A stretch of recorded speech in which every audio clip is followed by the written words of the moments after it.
We're right in the thick of the very last issue. Right now, it's happening.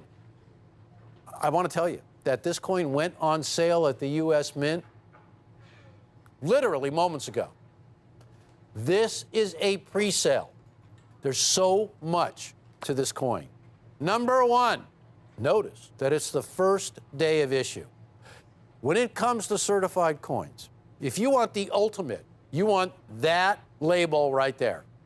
First of all, it is the last American Silver Eagle dollar to bear the Mercante reverse, and this one is struck at San Francisco. And unlike the 2020 W, it has a cap on the mintage of 200,000. It's first day of issue. Now, you ask any collector, the ultimate designation on a label, it's not early release, it is first day of issue. So this coin, having just been released, folks, this is a pre-sale, and I want to show you what you are getting. First day of issue, a perfect Proof 70 Ultra Cameo, struck at the San Francisco Mint. There is no higher designation than first day of issue. Now, I love early release, but you can't beat first day of issue. The Proof Silver Eagle, it's the collector's version of the mint state coin we all know and love so well. It's a lot harder to get. One of the reasons why it's harder to get is because they just don't make anywhere near as many as they do of the mint state coin. Since 1986, the United States of America has struck this American Silver Eagle dollar in a business strike to the tune of nearly 540 million coins. The proofs, on the other hand, which have been struck since 1986, have been issued in far, far smaller quantities. In fact, the whole entire program, there are only 24 million coins. Now, they did skip 2009 because of a silver shortage that year. Not only are the Proof American Silver Eagles produced in minuscule quantities compared to the regular issues, it goes through a completely different striking process. For the business strikes, the coins are fed into a high-speed press, and thousands, literally, are struck at a time. But when you look at the striking process for these proof coins, it's a completely different method of striking. Number one, a die engraver selects the finest examples of these dies. Those dies are taken and they're brought to a special room where they are polished and engraved to produce the ultimate example of this silver dollar. Because this silver dollar will be struck a minimum of 2 times under very heavy and high pressure. Unlike the business strikes, the rims are higher and the detail of this coin just jumps off the surface. That special striking is good for 15 to 20 examples. And then the coining press is shut down, the dies are removed, and a new pair of dies are installed. And the striking process begins again for a very limited amount of coins. Now, what we're living this year is an unprecedented slowdown, in fact, a shutdown of the United States Mint. Because of the difficulties we all have gone through for 2020, there has been no production at the U.S. Mint. So the coin that you are looking at right now is the very last issue of this American silver dollar before it's retired forever. And a new design for the reverse will take place. This is the final issue, and we're able to offer it in the ultimate version. Ladies and gentlemen, $229 a coin. $229 per coin. This is the ultimate version of the most popular silver dollar in the world today. The largest silver dollar the U.S. Mint ever struck. Do you realize this coin is bigger than a Morgan dollar? It also features the Renaissance design of the original Walking Liberty half dollar from 1916. Adolph A. Wyman designed that obverse, and it was groundbreaking. It was the first representation of an allegorical, a figure of liberty, kind of mythical, ever to grace a coin. Its design has been known as the ultimate in numismatic design on silver. The reverse, that was contributed by just the 12th chief engraver of the U.S. Mint, John Mercanti. These coins are totally perfect. And a third party has agreed that every one of these coins will be absolutely perfect. And there's a lot of intensive grading. In fact, there's 3 people who grade each coin. So you get the ultimate in accuracy, and in this instance, you get the first day of issue, the highest grade attainable, a proof 70, the highest designation of mirror and contrast, known as cameo. In this case, ultra cameo. When you take a look by year, it really illustrates how many collectors there are of these coins. Take a look at all of these figures relating to each and every year that the coin was produced. Beginning in 1986, 1,446,000 coins were struck. That was the highest mintage year. And demand for the coin, now naturally, first year is always going to be, people are going to, just the first dollar ever made of this sort. But take a look every year. So many collectors are purchasing these coins and building complete collections. That's where these coins go. The dream is to get a perfect graded coin, a perfect grade. Now, it's not very often that the Mint will say, we're only going to strike 200,000 of these coins. Generally, the mintages are open until the window closes, the period of time closes that they can be sold. In this instance, a cap has been put on the mintage. There will be no more than 200,000 coins issued. Well, if you take a look at the 2020 W figures right below it, you can see already how many of those coins were ordered for there to be a high mintage this late in the year. Almost impossible. I would be very, very surprised if it even reaches that maximum. But nonetheless, that's where we're at. This is a pre-sell at $229 for a very special release. First day of issue. There is a really short period of time by which your coins can be submitted to the grading service. There's only one way that it works. For you and me, it would be very difficult to do because number one, you got to get in line at the U.S. Mint. You got to buy enough Silver Eagle 2020 S's to even submit to get one in a perfect grade. So you got to buy a lot of multiples. You got to wait for them to come from the U.S. Mint. Don't forget, just started selling these. We're guaranteed to get first day of issue, Proof 70 Ultra Cameo for the very last coin of its kind, $229. I want to let all of you know why this coin is so special. The reverse is going away, but you know what is staying? This exclusive label. Because Rare Collectibles TV own this label. Hi, I'm Rick Tamaska, and this is Rick's U.S. Coin Show. Rick's U.S. Coin Show is a brand new show that brings you rare, high quality, and unique coins at the most affordable prices on TV. My name's Jack McNamara, and I love coins. We're the Tamaska girls, Kim and Caitlin.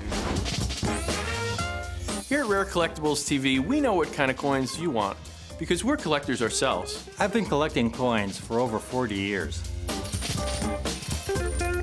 I love finding coins all across the country and bringing them to you.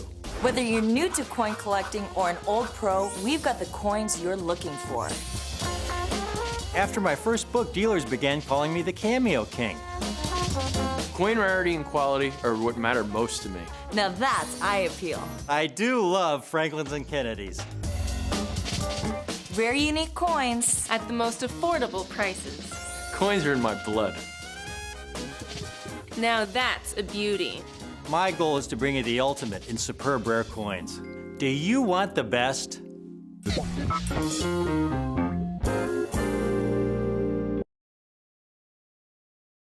Welcome you all into Rare Collectibles TV. My name is James Gerstel. We have a collection of coins called A Year to Remember, and we're going to go through this. These are all dated 2021.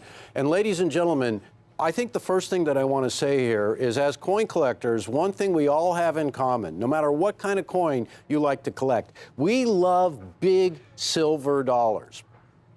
Now, the Morgan dollar has been the silver dollar of choice for generations.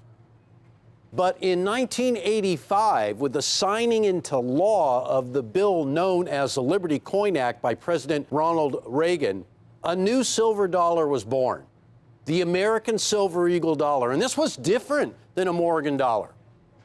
It was bigger. Now, I bet you never thought that statement could be made. But this was actually heavier and had a bigger diameter than a Morgan dollar. So naturally, collectors would be attracted to this coin like no other silver dollar. And in fact, the American Silver Eagle dollar has become the most popular silver dollar in the world today. And in the United States of America, it leads the way as the most collected coin. And I think what really makes us all love this coin so much is the classic design, that amazing design that was originally seen in 1916 on the Walking Liberty half dollar. And I'm talking about the obverse of the American Silver Eagle dollar. Something great is happening in 2021. It's a transition year. So, well, since 1986 and millions of coins, we have loved the American Silver Eagle dollar as the Type 1, with that great obverse of the Walking Liberty half dollar, and the reverse that was created by just the 12th chief engraver at the U.S. Mint, John Mercanti. His tribute to the heraldic eagle designs of the early American silver dollars graced the reverse of the Type 1 American Silver Eagle dollar from 1986 all the way to 2021. Now, that reverse has been retired, and a new reverse has taken its place and is going to be released very shortly. And we have jumped everybody in line, ladies and gentlemen, for these coins. And I want you to get an opportunity, not just to get one of these Type 2 American Silver Eagle new designs, but to get a collection that features some of the greatest issues from 2021. I want you to realize first and foremost, number one, you're looking at the obverse designs of the world's most famous and popular silver dollar, the American Silver Eagle dollar. A silver dollar that is struck in pure silver and larger than a Morgan dollar. And of course, when John Mercanti set about to create the reverse for the Type 1 silver dollar, he also had in mind to enhance the obverse that had been classically designed by Adolph A. Weinman. But because of artistry and technology and the size of the coin, you're able to see detail on the American Silver Eagle dollar Type 1 on the obverse that you never saw on any Walking Liberty half dollar. And that was a big attraction for collectors, because this big, bold, allegorical of liberty, a representation of liberty striding forward, was amazing on the half dollar and incredible on the silver dollar. John Mercanti's reverse is now being retired. As is the case in every transitional year. You think back to when the $20 gold Liberty Double Eagle gave way to the $20 gold St. Gaudens, a transition year. In the same year, two different designs. And it's happened just a few times. But for this American Silver Eagle dollar, it is happening right now. So let's lay some groundwork for what we're talking about. I want to give you a little idea of what you're up against. And I also want to remind every collector out there that we're featuring 4 fantastic coins, which I'm going to go through specifically in a second, but I want you to know what they all have in common. They're all American Silver Eagle dollars. There are Type 1s and Type 2s in this collection. And more than anything else, ladies and gentlemen, they are Mint State 70 perfect grade coins. The hardest examples of all United States coins to get in a perfect grade, to achieve a perfect grade, are Mint State silver dollars. And why is that, you ask yourself? Well, these coins, ladies and gentlemen, are struck but one time on a high-speed coining press. And it's happenstance to be able to get one.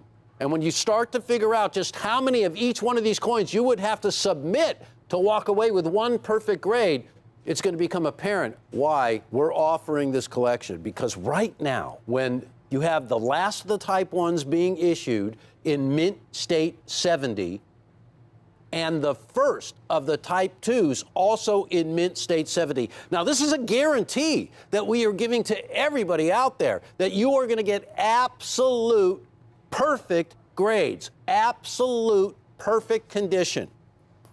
Now, before we get any further into this, ladies and gentlemen, I want to let you know that to achieve this collection could cost you several $1,000s. I want to sharpen our pencils. We all do. We want to bring you this deal right now. Are you ready?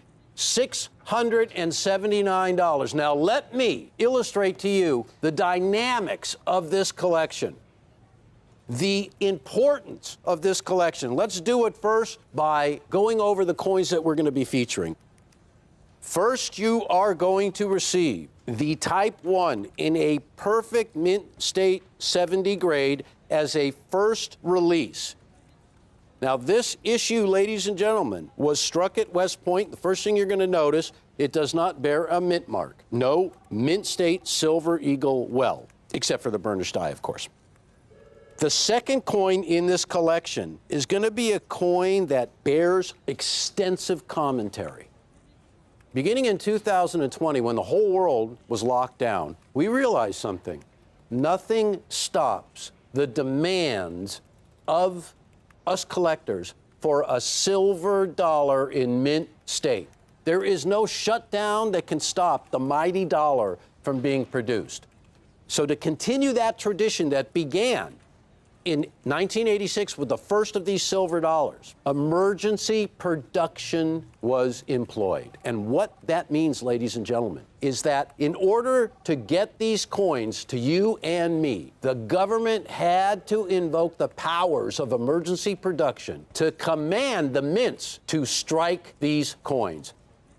This is something, ladies and gentlemen, that hasn't happened since the beginning days of World War II, when the government invoked its powers to issue emergency production Lincoln pennies in steel cents in 1943. And how about the war nickels beginning in 1942 and going through to 1945, the years of World War II, when nickels were actually made out of silver, because nickel, being a major component, just like copper was in the sense for the war effort, had to be removed. So emergency powers to order production of coins have been invoked before, but it's been a long time.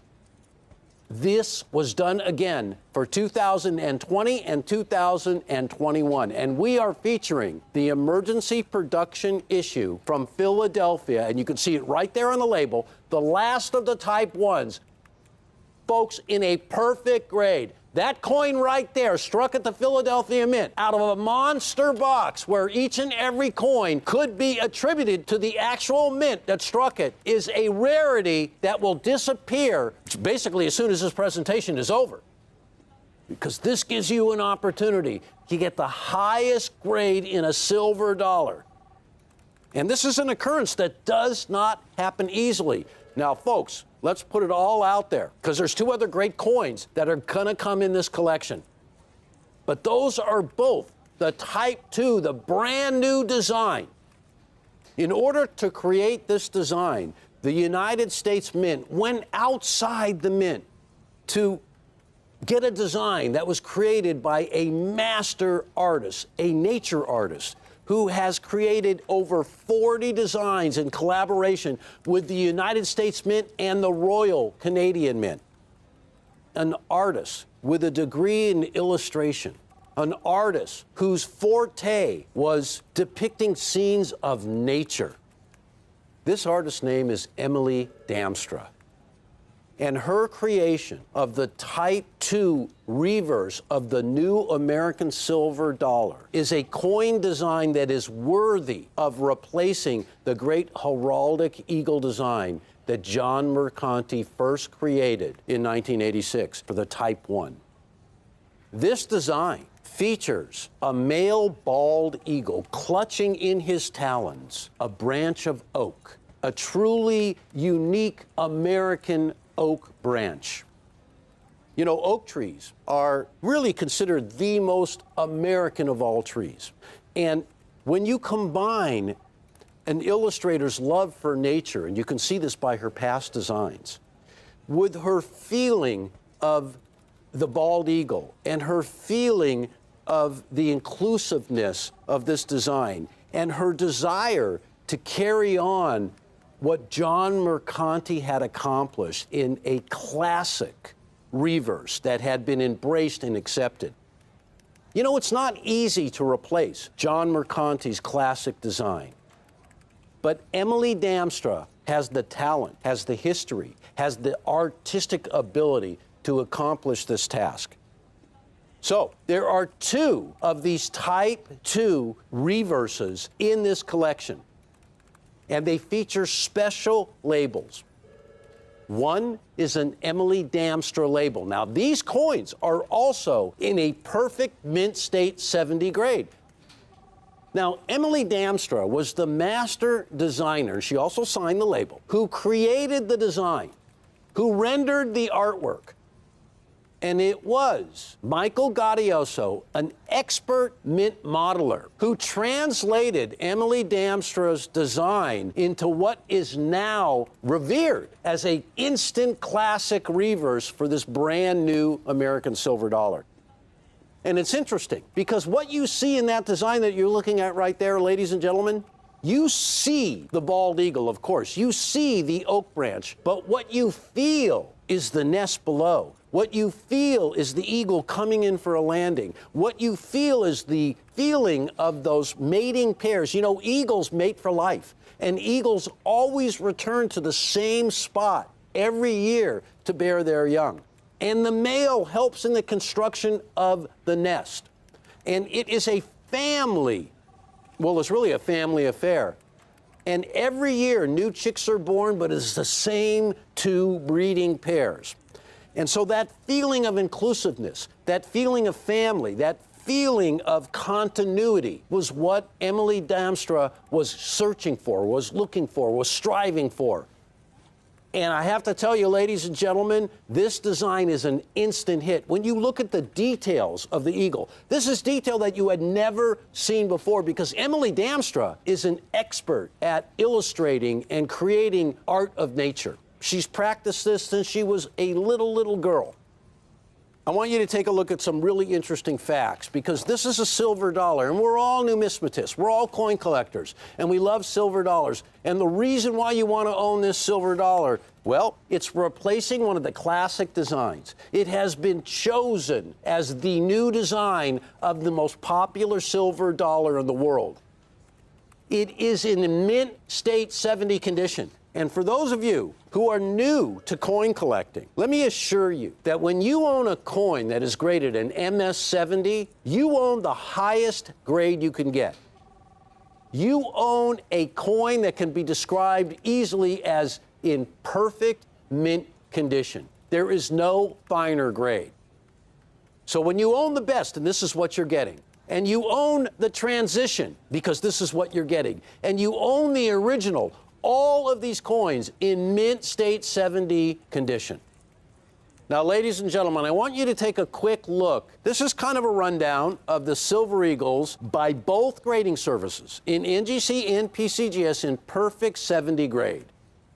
What we're dealing with here are the coins on the top line, the business strikes. Now, over the course of this series of these coins, beginning in 1986, there have been over 500 million of these silver dollars struck. And the most important fact that you can get from that is the percentage of certified coins in perfect grade. So when you look at the whole entire series, all 534 million of them as a perfect grade occurrence, not even 0.75%. So try as you might, ladies and gentlemen, you have got to submit multiple quantities of these coins just to garner one in a perfect grade. 4, 5, 6, 10, maybe even 15 of them to get one coin in a perfect grade. So first you have to go out and get all the coins. Then you have to go through all the time and all the work of submitting them for grading. Then you have to request the grades. You also have to pick out the coins you think that are going to grade the highest. You see what a lot of work it is? I mean, it's laborious. This is done for you by Rare Collectibles TV. Every single one of these coins are going to be guaranteed in the absolute highest grade. Now let's look at the second line on this table. Coins that are struck for the collector in proof with the mirrored backgrounds and the frosty images. We know and love them. But I'll tell you something about those coins. Look at the occurrence in a perfect certified 70 grade, 5.5%. You see that's higher than the mint state, considerably higher, but still very low. Ladies and gentlemen, it is not easy to get a perfect grade from the U.S. Mint, even when they try to produce the coins in perfect condition. It still happens very infrequently. Now, there's another collectible version as well, and that's the burnished eyes. And that's a type of Silver Eagle, a finish, that has been issued since 2006. And you can see that a little under 4 million issues, 4 million coins have been issued since 2006. And you can see that 12% of the time they garner a perfect grade. So when you go through all the different options of the Silver Eagle, the rarest of them all are the business strikes. And that's what we have here. And hopefully you're on the line to get these right now. And I'm pushing you to the telephone, and there's a very good reason for it. The coin hobby that we all know and love, numismatics, right now, and I got to tell you, every day I see more evidence of this, has got so many collectors and so many new collectors. I really worry. I'm actually up at night worrying that coins like these are going to disappear, that they're all going to be in collectors' hands. This is like a nightmare that I've had. Before I can come up here and present them to you guys, they're all going to be gone. So we took steps to ensure that's not going to happen. Everybody wants these silver dollars. Everybody wants the last one, the last type ones, and everybody wants the first ones. Now, here's why I think it's so important. I want to show you mintage figures. And I want to show you, when I say everybody wants them, take a look. Beginning in 1986, millions and millions of these coins have been distributed. The very first year of 1986, it looks like a relatively small mintage, but when you consider that the mint only struck coins for 2 months before the end of the year, beginning in November, that the mintage of 5.393 million, well, that's about 2.5 million coins every single month for just a short period of time. That demand did not abate for 1987, as you can see. And then, over the course of the decades, over the course of the years, people ordered millions and millions of these coins, culminating in 2015 with the highest mintage ever, 47 million coins. You're going to see that right here. Now, ladies and gentlemen, I point this out to everybody out there for this simple reason. There are millions of coin collectors who are going to be literally clamoring over each other to get this collection. But this collection cannot be put together with any volume because you have so many coins in this collection that are going to have very restricted mintages. Beginning with the 2021 Philadelphia Struck emergency production, where for the first time ever, this has never happened before, where the government actually put a cap on how many coins that they're going to let Philadelphia strike. Only 495,000. That makes it the third rarest Silver Eagle of all time. And ladies and gentlemen, that coin alone has glaring rarity. And there is absolutely, no pun intended here, ladies and gentlemen, absolutely evidence of its absolute rarity. Because that coin is gone a long time ago and is incredibly difficult to get. That's the emergency production. We haven't even begun to scratch the surface of what the mintages on the Type 2 is going to be like. But look at this, ladies and gentlemen. The government is going to switch midway through production and begin to strike the 2021 Type 2s. So we know going in, they're not going to have as much time to create the coins, to strike the coins. It is going to be a banner year for this coin. It could be the lowest vintages you've ever seen. I have to tell you, what's most important is your opportunity to get these coins in a perfect grade before anybody else does. The artistry, the technique necessary to take that artist's vision and turn it into a numismatic specimen that we all know and love is something that can only be described as raw talent at work with the greatest of technology. Raw artistry with the greatest of technology creates these silver dollars in the absolute purest of silver and the absolute highest grade. And there are 4 coins in this collection. A regular issue in a Mint State 70 of the Type 1 Silver Eagle. That coin you see right there on the end. We're going to move next to the emergency production issue. That coin, a bona fide, recorded, verified emergency production Silver Eagle struck at Philadelphia, one of only 495,000. And then we begin to get into the Type 2s. And what we've done here is we featured a Type 2 with the artist's signature and special label, because this coin was created by Emily Damstra. And there you see it right there. And that coin is as well in a perfect grade. And then we move to the next issue of the Type 2 in this collection. And that is the one that has the label signed by Michael Gaudiosa, by the mint master, by the modeler who rendered Emily Damstra's vision into the silver dollar of the future. The silver dollar worthy of taking over from John Mercanti's classic heraldic reverse.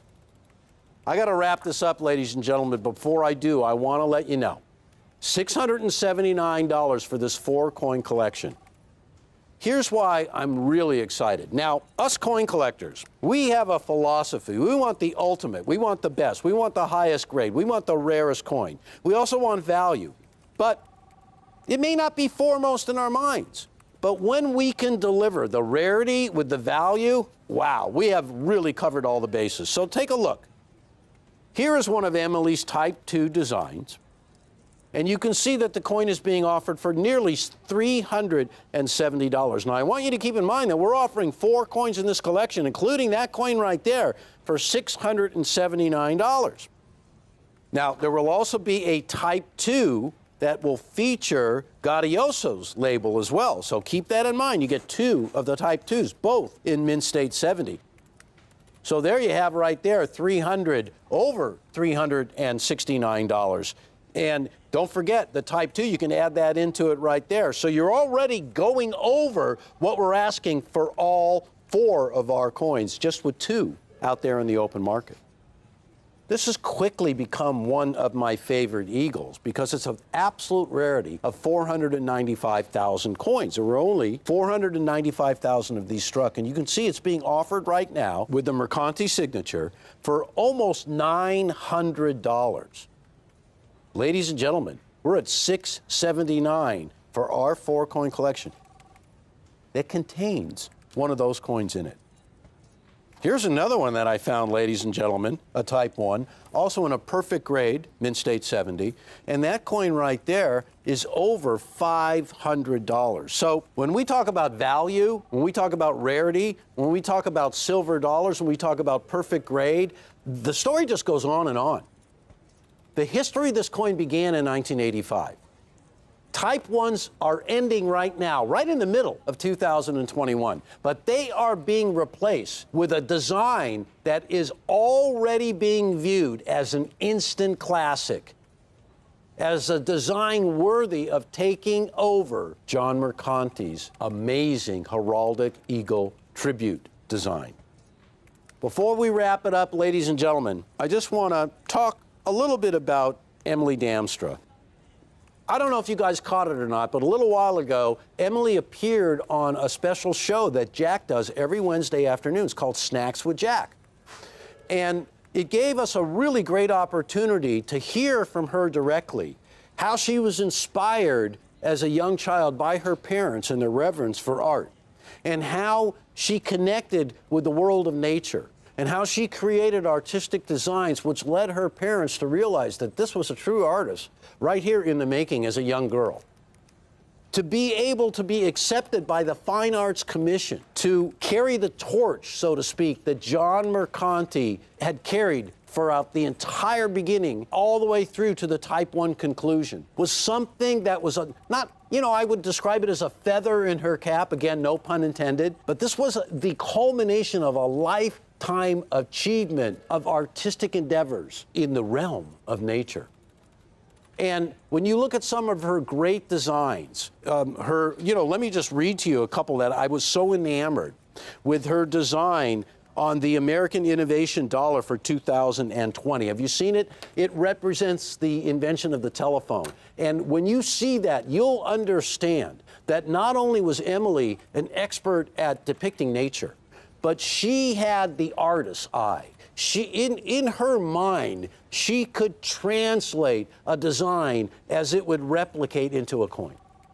This is something very few artists can do. This is something Augustus St. Gaudens was great at. This is something that the classic coins of Adolph A. Wyman, that they portrayed that type of artistic imagery.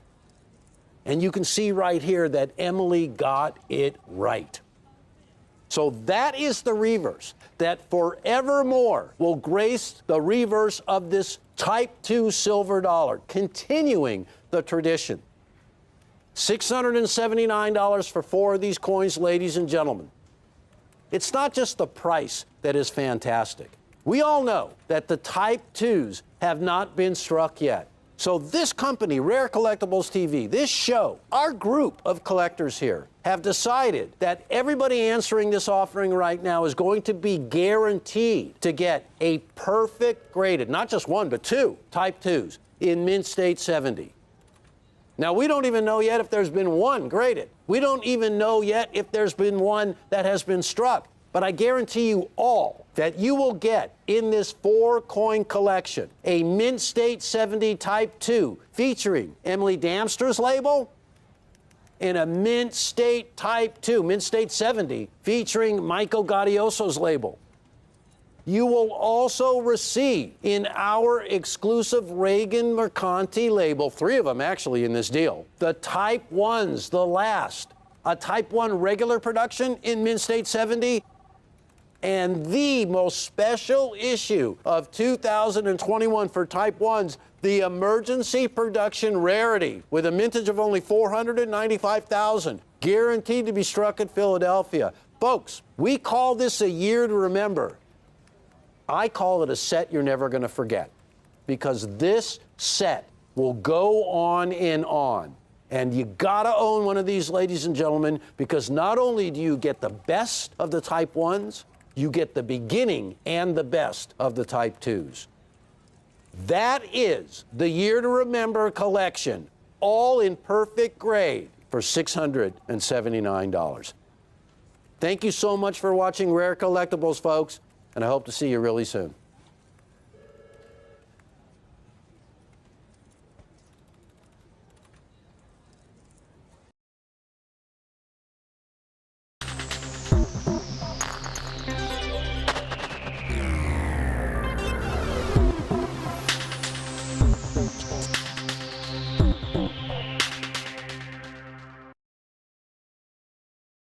Welcome into Rare Collectibles TV. This is a presentation of a newly released, very exclusive and rare United States Gold Eagle.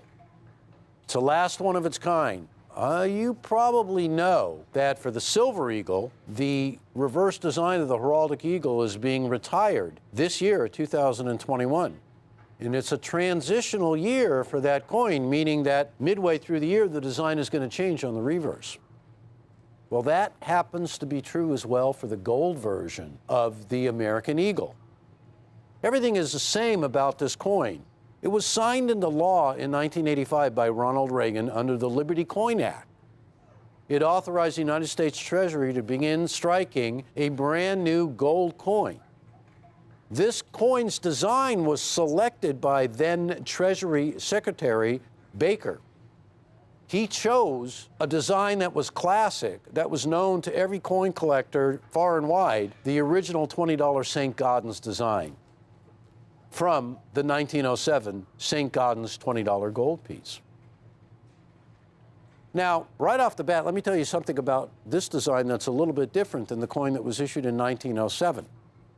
First of all, this coin is a bright finished proof, which means it has a mirrored background, and the image of Liberty striding forward is done in satin. And it's known as an ultra cameo. In fact, this coin happens to be in a version that did not even exist in a traditional St. Gaudens. And I think that's one of the things that collectors love about the Gold Eagles.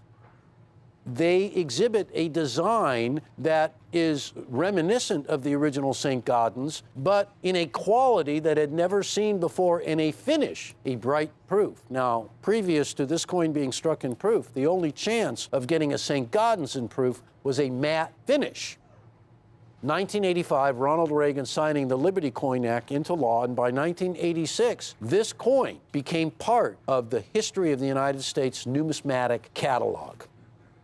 Now, I have 15 pages of facts and figures here in terms of mintages that really go through the whole entire history of the Gold Eagle program, the American Gold Eagle program, and it begins in 1986.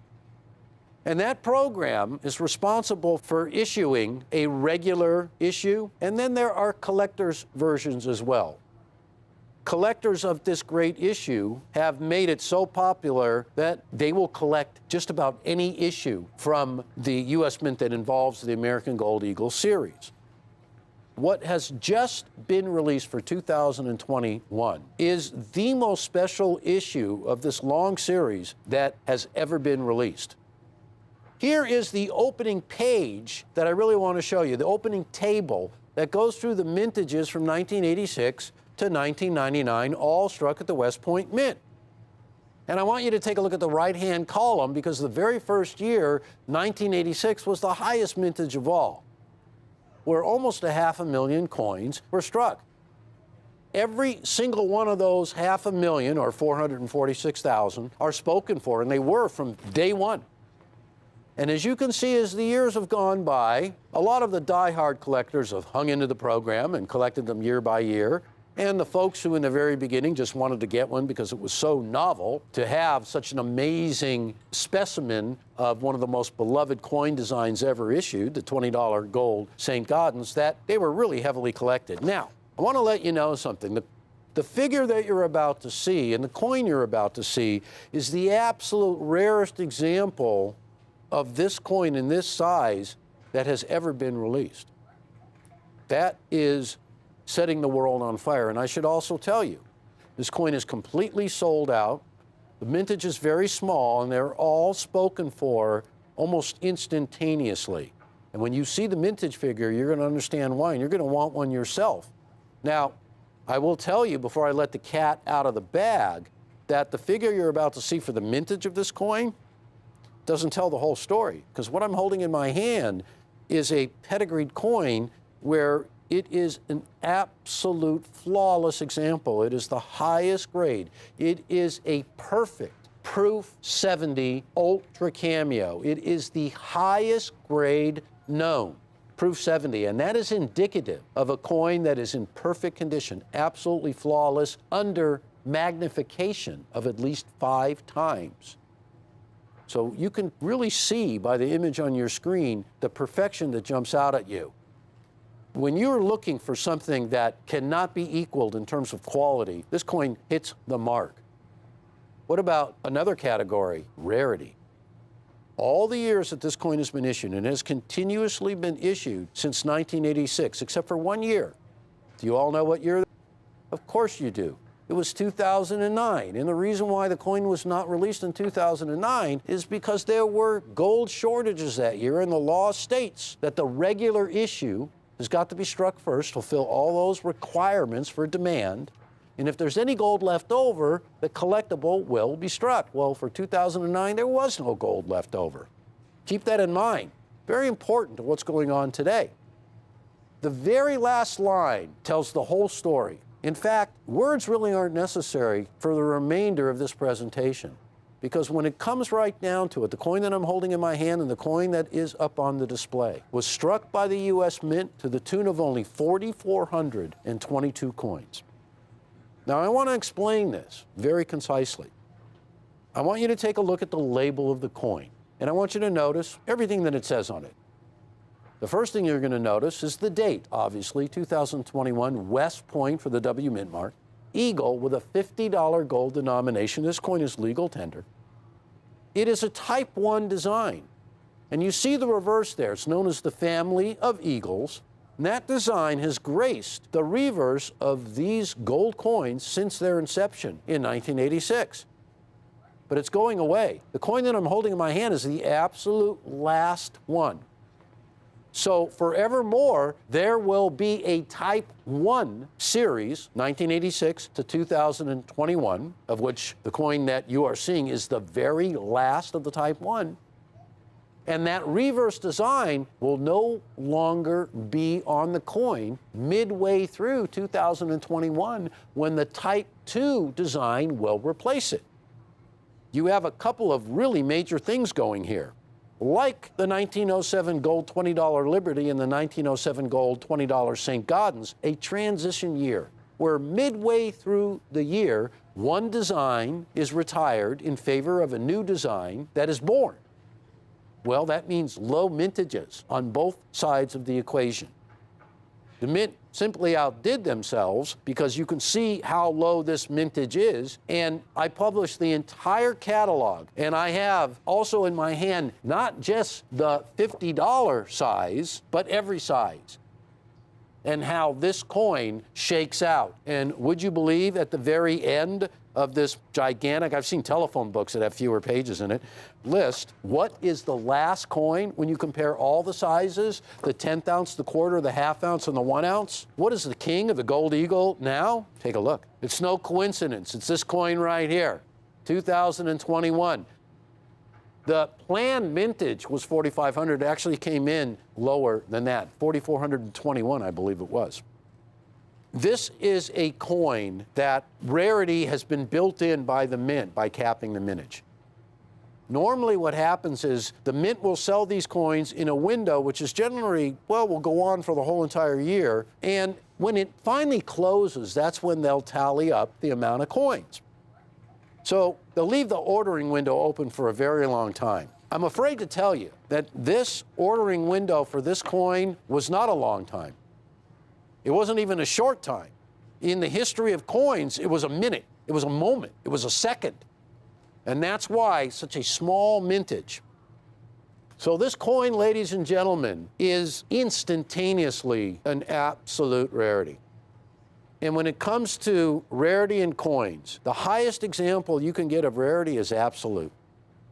It means that no matter what condition you will find this coin in, it will be a monster coin. Its price will reflect its rarity. Now, I'm the guy who stands up here all the time and tells you that nobody beats Rare Collectibles TV when it comes to rare coins, because our passion is coin collecting. But when we got news of this coin, we had to have it.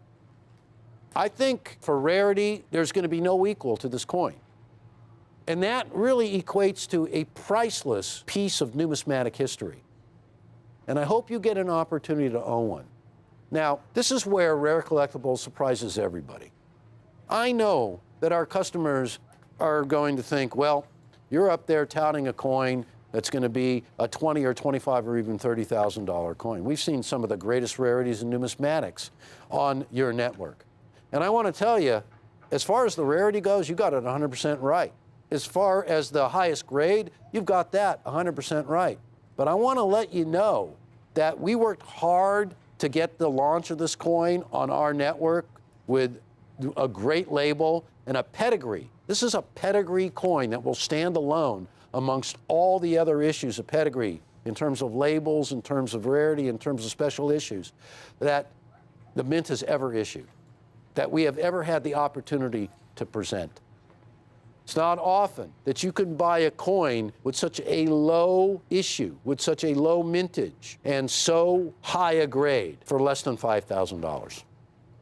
This coin, while we can still get a couple of them, and I want you to know that when the mintage is only, and let's take a look at this and get it right on, because the plan was for the mint to issue 4,500 of these. The tally came in at 4,422. Now, when you look at all of your encyclopedias of coin mintages and catalogs, what you're going to find at the bottom of every chart is that coin, just as you see it here. $4,995. And actually, I need to scream that out to you because I have never been more proud or more passionate to bring a coin to you guys at such an inside price for less than $5,000. Now, I'm a die-hard coin collector, and I've been a coin dealer for a darn long time. And I can tell you, when it comes to the realm of rarity, there are hardly any coins that are going to stack up against this one. When it comes to the realm of perfection, there are no other coins that will stack up. There is no higher grade. And when it comes to the entire package, don't forget, this is the last one of its kind. A coin that has been continuously issued, with the exception of 2009, since 1986. A masterpiece of design, the St. Gaudens. Now, again, this coin was designed by some of the greatest sculptors at the United States Mint, which was the mint that released the original St. Gaudens. And because of the technology that the Mint possesses today, they have taken this original St. Gaudens design of the walking liberty, the striding liberty, and raised it up a level. There is detail that you would never see, not to mention that you could never get a proof version of a St. Gaudens, never. So the design, the detail, the strike, the relief, the way the image rises above the surface, everything illustrates detail that Augustus St. Gaudens himself imagined on the coin, but you were only able to see on the ultra high relief or the high reliefs, the very few of the very first coins that were released. As a regular issue in terms of strike, this version of the St. Gaudens is just a masterpiece, folks. So let's get that right out on the table first. There has never been a proof gold St. Gaudens with this look. It is the very last one, and I want to take you back to the very first one, because there is always an interesting backstory to every coin. Now, if the lowest mintage isn't enough for you, or the highest grade, or the pedigree of this date, how about this? And I never knew this until just recently. So there's always room for the acquiring of more knowledge in numismatics. And I think this little tidbit of information really is important. So I pulled this article, and it said the backstory to this design is not well known even among coin dealers and collectors. The design was the culmination of a 6-year journey for the designer of the coin, Tucker Frost. It began when she heard Ronald Reagan's acceptance speech at the 1980 Republican National Convention. The design you see right there was from a sculpture that she did that was given out by Ronald Reagan to a lot of dignitaries at the convention and at the very beginning of his first term, including the 52 former Iranian hostages. So it was her idea when she heard that the U.S. Mint was looking for a reverse to grace this new coin, that this idea of the family of eagles, this design of hers, would be adopted for this coin. Now, this was proposed in 1981. And in 1986, when the first issue was released, lo and behold, this design of this family of eagles that was the Republican National Committee inaugural medal for Ronald Reagan's first term is the same design on the gold eagle. The connection to the father of the Eagle program, Ronald Reagan, is right there, the history. Now, this is something I never knew, and I think it's very important because this is the retiring design. the last one of its kind. Now, it's important. There's a lot of collectors out there who are looking to put together complete collections from 1986 to the very last one in 2021. There's a really small mintage of these coins. So everybody who possesses one is really going to be that impediment to the person who wants to collect the entire series. So I will tell you right now, if you are in the process of building that complete collection, I don't want you to miss out on what's going to be the rarest of all the years. If you have the first one, ultimate key date, but this last one, the bookend, that puts an exclamation point on that series is right here in my hand. Now, we're offering this for $4,995. And please, folks, you can split the payments into 2 equal payments of $2,497.50.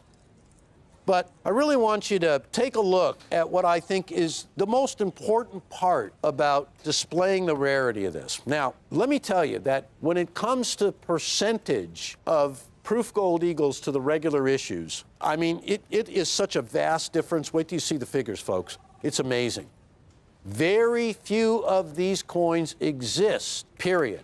And then when you start narrowing down that collector base to the very perfect issues, to the Proof 70 certified issues, they get so difficult to get. Now imagine this, an issue that directly from the mint, there were only 4,421 coins.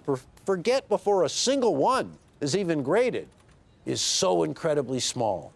And I really have to put this out as an extreme alert to everybody. It's a rare coin alert. If you don't get one of these right now, the chances of getting one in the future are going to be extremely small. Now, that's not hyperbole, that's not my opinion, but when you've got such a small base of coins to begin with, they disappear in an extremely quick rate, much quicker than any time before. Now, $4,995. For all the rarity you get, ladies and gentlemen, I want to really enhance that with a look at all of these great issues. And I want you to keep in mind that these represent coins that have been placed into collections, coins that are a key part of so many people's collections, or coins where collectors just own one, which is, happens all the time. Now keep in mind, every denomination from the smallest to the biggest is referenced on this table. So you see $5 there, that's the 1/10 ounce size. You see the 50, the 1 ounce. And you see all sizes in between. And I want you to see mintages. And as they descend, now, honestly, I'm going to go from the first page to the last, because as it gets closer and closer to the end, look what we have here. Again, 2021 W in that pedigree label with a mintage that was capped out at 4,500, where they only produced 4,422. Makes this the coin at the very bottom of the low mintage list. It's priceless. It's going to become even more priceless a day from now, or even a week. Because when you're dealing with a mintage that low, there's a mad rush by collectors who own every one of these other coins, who thought they had all the time in the world to own coins that had mintages of 40,000 or 30,000 or 15,000 or 20,000. And many of them were caught off guard when those coins sold out.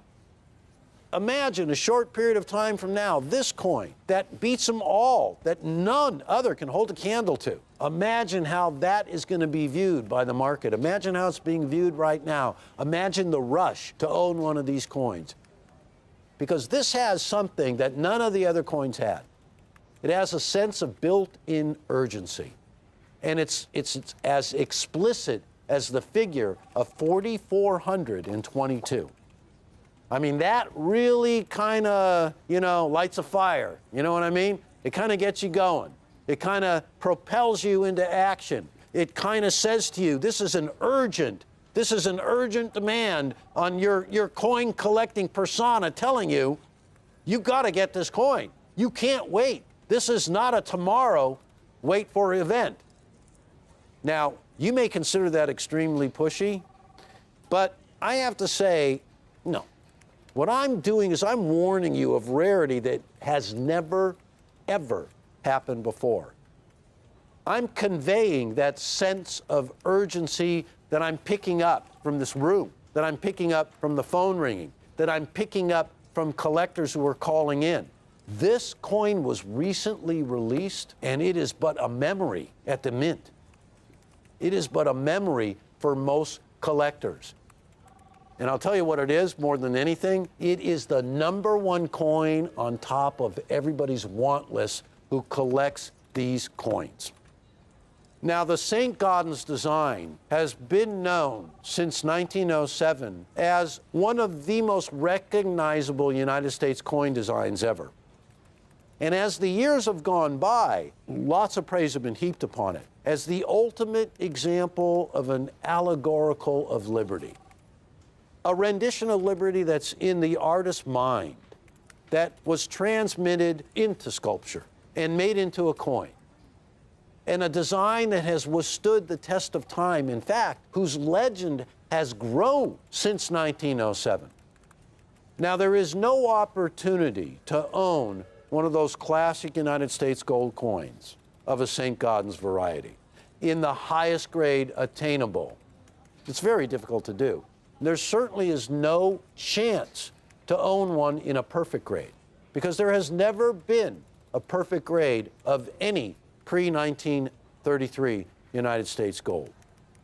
But the opportunity is here for you to possess the ultimate in the United States Mint's technological achievement, artistic ability, and finally, complete absolute rarity.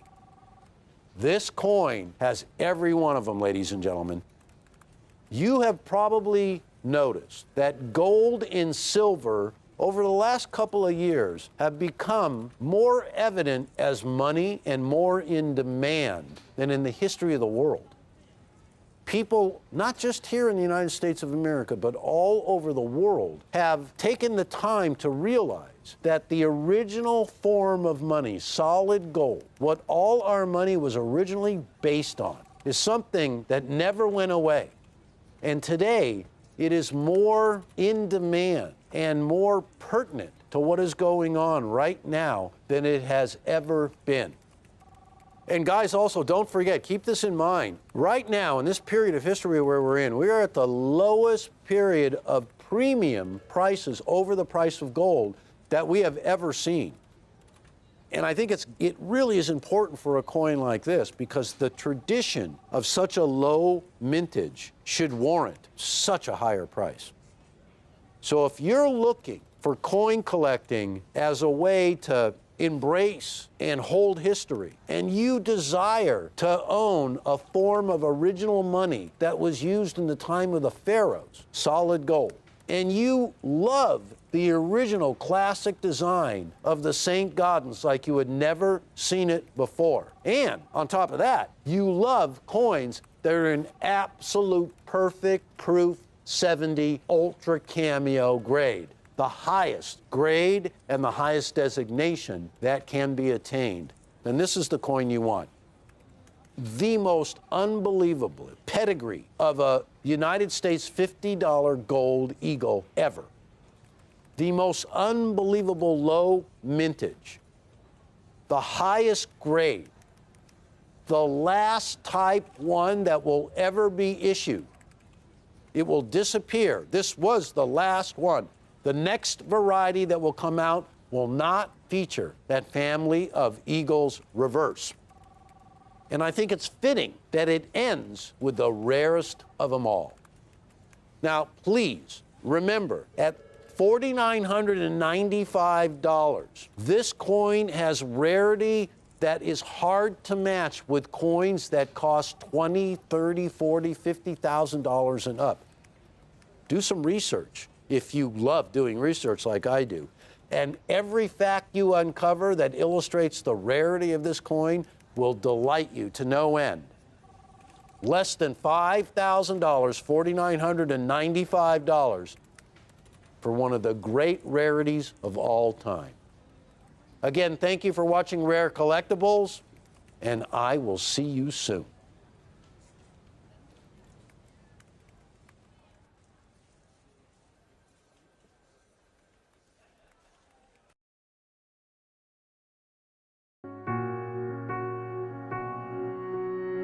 From day one, I have lived by a real simple mission statement. It's a mission statement that I share with every employee who comes to work at Rare Collectibles TV. It's what we are all about. It's what our DNA is. It's real simple. It's that our service is providing the perfect coin for you. It's telling you, letting you know that we understand that coin collecting is a very personal experience and that we share your goal as fellow numismatic archaeologists to make the collecting experience as pleasurable and fun as possible for you. Thank you for these few minutes.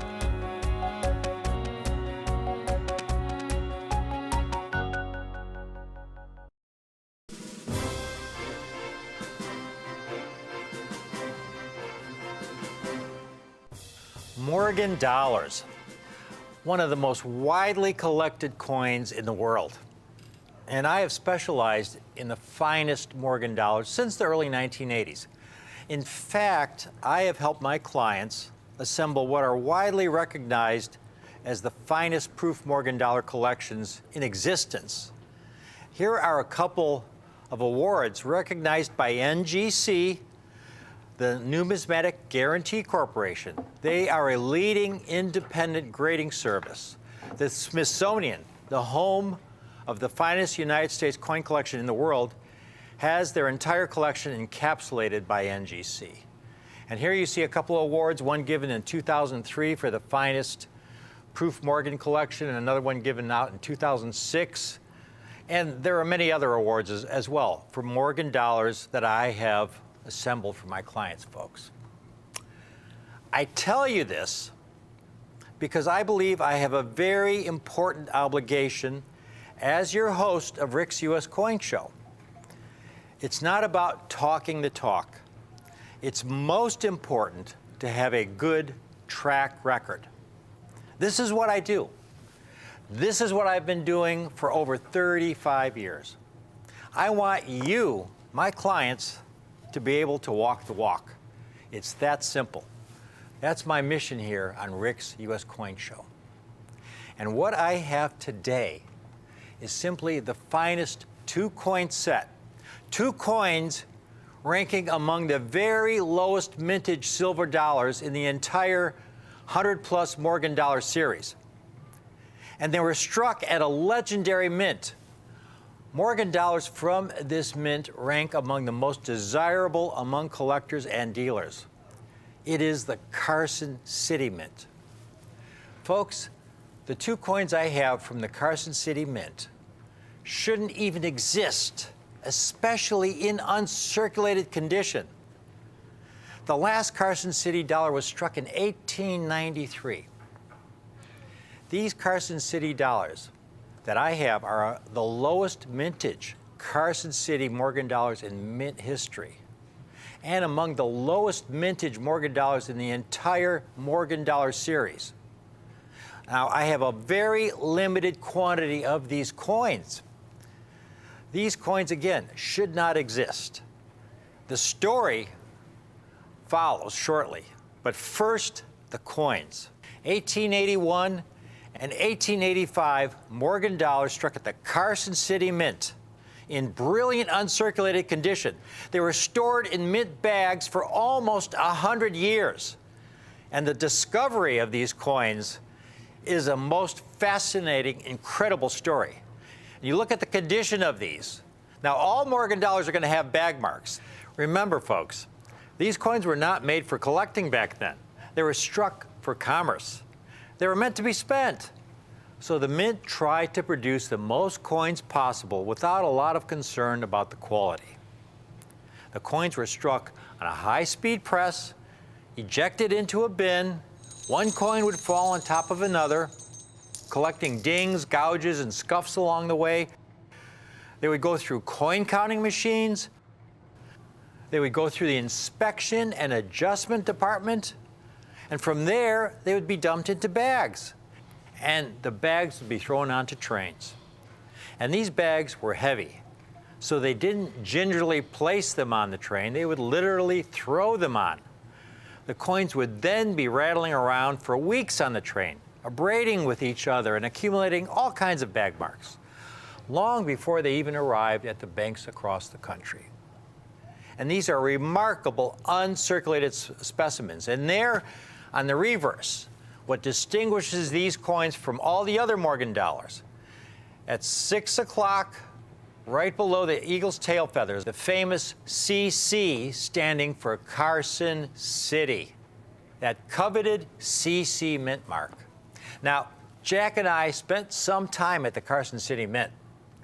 Folks, by mint standards, the Carson City Mint was probably about the size of the cafeteria for the Philadelphia, New Orleans, and San Francisco mints, which were responsible for the lion's share of the Morgan dollar struck. But I've got some pictures of all four of these mints. We've got a picture of the Philadelphia Mint, and it's an imposing building and what you would expect from a mint that's striking millions of coins of every denomination every year. And here is the San Francisco Mint. Even though it was what we refer to as a branch mint, it was a very imposing building, very large. And here's the New Orleans Mint. Jack and I spent some time at the New Orleans Mint. It was originally built in the 1830s, very large structure. And then we get to the Carson City Mint. Now, folks, when you place it next to these other mints, it's a tiny, tiny mint structure.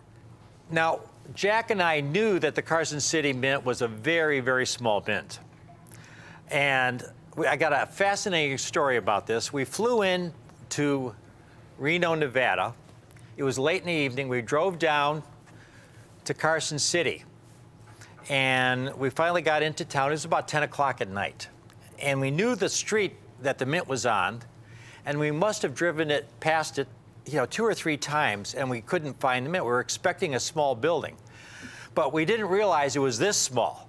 It's a very small building, and the relative output was minuscule compared to those other mints. When you look at all the Morgan dollars struck by mint, over 600 million Morgan dollars were struck over the entirety of the series. And here's the breakdown by mint. Philadelphia had the lion's share, over 300 million coins. New Orleans, 186 million. San Francisco, 131 million. Denver, only 20 million. However, the Denver Mint didn't open until 1906. It only struck Morgan dollars for 1 year in 1921. And just in that 1 year, they struck over 20 million Morgan dollars. The Carson City Mint struck Morgan dollars over 13 different years. And the entire mintage was only 13.8 million coins, folks. And the Carson City dollars I have today are the lowest mintage Carson City dollars for the series. Take a look at this mintage chart that shows all the Carson City Morgan dollars struck. The highest mintage was the 1890 CC with 2.3 million. And you see as they get progressively lower, 1879 CC, they didn't even strike 1 million coins, 756,000. And there at the very bottom, the 1881 CC, 296,000 coins. And there at the very bottom, the 1885 CC, only 228,000, folks. Now, it was believed that all the Carson City dollars either went into circulation or were melted down in 1918 as a result of the Pittman Act, when 59% of all the Morgan dollars struck were melted down for bullion, over 270 million coins. And here you can see the total mintage for all the Morgan dollars over the entirety of the series, 656 million, 270 million melted down. That's left 386 million coins. And the vast majority of those went into circulation. They were used for commerce. Only about 6.5 million have been certified in uncirculated condition. That's about 1.7% of the entire mintage of the surviving coins. And usually when you see Morgan dollars, they look like the coin I have here. You can go into a coin shop and even jewelry stores will have Morgan dollars. A lot of families will have old Morgan dollars. They were heavily used for commerce. And then, in the early 1960s, what happened next is so implausible, inconceivable, unbelievable. Only the federal government could concoct such an improbable plot twist. It turns out that deep in some remote corner of one of their cavernous coin vaults at the United States Treasury were some dust-covered original bags of Carson City silver dollars, folks. This was in the 1960s that they discovered these coins, struck at the Carson City Mint, which last struck coins in 1893. But here they were, original Carson City Mint bags. And here's a mint bag, the kind of burlap bags they were routinely used, with Carson City dollars struck between 1878 and 1893. And this hoard included the two lowest mintage Carson City dollars in the mint's history, the 1881 and the 1885. Now, when they discovered these coins, the question was what to do with them. Well, they considered melting them back down, just like they did in 1918 in the Pittman Act, melting them back down for bullion. But instead, they said to themselves, maybe we can make some money with this discovery. And so they hired some expert numismatists to help sort the coins. And all the examples that were deemed to be badly damaged, heavily oxidized, were set aside.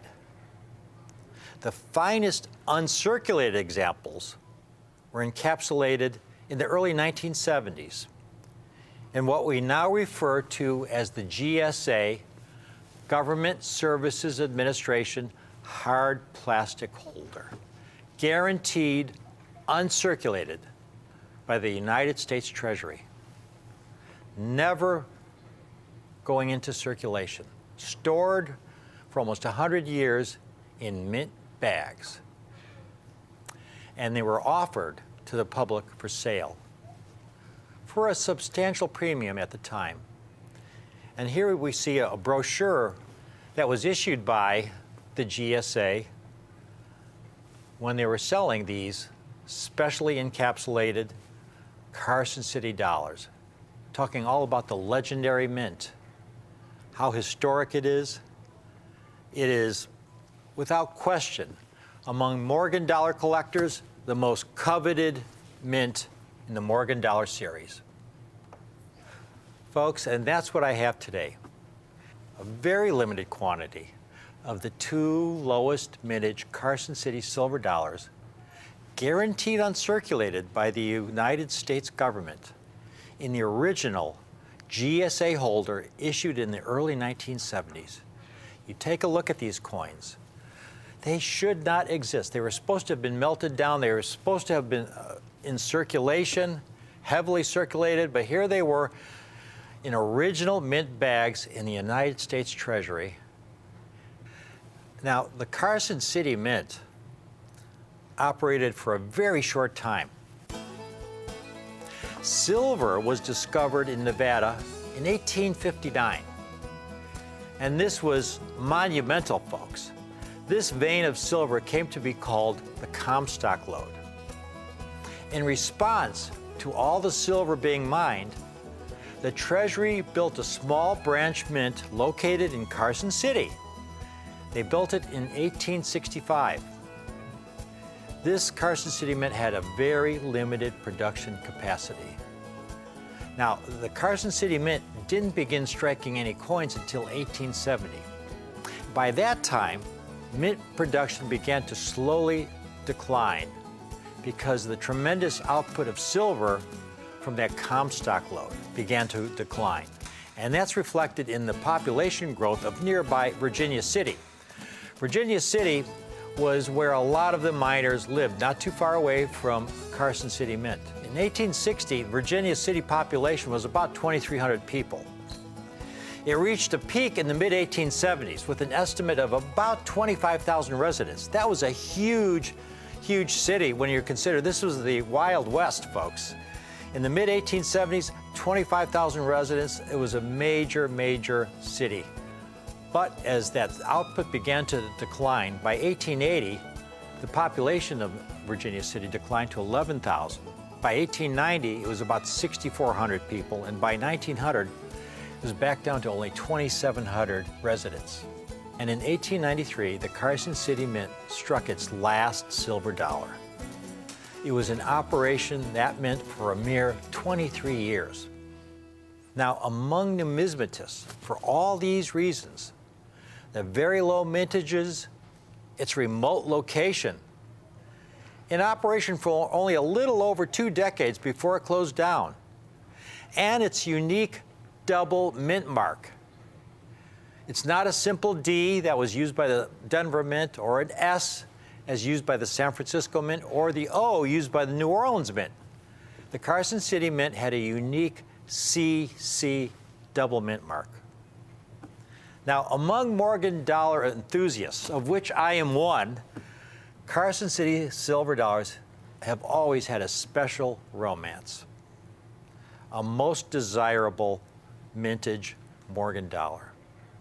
To put the low mintage of these Carson City dollars that I have for you today in perspective, I've got a chart. These are all the Morgan and Peace dollars struck from 1878 to 1935. All the mintages from the highest mintage in declining order.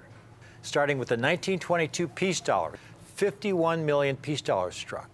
1921 P Morgan dollar is the next highest mintage, which with about 44 million coins. You get to the bottom of the page, we're still at a 12 million, 11 million coins for the 1888, 1889, and now we get to the second page.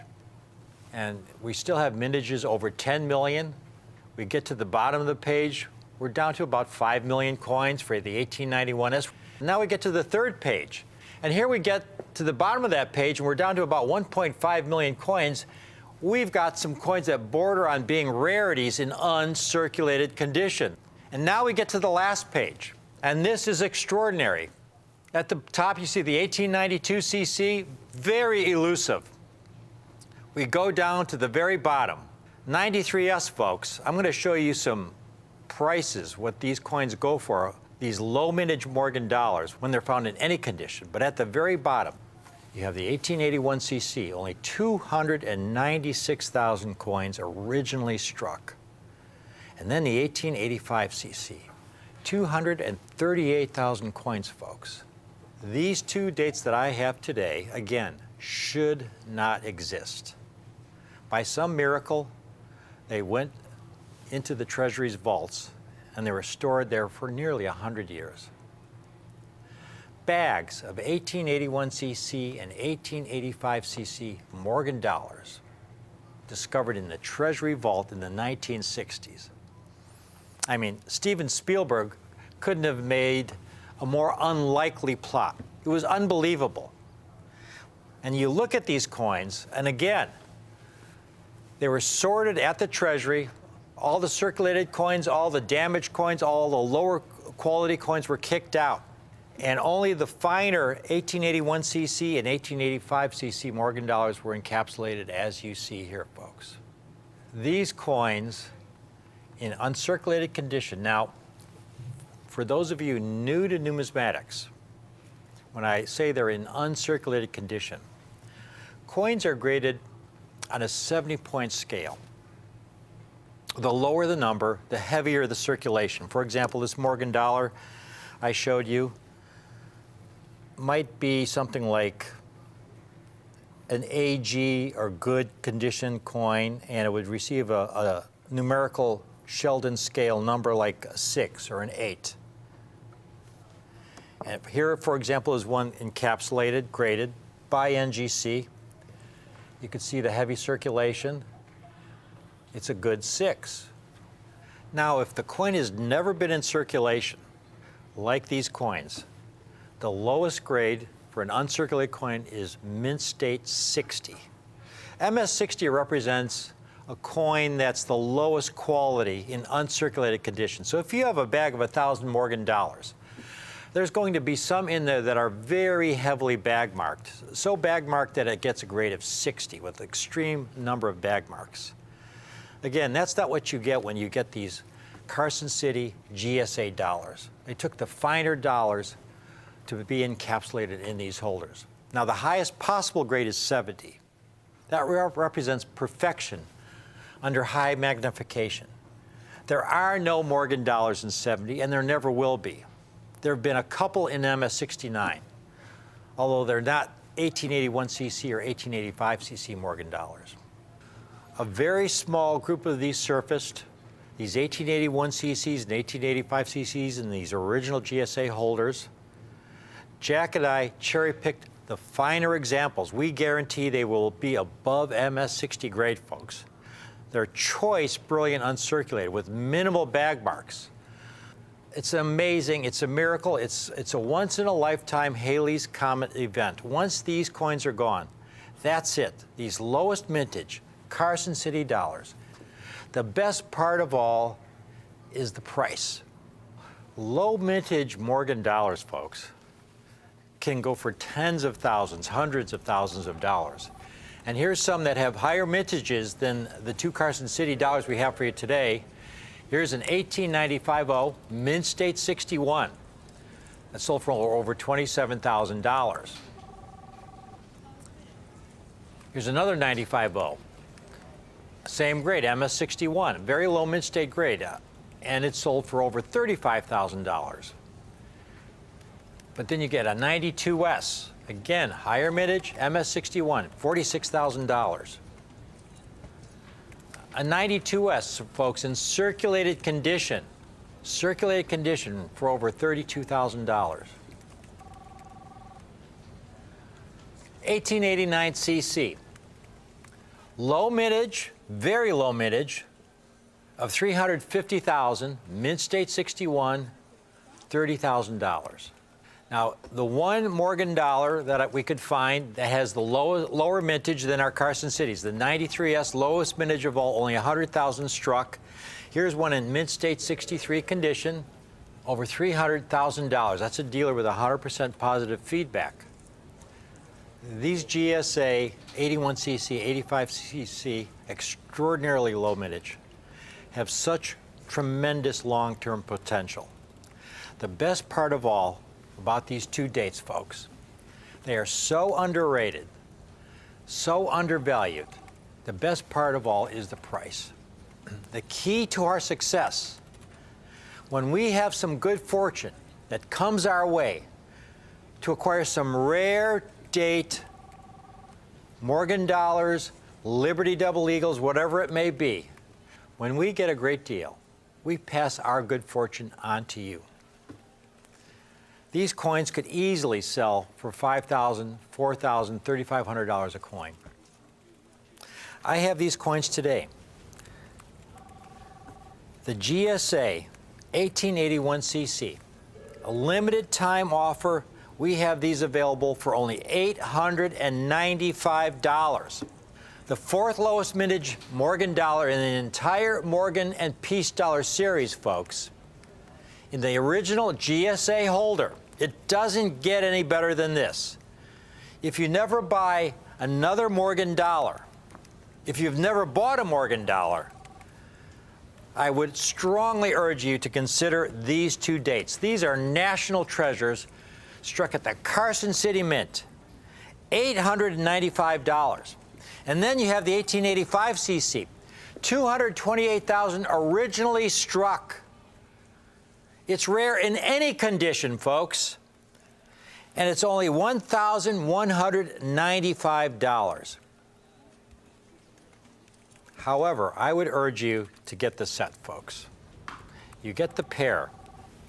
You can own both for only $1,995 for both the 1881cc and 1885cc. Now, again, we have limited quantities of these. This is a ground floor opportunity. This really is a must-buy. If you've never bought a Morgan dollar, if you never buy another Morgan dollar, You get these two coins. These are coins that you should keep in the family, pass down to your kids, your grandkids. Carson City Mint, Morgan dollars, the lowest mintage issues in the Carson City series. And we have a two-payment option for the set of two. Put half down today of $997.50, and we'll hold the two-coin set for you, folks. That's a savings of $95. $997.50 down today. We'll hold two of these aside for you, put it in our vault with your name on it, and pay the balance in 30 days. Again, these are GSA encapsulated in the early 1970s, the lowest mintage Carson City dollars in beautiful, choice, brilliant, uncirculated condition, folks. Coins that should not exist, that were discovered in a treasury vault in the 1960s in original mint bags, similar to what you see here. It really is a miracle discovery. And once these are gone, that's it. I mean, the government sold all those dollars that they discovered in the 1960s through sales in the early 1970s, and we've got the lowest mintage Carson City dollars for you today at a great, great price of only $1,995 for the set. This is just a great opportunity to acquire these key low mintage issues in the Morgan Dollar series from that storied Carson City Mint. These are true national treasures. I am so thrilled to be able to offer these two dates today. We've never had this kind of offer before. We came across a great group of these dollars. Jack and I cherry-picked the finest examples that you see here today. Now, if you just want to buy one date, there is a limit of 3 per caller, okay? We can't have somebody calling in and buying 20 1881 cc's or 20 1885 cc's because we have a limited quantity. We have a lot of people who call in who want the set. So if you just want one date, it's a limit of 3 per customer. Okay, I must emphasize that. So here we have 2 Carson City Morgan dollars, the lowest mintage Carson City Morgan dollars in the entire Carson City series. The 1881 cc, they only struck 296,000 examples. The 1885 cc, 238,000 coins, folks. When you have Morgan dollars that for some years, some of the mints struck 10, 20 million Morgan dollars. The Carson City Mint was a small mint. They had a limited production. And in 1881 and 1885, they had the lowest production in the entire Carson City series. And we have these coins, these discovery coins that should not exist, that were discovered in the United States Treasury in the 1960s. They were encapsulated in special Government Services Administration holders. Only the finest examples went into the GSA holders, folks. Any coins that were circulated or damaged did not go into these special GSA holders. This is a great, great opportunity at a great, great buy it now price. I hope you can take advantage of it. Thanks for watching.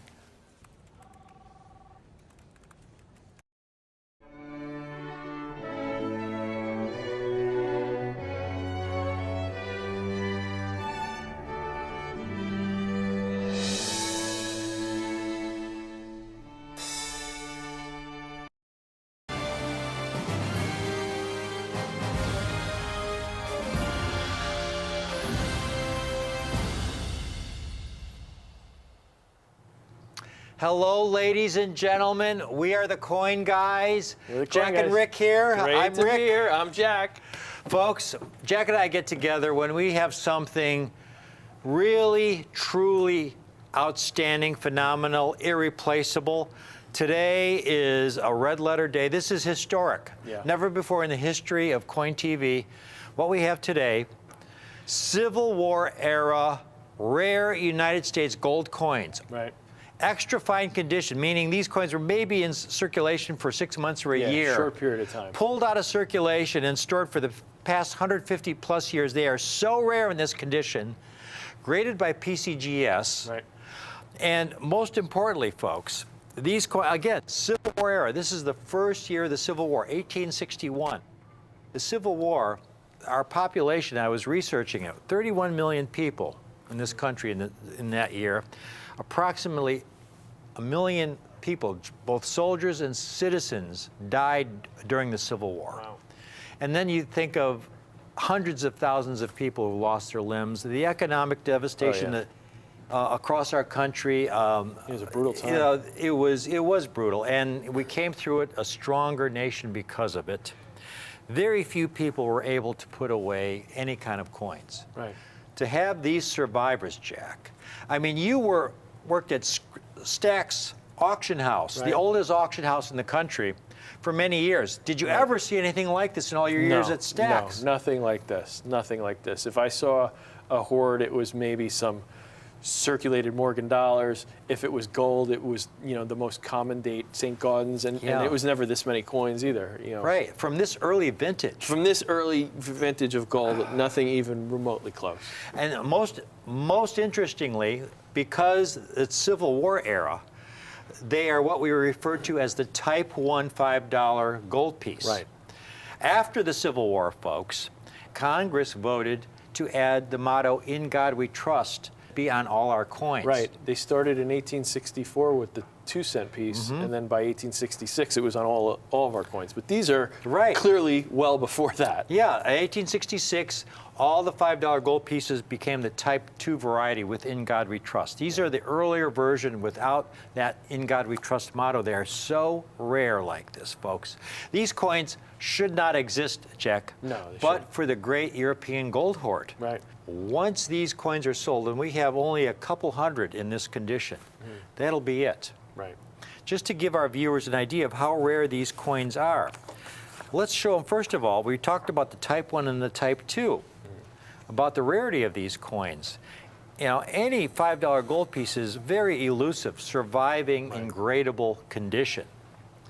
But most of the time when you find these $5 Liberty gold pieces, they are the later Type 2 variety. PCGS has certified about 185,000 examples. The Type 1, though, all years from 1838 to 1866, only 20,000 coins. Right. And even when you find a Type 2, it's usually the last, you know, say 20 years of the series. It's usually the 1890s, early 20th century. It's not usually earlier. So for it to even be Type 1 just makes it that much more challenging to find a coin like this. Exactly, exactly. And here's the chart our new viewers should see that's really vitally important. These 1861 $5 gold pieces are coins that have what we call absolute rarity, meaning they are rare in any condition. And what we've done is put together a chart of some of the rarest coins from that era, some of the rarest Morgan dollars. And at the very top is the 1893S, which is the King Kong of Morgan dollars. The key date. It's the Very rarest famous date. coin, Any condition. Only 7,000 certified in all grades. Here's an example. Now this is a Mid-State 63, which is an uncirculated specimen. It's over $300,000. It's actually a really good deal for an MS-63. Here's one extra fine 40. That's actually a great deal for an extra fine Yeah, 40. $12,000. And that's a dealer with 100% positive feedback. Now, this is really important, Jack. Here you have a 93S. It's AU, but it's details. It's been cleaned. Right. It's a damaged coin. It's $40,000. Right. Here, we'll just show you this one last coin. Here's one for about almost $9,000, VF25. Again, cleaned, details. Now, that's really important, Jack, because when it says cleaned, they may put a grade on it, but it's not reflected in the population totals. Correct. So that number you see, about 7,000 certified, well, that doesn't even include all the examples that are cleaned, et cetera, that are still Damaged, selling right. for $10,000, $20,000 and more. And then you look at the 1861P at the bottom. Only 2,100 coins in all grades. And that's so important. All grades. We're not just talking about extremely fine. Right. We're not talking mid-state. There's not hardly any coins graded. This is all grades combined. Now, folks, these coins really should not exist. The only reason that they exist is because of the great European gold hoard. The great European, this is an actual bag that had gold coins from This the is what great they were European using. bank Right. hoard. The story of why these coins exist really begins with the Great Depression. Right. It's a fascinating story. The Great Depression, 1929, it was economic devastation. unemployment rate was 20, 30%. In 1933 alone, there were approximately 4,000 bank failures. Wow. Now, if you can imagine, folks, you had your life savings in your bank, your retirement, your nest egg. You'd spent 10, 20, 30 years accumulating. And you go to the bank the next day, and the bank's shuttered closed. Right. It had failed. You were wiped out. There was no federal deposit insurance back then to guarantee your savings. Right. You were wiped out. And you could understand how those people who had their savings in banks that had not yet failed were terrified that their banks would be next. Right. And so what they began to do, they began to pull their money out of the banks and buy gold coins, because throughout human history, gold has always had value. Throughout all the cultures, all of human history, you go back to 2500 BC, the ancient Egyptians believed that gold was the flesh from their sun god Ra, that it was indestructible. 2500 BC in ancient Egypt. If I had been one of those citizens back then, Jack, I would have done the same thing. Mm-hmm. Gold has always had value, so they were pulling their money out of the banks, putting it into gold coins.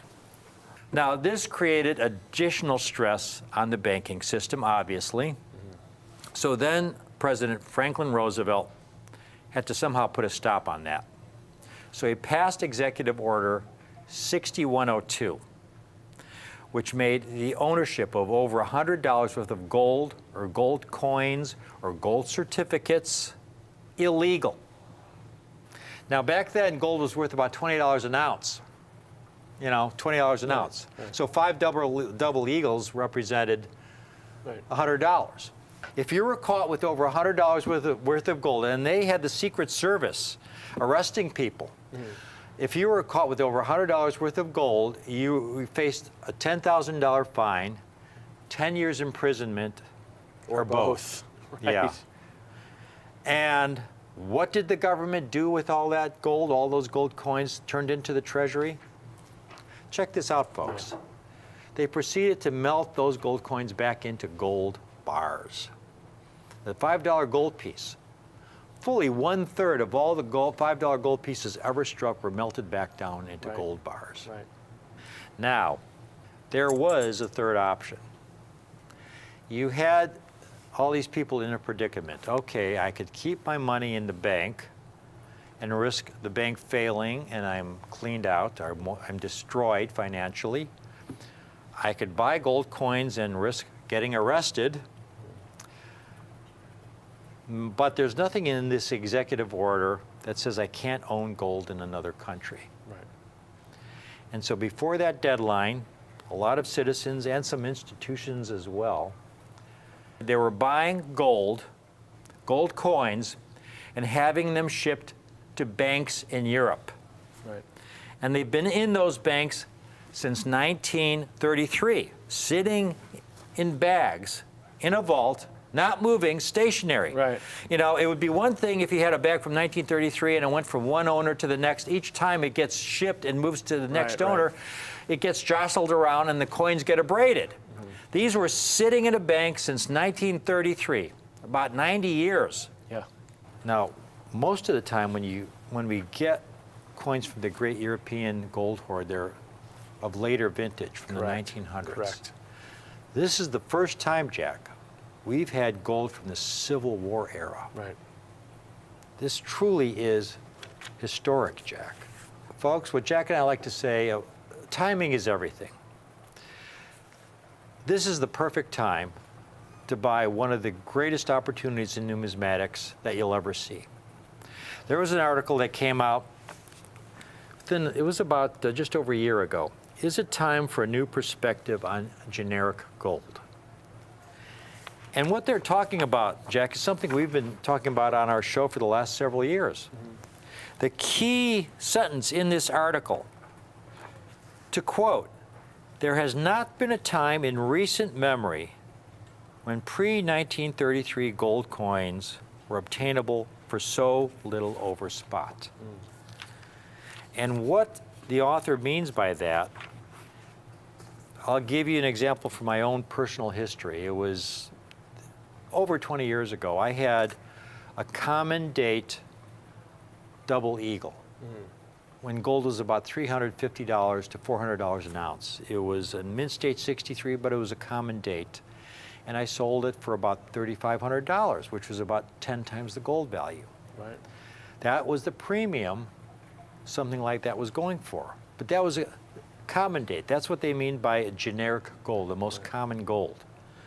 Rarely do you see anything from this earlier era, folks. This is vintage gold, extremely rare Civil War era gold. Right.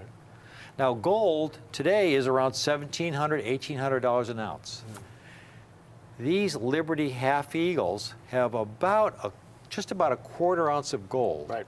So they have almost $500 in gold value alone. And if they were a generic common date, you'd say, well, that's about, $5,000, 10 times the gold value. But again, these are extremely rare, folks. Only 2,100 certified in all grades. That's so minuscule. That's an unbelievable number. I still can't get over it when you keep saying that. 2,100 in all grades. Yeah, in all grades, and it's the Type 1 variety. I mean, think about how many collectors there are. You go to a major coin show, there's 10,000 people at the A&A convention, right? Yeah. Right? Yeah, what we have to stress, Jack, this is a very limited time offer. To survive in extra fine condition that haven't been cleaned and problem-free, take a look at one of these close up. They're extraordinary quality, folks. So yeah, for any of you who are new to these earlier vintage coins, if you look at the obverse, this coin was designed by a gentleman named Christian Gobrecht. He was famous for designing U.S. coins in the 1830s, actually, when this coin was first released, 1839. But we have the obverse. We have a woman representing liberty. It's all the coins at that time had some kind of representation of liberty, an allegorical representation of liberty. You have the stars of, representing the 13 original colonies surrounding there, liberty on her, what they sometimes call coronet, that crown that she's wearing. And of course, the ever important for this coin, the date 1861, Yeah. that vintage First from year. the Civil War.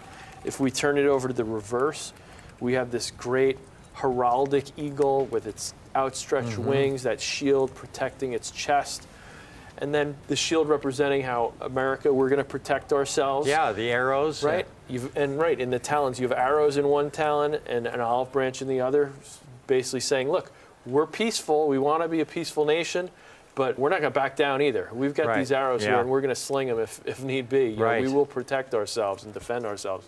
Around the edge there, you see United States of America, and at the bottom, of course, the denomination 5D. They couldn't fit the word dollars, but 5D.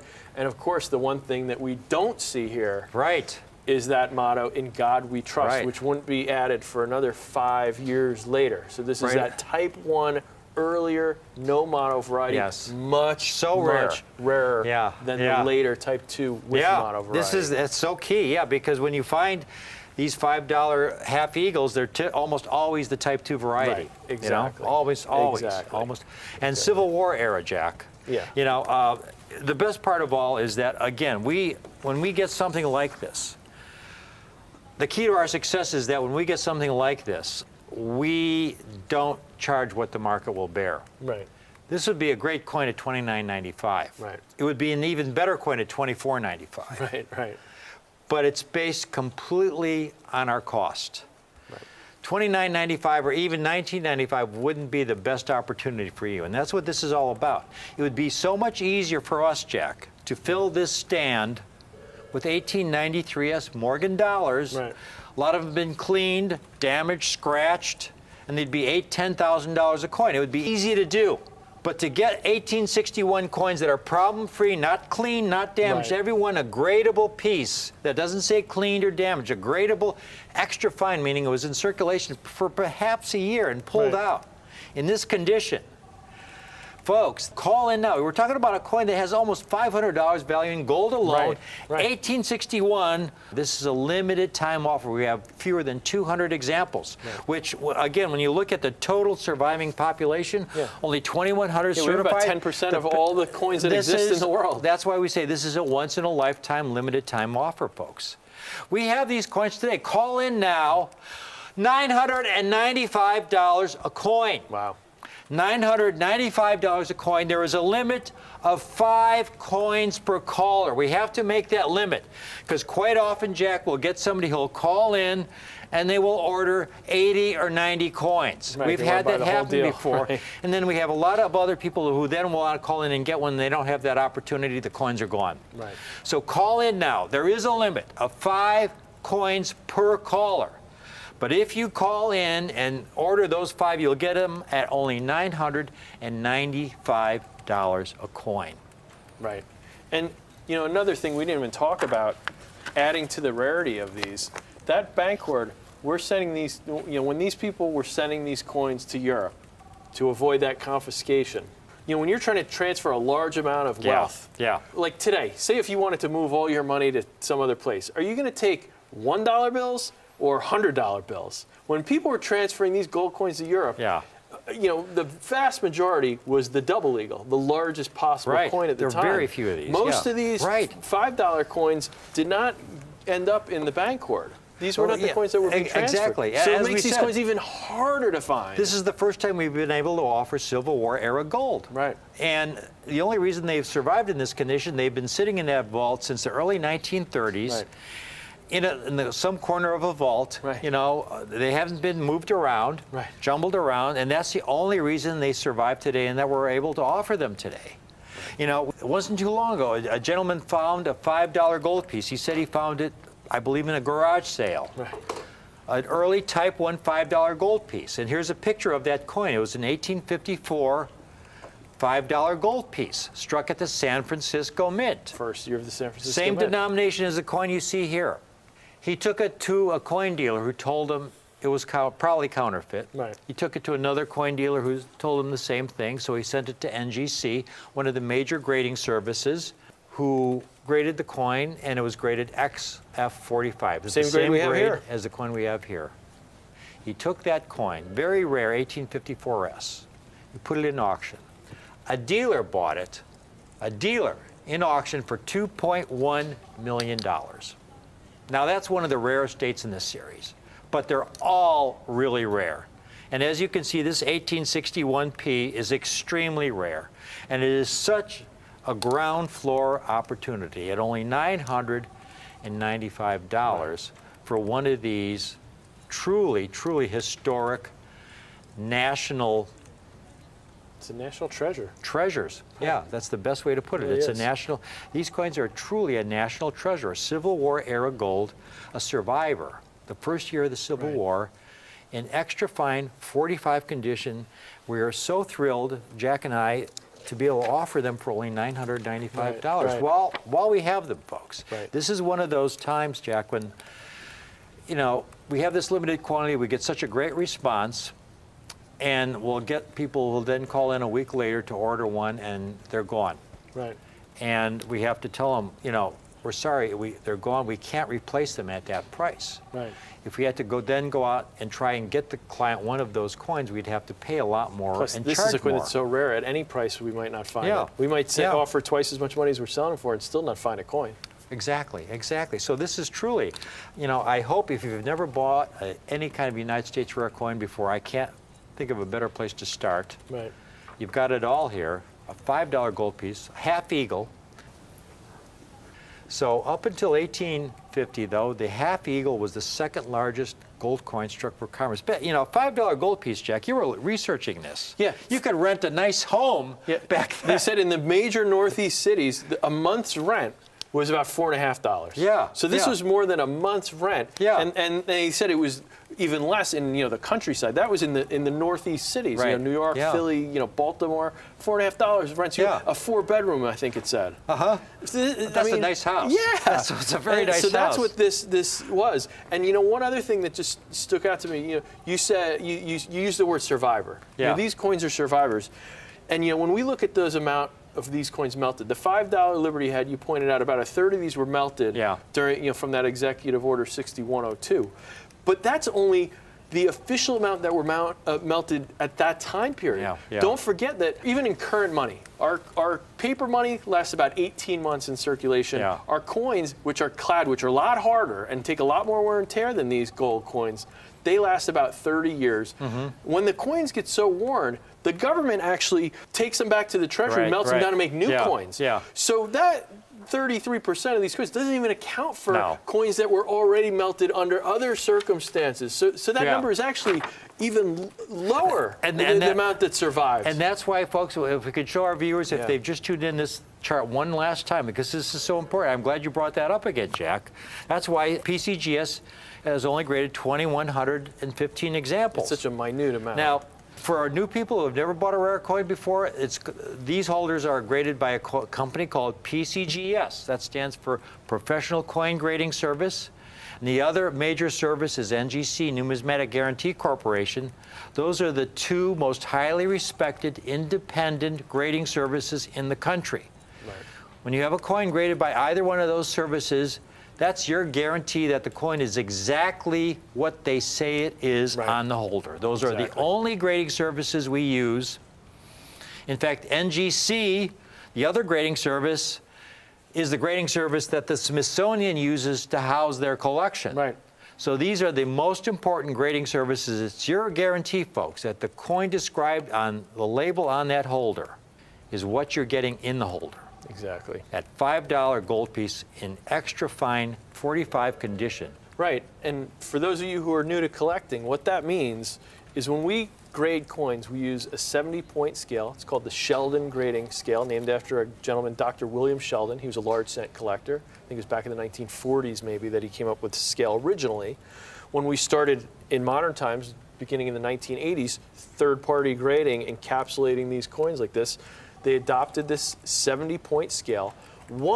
A grade of 1 would mean a coin, it's so worn you can hardly even recognize it. Yeah, it can barely read the date. It's worn to almost nothing. 70, on the other hand, is an absolutely perfect coin with no flaws at all. Those only exist in brand new modern coins the last 20, 30 years or so. There's nothing from this era that even comes close. Nothing from this era is even close. There's no mint state 69s or, an MS 60, a grade of 60 points or higher, which is in the old days we'd call uncirculated or brilliant uncirculated. It's a brand new coin. A coin with no wear have to have a grade of 60 or higher. Now it'll have a lot of marks on it because these coins were struck for commerce, ejected into bins where one coin falls on top of another, thrown into bags. Exactly. Yeah. Exactly. So a grade of XF45, extremely fine 45.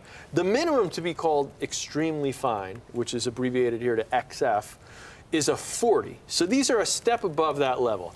I've always loved the XF grade, the extremely fine grade for rare coins, because it's a coin that has a little bit of wear, but generally they're really attractive. You're not losing all of those details. You can still see the hairlines, and you can still see the feathers on the eagle. It's just a little bit of wear at the highest points. And generally, they don't have a lot of heavy marks. They have a kind of a smooth look. Well, that's it. Otherwise, it'd be described as damage. They wouldn't grade it. Exactly. Exactly. So extremely fine is a great grade for rare coins like these because it has just a little bit of wear. You can still see all of the details, but it's not going to be a $50,000 coin where you might pay in a mint state, a higher gem grade or something. So it's a perfect grade for a collectible, for a coin of this era, this vintage. Perfectly put. The perfect grade, perfect price point. Incredible, incredible absolute rarity. Rare in any condition. $995. Great price. We sincerely hope, Jack and I, that you can take advantage of this, folks, this really precious Civil War era piece of our national heritage, 1861 $5 half eagle in extra fine 45 condition for only $995. It's coins like these why our viewers should always check in to see what we have, because you never know what we'll come up with next. You know, There's always something new. There's always. we didn't know we'd come up with this 2 weeks ago. I'm folks. always surprised at what I find. It just came in. Please call in and get a hold of at least one of these. If you can get 5, there's a limit, 5 per customer. It's been an absolute thrill to be able to offer these Civil War era $5 gold pieces, folks.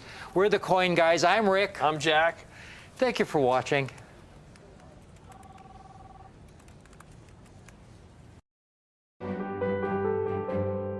There is nothing I enjoy more than helping our clients build the coin collections of their dreams. Are you looking to assemble a complete collection of coins but are having difficulty finding the rare ones you're missing? Do you need guidance in locating and acquiring high-grade, high-quality examples of certain hard-to-find coins? That's why Rick's U.S. Coin Show has introduced the Private Advisory Coin Team. Rick and Jack deal with many high-end coins for private collections that are not shown on our regular TV show. And now you can have access to these coins too.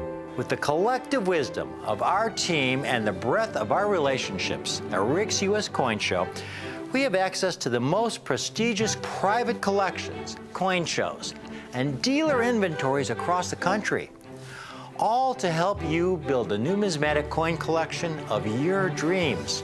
The Private Advisory Coin Team is for those collectors who seek those ultra super rare and hard to find coins that you only read about in numismatic books. If you're interested in learning more about some of the rarest and most valuable coins known, call the number on your screen and tell our customer service representative you would like to be connected with a member of the Private Advisory Coin Team. And be sure to keep watching Rick, Jack, and James on Rick's U.S. Coin Show.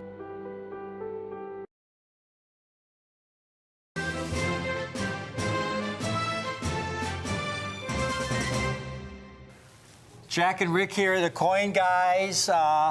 What we have, Jack, is huge. Huge as in the best we have ever handled, ever seen. This is truly extraordinary. This is something, the kind of opportunity, it reminds me of the Great European Bank Hoard, which featured some incredibly rare United States gold double eagles that we're able to offer our viewers at just below market prices. Right. This, folks, is the Great American Silver Dollar Hoard. Right. And I'm sure people are wondering, but we have. That's not even a half a bag, No, Jack. this is just a small portion of the dollar hoard that we are sorting through and cherry picking the best coins. Approximately 50 bags and these were uncirculated mint state silver dollars. This is simply, it's the greatest hoard of uncirculated Morgan and Peace dollars that Jack and I have ever seen or handled in our lifetime. Again, approximately 50 bags, folks. You know, this is one of the great silver dollar hoards in the history of U.S. numismatics. Bags and bags and bags put away for decades and decades and decades of uncirculated. I have to stress that. They're uncirculated. They're never been in circulation. Exactly. These aren't your typical circulated, low-grade, slick Morgan dollars, Peace dollars. And we're going to show you the difference in just a few minutes. But there are mixed dates, all struck between 1878 to 1935. 1935 was the last year of the Peace Dollar series. Right, correct. Jack, I do believe that, you know, you and I, we work so hard, harder than any other coin team, I believe, in the country, to be able to find these most extraordinary, once-in-a-lifetime, rare coin finds for our viewers, you folks watching, and to be able to offer them at the lowest possible collector-friendly prices. As a collector, you and I are both collectors at heart. Absolutely. Oh, yeah. There is nothing more exciting and satisfying than knowing that we have a rare coin find that quite often represents a truly once-in-a-lifetime opportunity for our viewers. Right. And in all my years, you know, I worked at Stax Rare Coins in New York, the oldest auction house, numismatic coin company in the country. Never did we have a hoard of brilliant uncirculated silver dollars like this. Jack, you just mentioned Stack's Auction House. Now, folks, you need to know a little bit about Stack's Auction House. It's the oldest, most established rare coin auction house in the country, Jack. Right. You were a buyer at Stack's for almost a decade. Oh yeah, I worked in the counter there for over 7 years. I saw a lot of coins there. I mean, Stack's goes back to the 30s, back to the Great Depression, and they've handled pretty much all of the greatest rarities in U.S. coins. They handled the first U.S. silver dollar from 1794, and Now, it's an amazing folks, coin. He said the first U.S. silver dollar. He's not talking about the first year silver dollars were struck. 1794 was the first year they were struck. Jack is talking about the first 1794 silver dollar struck, period. The first silver dollar ever struck. Fine, extraordinary condition. Right, and even a low-grade coin, it's about $100,000 coin. This particular coin, it's a special coin. You just look at it, you can tell this was not made like a normal coin. Specimen 66. You were able to handle that with Stack's Auction House. When we got deals of silver dollars, and usually it was first off like a cigar box with like 5 coins or something. And once in a while, if we did get lucky enough where someone came in with a bag, a large quantity, those coins were circulated. They weren't uncirculated coins like we have here. They were just worn coins that people saved after they had been used in commerce for decades. So what we have here is just the most thrilling hoard of brilliant uncirculated Morgan and Peace dollars I've ever seen, and probably will ever see. I mean, this is just such a unique opportunity for a coin collector to be able to have this kind of group of coins. Folks, other dealers, other shows may talk the talk, but Jack and I walk the walk. We have put together some of the finest collections for our clients over the years in Peace dollars, Morgan dollars, gold double eagles. We work so hard at assembling these sets that we have for you today because Jack and I recognize what a truly great buying opportunity cherry picking the finest Morgan and Peace dollars represent for you folks out there watching today. This is a great collector-friendly opportunity. If you've never acquired a rare Peace dollar before, this is the time to start. The set we've assembled, Jack, we're calling it our perfect Peace dollar collection. It's the ideal combination, offering exceptional, eye-appealing, extremely scarce, and uncirculated Peace dollars at the lowest possible collector-friendly price. And today, Jack and I have cherry-picked some of the finest examples, selected especially for all our viewers who have never owned a superb, uncirculated silver dollar before.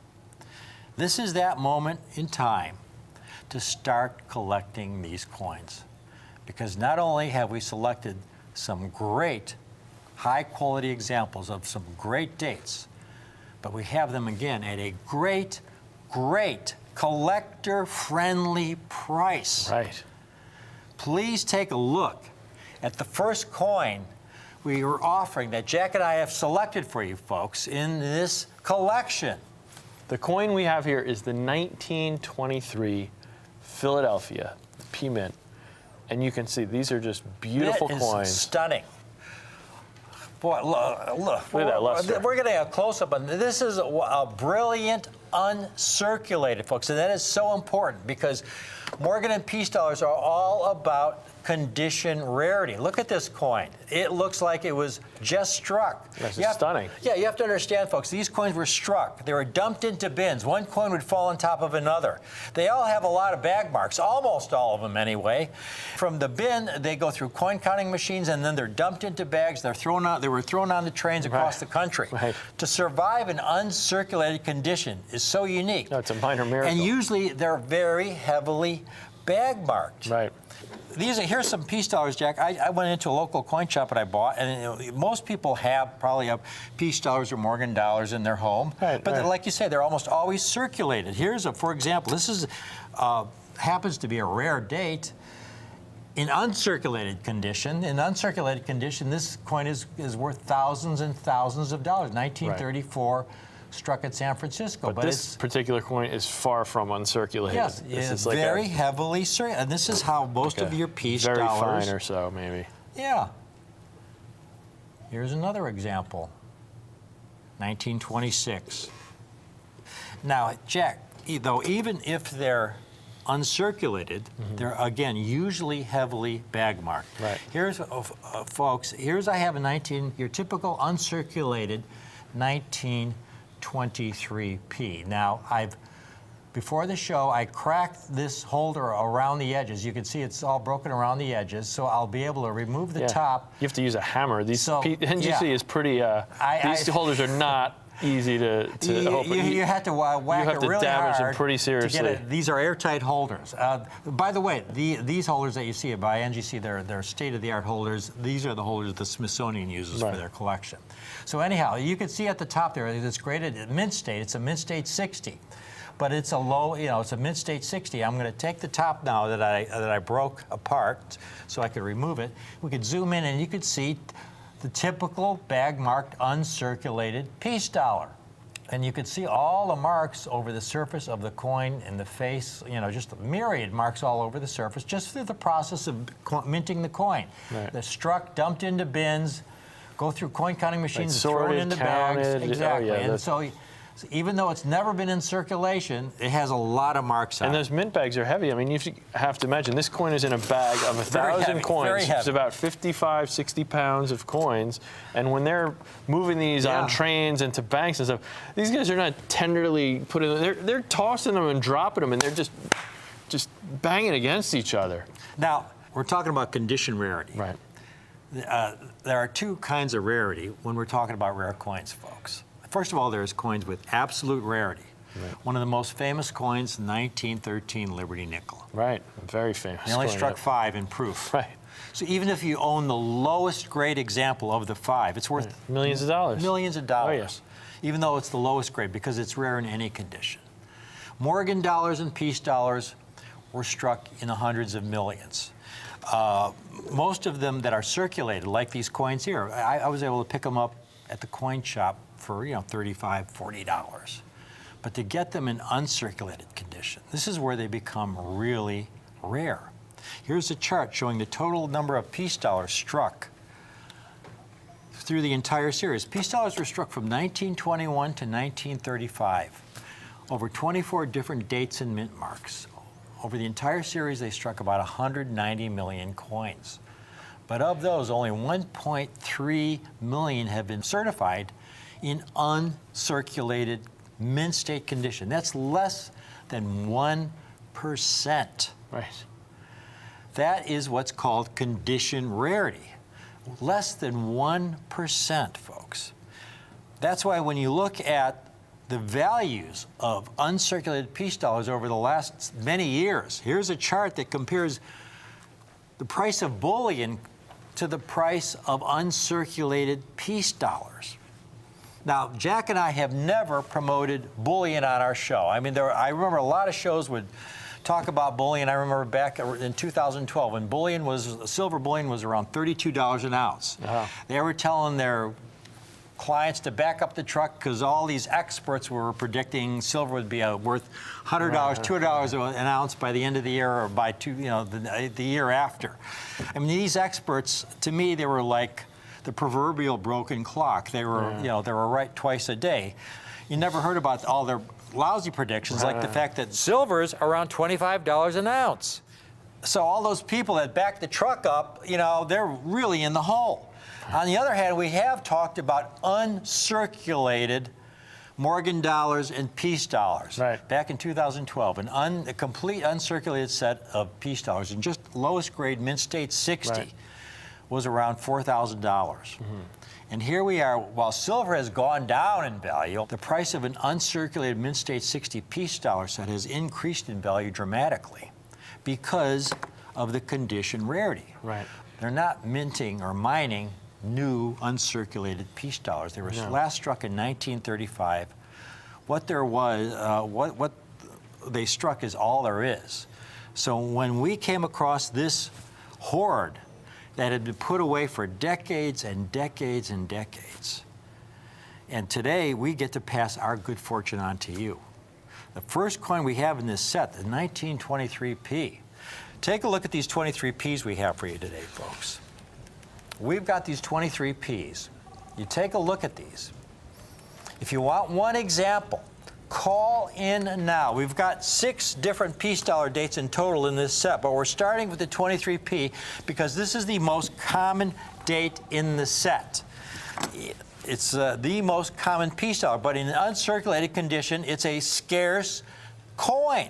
We've got these coins for only $69 a coin for a 1923p cherry-picked by Jack and I. Hand-selected, choice, brilliant, uncirculated condition. $69 a coin if you've never bought a Morgan dollar or a peace dollar before. This is the perfect time to start, to get a brilliant uncirculated example, not a circulated piece.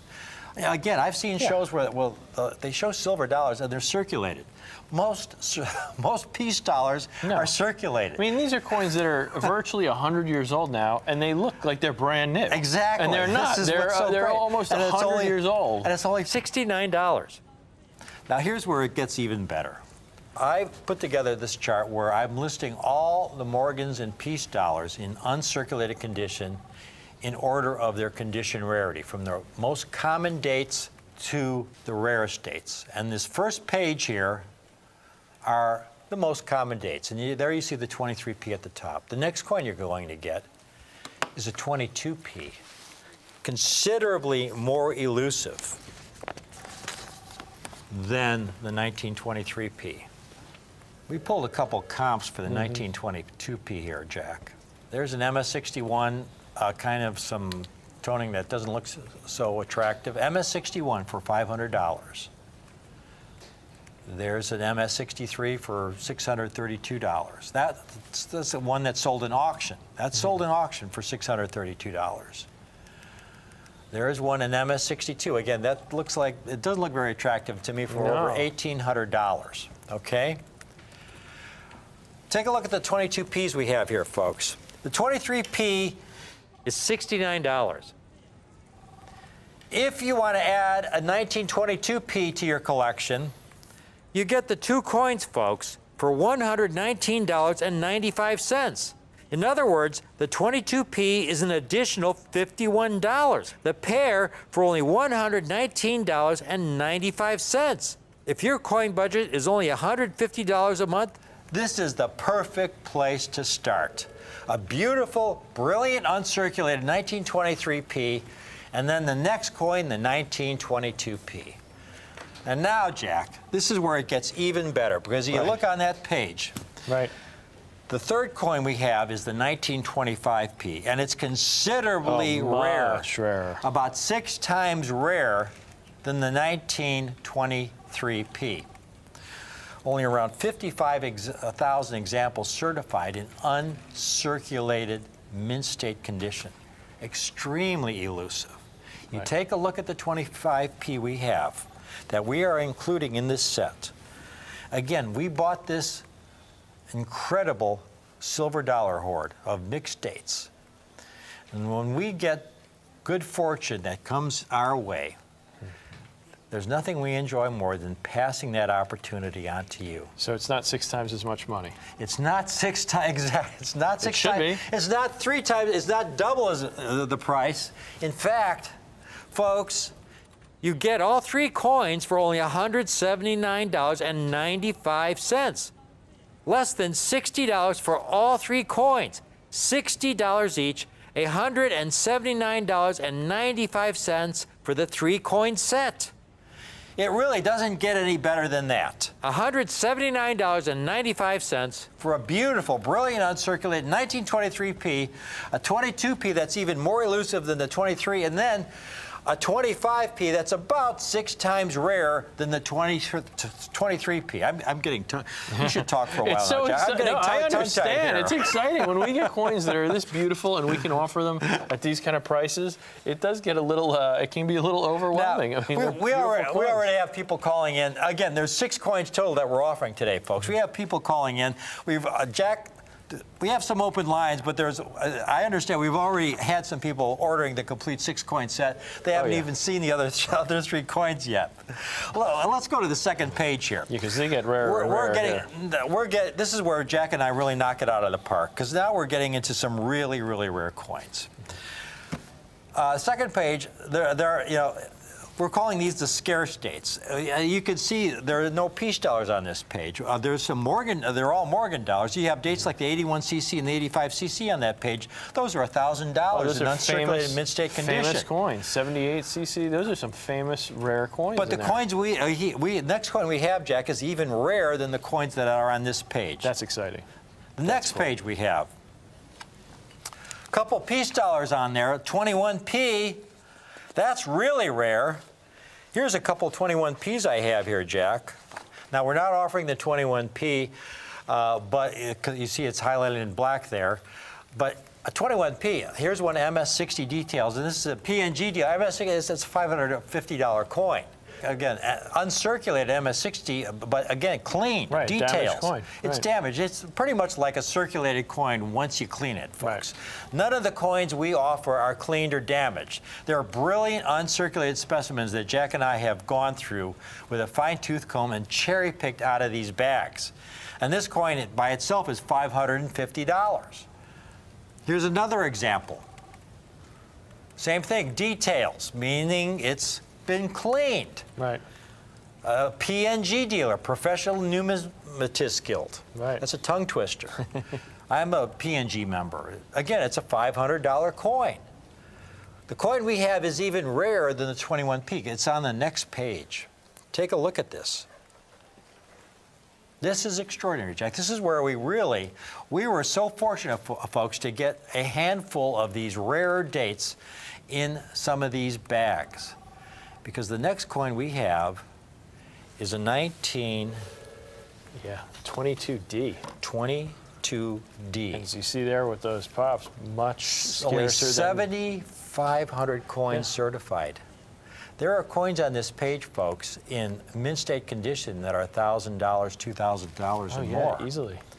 Take a look at the 22D we have. This is the 4th coin in the set. The 4-coin set with the 22D is $269. That's all 4 coins, not just for the 22D, all 4 coins. 1922D. Now the mint mark on these peace dollars is fascinating. Yeah. The mint mark on the reverse, when you turn it over, it looks like they use the same mint mark for the Mercury dimes. Yeah, it's very small. Tiny. It's just there below the word 1, just above the eagle's feather, tail feather there. Near the rim, it's about 7, 8 There we o'clock go. We're near the zooming rim. in there. It's now so you can tiny. see the tiny little that is the mint mark on the peace dollar. But it's so important. It's so important to designate this coin was struck in Denver. Yes, because so the 22D is over 10 times rarer than the 22P. Right. And so the 22D is in the set, and the whole set is only $269. So we're passing our good fortune on to you. We got a handful of some of these rare dates, a 5th coin in the set. Well, Jack, we had to have a peace dollar struck at the San Francisco Mint. Oh, yeah, of course. Peace dollars were struck at 3 mints, Philadelphia, Denver, San Francisco. Right. Right. So we needed to add an S mint. We decided on the 22S. We're so lucky Again, to get tough some date. 22S's. Oh, yeah. Tough date. You saw on that chart, there's about 6,300 coins graded mint state. 6,300 coins. So a much tougher date, and we thought that was important to add some of these tough dates. As we're going through this hoard, we're finding coins, we're figuring out, what is there enough to make a few sets, and we found these coins. We thought this is the perfect coin to put in this set. It's an S mint, so condition rarity, tough date, scarce coin. So fortunate to find some of the 22S's in this bag. So we're able to offer it at this kind of price. Right, yeah, this is just $379. And that's not for the 22S, that's now for the 5 coins. The 4 prior coins we talked about, adding in this 5th coin, just $379. And there's some, as you know, obviously, we're getting into some much scarcer dates. That 22S, there you see the 22D. Yes, again, the tiny mint mark there, Jack. Right, yep. There's a San Francisco mint mark. That's, again, so important. This is not a 22P. This is about, 30 times, 40 times, 50 times rarer than a 22P? Right, much rarer. Absolutely. a 22 San Francisco Mint piece dollar. And that's all for $379. Now, folks, again, we got a lot of people calling in the 6-coin set. We said it's a 6-coin set. Sasha, what's the 6th coin? Let's go continue on with our chart here, our condition rarity chart. What's next on that chart? Oh, it's not even on that page. It's not on that page. Let's go to the next page. Where is that coin? Here we are, the last coin in the set. Here we get into the extremely rare dates, fewer than 4,000 certified. Wow. We did get some 23Ds, Jack, only 3,600 graded. And you look there, you look, for example, 1879 CC. Folks, 1879 CC, I mean, even in AU condition. Oh, yeah. AU famous. condition is a $4,000 coin. It's a famous coin, 79cc. Everybody collects Morgans. Yeah. Knows that is a hard coin to get. It's an expensive coin. Typical low-grade example, MS62, which is a good grade, but it's over $6,000, and that's where the market is for 79cc. Well, you're getting into silver dollars that have incredible condition rarity. So going back to that chart there, we've got this last coin to find a handful of these 23Ds in these bags. Right. You take a look at this, folks. We've got the last coin, the entire 6-coin set. Jack, it's $595. That's less than $100 a coin. That's a great including value. the 23D. Yeah, this is an extraordinary value. This is just a great value. I mean, those 3 mint-marked coins there alone, we just showed you on the rarity chart how few of them exist in mint state. Those 3 coins alone could easily cost well over $600. But for $595 for this 6-coin set, plus on top of it, we're going to put it in a nice wood box for you to store them in. It's a great collection for the price. It's just an extraordinary price for this collection. Yeah, we've got this presentation box for the 6-coin set, folks. This piece dollar collection. Again, we've got a lot of folks call. Do we have any open lines here? 2 open lines. Jack, we are not doing our job here. We shouldn't have any open lines for this. Right. Folks, well, let me just circle back a little bit. Let's make sure they understand just how rare these coins I've handled are. some of the finest silver dollar collections. I've assembled some of the finest. Absolutely. My clients have gotten awards for some of the... Right. Sasha, where is that plaque for one of my clients? For the finest known Morgan dollar collection in 2006. Right. I have clients who have some of the finest known silver dollar collections. That was the #1 set on the NGC registry. And here we have some extraordinary piece dollars, a horde of piece dollars and Morgan dollars, the likes of which I have never handled. You never handled in your years at Stax. Right. We were really fortunate, and the nice thing is we're able to assemble this in such a way that even if your budget is only $100, we're starting with the 1923P because that was the coin that was the most common in these bags. Right. We're able to offer the 23Ps for only $69 a coin. And if you want to get more than one 23P, you can get more than one. You can get 10 or 20 if you want. And they're $69 a coin. But then if you want to build a set, the second coin we have is a tougher coin. Considerably more difficult, the 22P. But we're able to offer the pair for only $119.95. In other words, an additional $51, an even lower price than the 23P. But then this is where we start really, I mean, this is a triple right here. If you can afford 3 examples for $179.95, we're including the 1925P, which is about 6 times rarer than the 23P. Here's where you're getting to some really scarce coins in uncirculated mint state condition. But then this is where we really knock it out of the park because the 4th coin is the very scarce 1922D. In fact, on my rarity chart, it's a rare date. Only 7,541 examples certified in mint state condition by NGC. And we've got this 22D included in the set, all 4 coins, for only $269.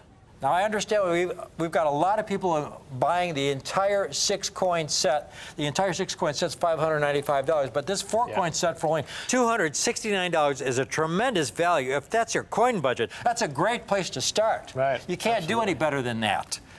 Now, the 5th coin we have, because you're getting that 22D, now the 5th coin we have includes, as you point out, a San Francisco mint issue, the 22S, which is even rare, only 6,400 examples certified. So you're getting all 3 mints, the P, D, and S in the 5-coin set, and you're getting it all for $379. So we're getting a lot of people calling in. Do we have any open lines? The lines are currently locked right now. If you just hold on, we will get to you, folks. Just be patient on this. This is a riveting offer. This is the perfect place to start, our perfect peace dollar offer here for the collector of today's. Such collector-friendly prices. The 5-coin set for only $379. But then, if you want the monster set, if you want all 6, we've got the 1923D. Right. Only 3,678 examples certified in uncirculated mint state condition. Could we get a hand shot of this last coin, Sasha? 1923D, and again, that tiny little Denver mint mark, which means everything, because this coin is about roughly 100 times rarer than the 23P. Right. Because it has that tiny little Denver mint mark there, right at about 8 o'clock, right above the tail feathers. And the whole set is only $595 in the custom case. This is the kind of set, folks, this is the kind of set that Jack and I specialize in, offering you coins with tremendous future potential, coins that offer tremendous eye appeal, quality, and rarity.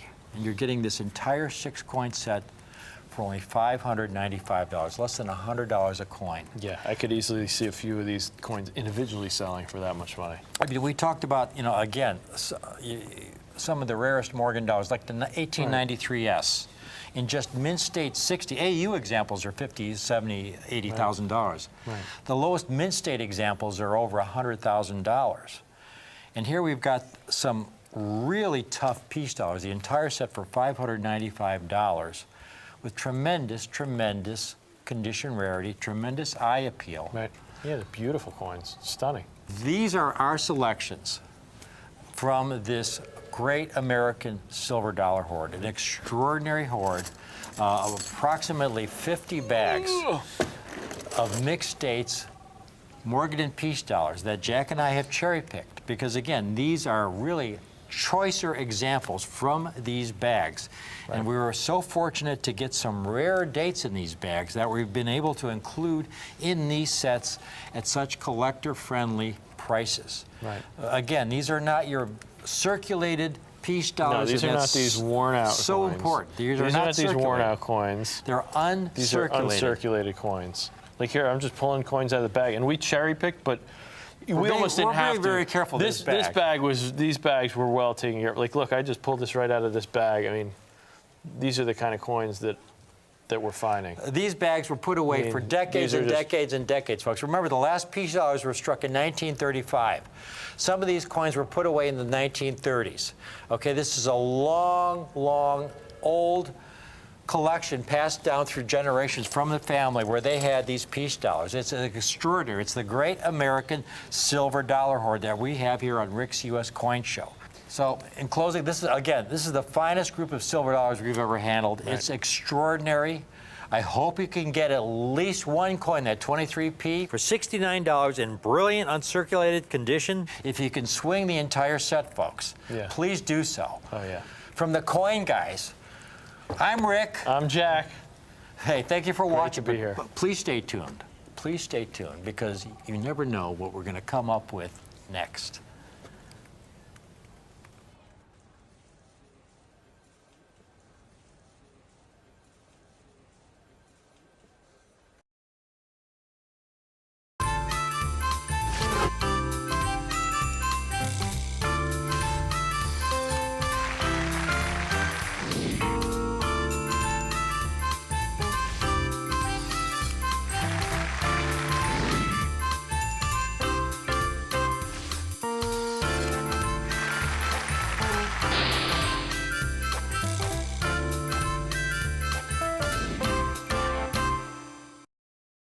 Hi, everyone, and welcome to the show.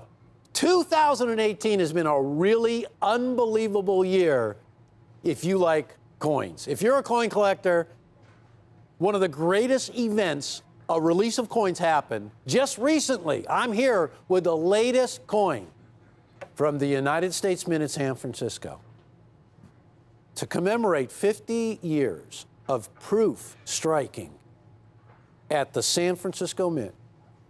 The Mint at San Francisco came up with a reverse proof issue.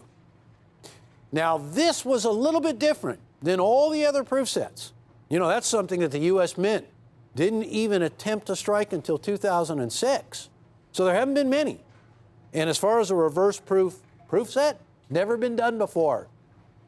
The other thing that was really special about this issue was that the U.S. Mint said, we're only going to make 200,000 of these sets. And that is it. It sold out pretty darn quick. And I'm going to tell you more about that in a minute. And now you've seen various components of the 2018 reverse proof set on our show. We have featured the Kennedy half dollars, the Lincoln pennies, the Roosevelt dimes. It is now time to feature the dollar coin from that set. Coin World is a publication for coin collectors. And as soon as the issue of the 2018 reverse proofs hit the marketplace, started seeing articles. This one says that proof 70 grades are elusive for the set coins from the sets. Really hard to get. Didn't really realize how hard until we started getting figures of how few were being graded. So when you see proof 70 grades are elusive for these 2018 coins, something to really pay attention to. The coin that we're going to be featuring is often referred to as a Sacagawea dollar. But really, there's more to it than that, because the Sacagawea dollar was issued in 2000. In 2009, the Mint began to change the reverse of the coins, and where you typically had an eagle on the reverse in the earlier years.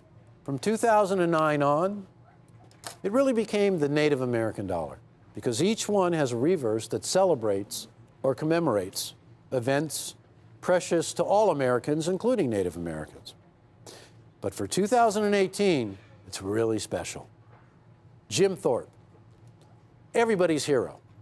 Jim Thorpe was Native American.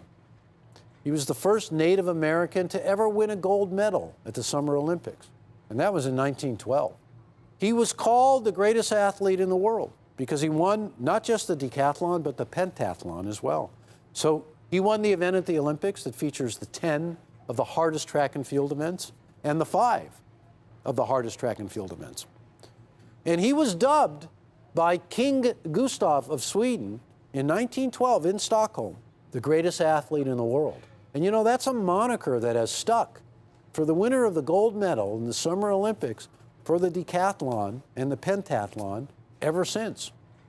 But Jim Thorpe was an amazing athlete, a professional baseball player, a professional football player, professional basketball player. He was more than a well-rounded athlete. He might have been the greatest athlete of the 20th century. He's remembered fondly on this dollar. This is a small mintage, very, very small mintage. So the coin we're going to be featuring is the Native American dollar for 2018, struck exclusively in reverse proof. And you can see all of the Native American proof dollars that have been issued from 2000, the beginning, up to 2018. And you can see that the one in red at the very bottom, by far, is the lowest mintage of them all. And it's hard to get in a perfect grade. Please take a look at the display, because we don't just have 1 or 2 coins in perfect grade. We've got them. We've got them. We did our homework on this deal. We prepped for about a year to position ourselves where we could get the maximum amount of these coins in the highest quality. So every one of the coins that you're looking at there are a Native American dollar in the one-time only reverse proof struck at San Francisco in the ultimate grade, a reverse proof 70, a perfect coin, absolutely highest grade, achievable. And it's really a big deal. In an absolutely perfect grade, $289.95. That's what they're being offered at. Many are selling. Look at this one. Almost $450. A perfect Jim Thorpe Native American dollar. Absolutely flawless. Almost $450. Yeah, I found one that was the deal of a lifetime. Didn't last long. About $120. That is a heck of a deal. This is a magical moment for this coin because everybody's talking about how few of every one of these coins out of the 2018 reverse proof set. You know, the Mint are really good at striking coins, but they haven't been striking the reverse proofs for that long. And let's face it, try as they might, each one of these coins is struck on a hand-operated press, struck a minimum amount of 2 times to bring out all the detail. They're inspected at every step of the striking process. The dies are inspected in every step of the process of preparation to strike these coins. And still, it's a very low rate of perfect coins being generated by the grading services. Every coin that we have in this deal is a perfect proof 70. So, you know, once again, folks, you can find them at a bargain price.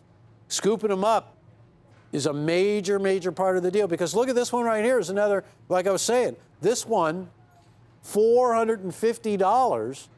And when these coins first hit, just literally, I mean, we are talking weeks ago, the world was on fire. Everybody was talking about it. 114,000 of these were sold in one day at the U.S. Mint. 114,000.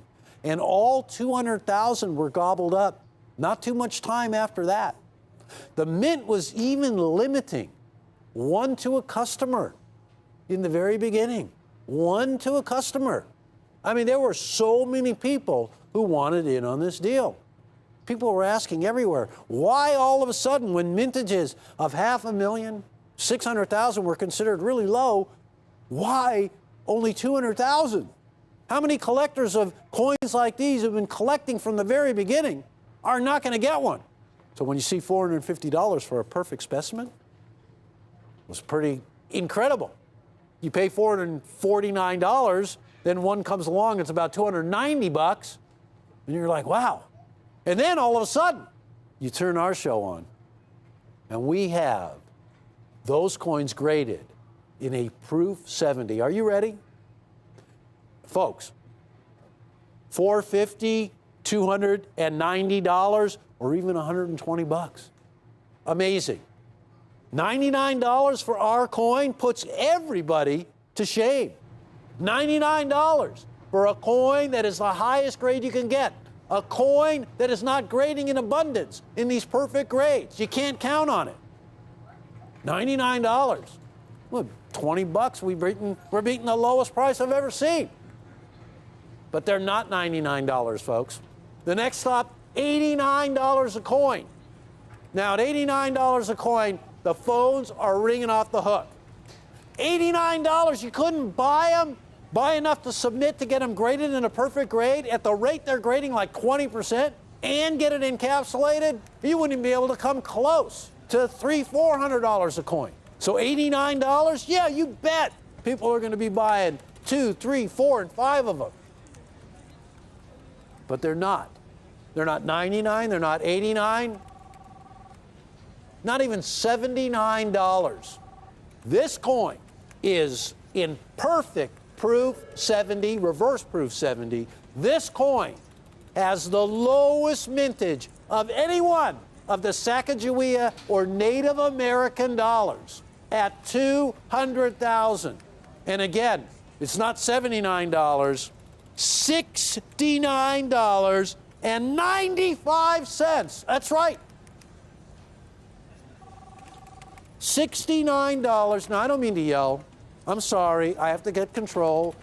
But $69.95. All graded in a perfect proof 70, reverse proof, mintage of 200,000. In fact, actually, I checked the mintage. It actually came in a little bit under that. So it's not even 200,000. You know, the thing about it, when you have a coin that has such a low mintage, and I could name them, you know, I could just go on and on. The very first Lincoln penny, the 09 SVDB. Well, that coin had a mintage almost 500,000. And they're impossible to get today. You could never get one in this high grade. But coins in heavily circulated condition are almost impossible to find. Have you ever heard of the 1916D Mercury dime? Well, there are only 284,000 1916D Mercury dimes. In a high grade would be considered 6.5. Wow, I don't know, $50,000 you would pay, maybe even more. When you look at some of the rarest coins today, they can't touch, or of rare coins of yesteryear, they can't touch this low a mintage. The other thing is dispersal. These coins have been dispersed to collectors literally within the first week or so that the mint began to sell them. They are put away in collections right now, never to see the light of day. This is really something special.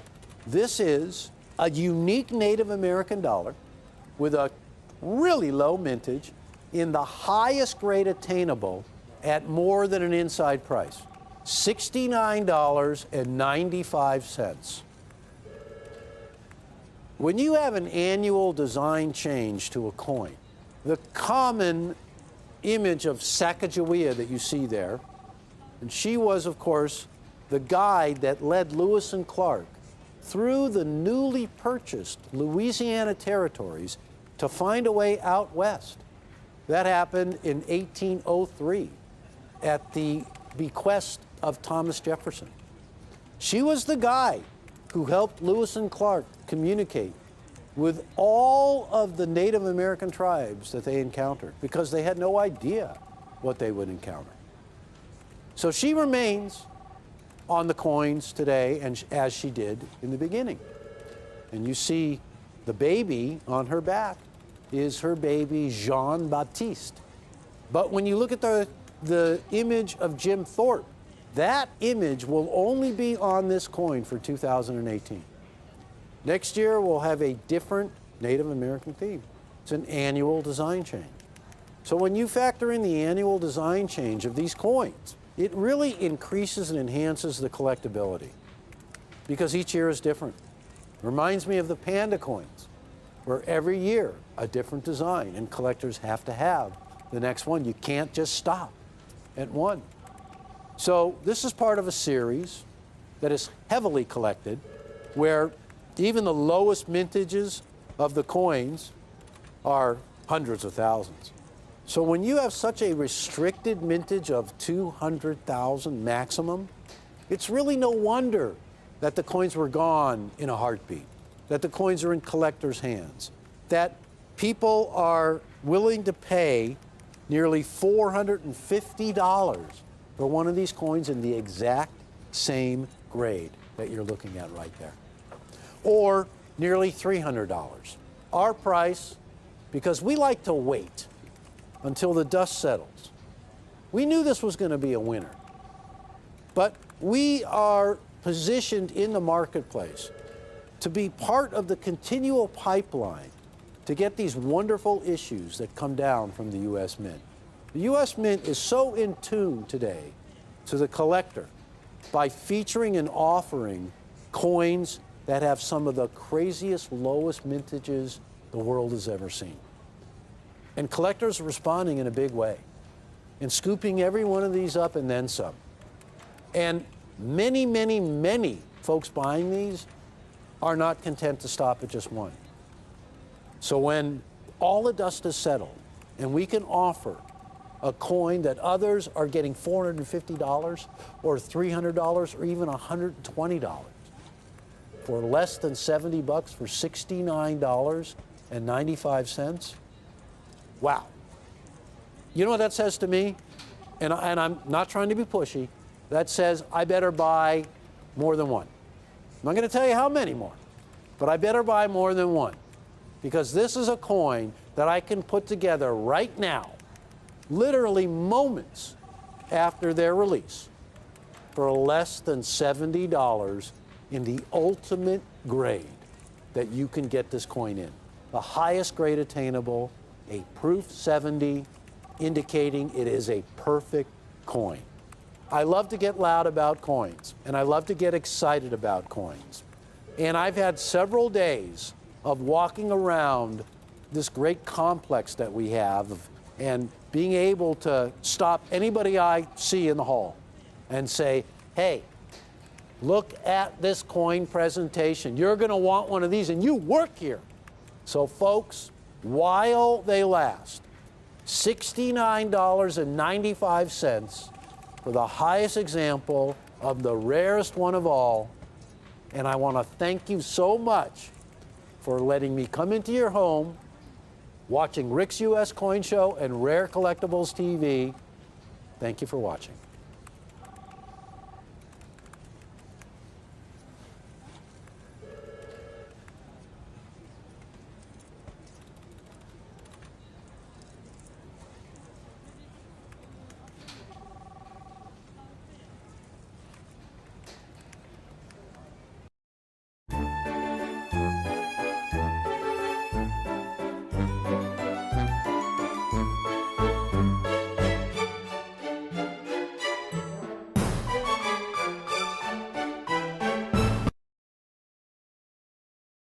Rare Collectibles TV, we have a first year of issue coin that's in a perfect grade, and it's really going to surprise you at how difficult a coin it is to get. It's now a part of the past. We have a little quantity of these. This is a hard deal to put together. This is the highest known grades, the finest examples in all aspects of coin grading. It's a proof 70. It's ultra cameo. It's an amazing design. Now, I don't think there's a collector out there who is not familiar with the most American of all coin designs. Now, I know what you're going to say. You're going to say it's a St. Gaudens gold $20 gold piece. Or you're going to say it is one of the wonderful Walking Liberty half dollars. Again, if you want to talk about uniquely American, it's going to be the Buffalo nickel. That great design of James Earl Frazier's, that great Buffalo design or Indian head design that was first issued in 1913 as a Buffalo nickel. Now, what you're looking at right there, ladies and gentlemen, is James Earl Frazier's original design from 1913. That's what this design of this coin is based on. Much like that 1913 issue being the very first one captivated the world, this is the first of its kind as well. Now, it took a good couple of centuries, even longer, for the United States of America to issue a gold coin that was pure 24-karat gold. Previously, the highest purity of a gold coin from the United States of America was 22-karat, 0.916. In 2006, a new Buffalo design was issued in the ultimate, in a solid pure gold coin. This is the very first year of the coin that today is still being struck and is issued annually in all forms of collectability.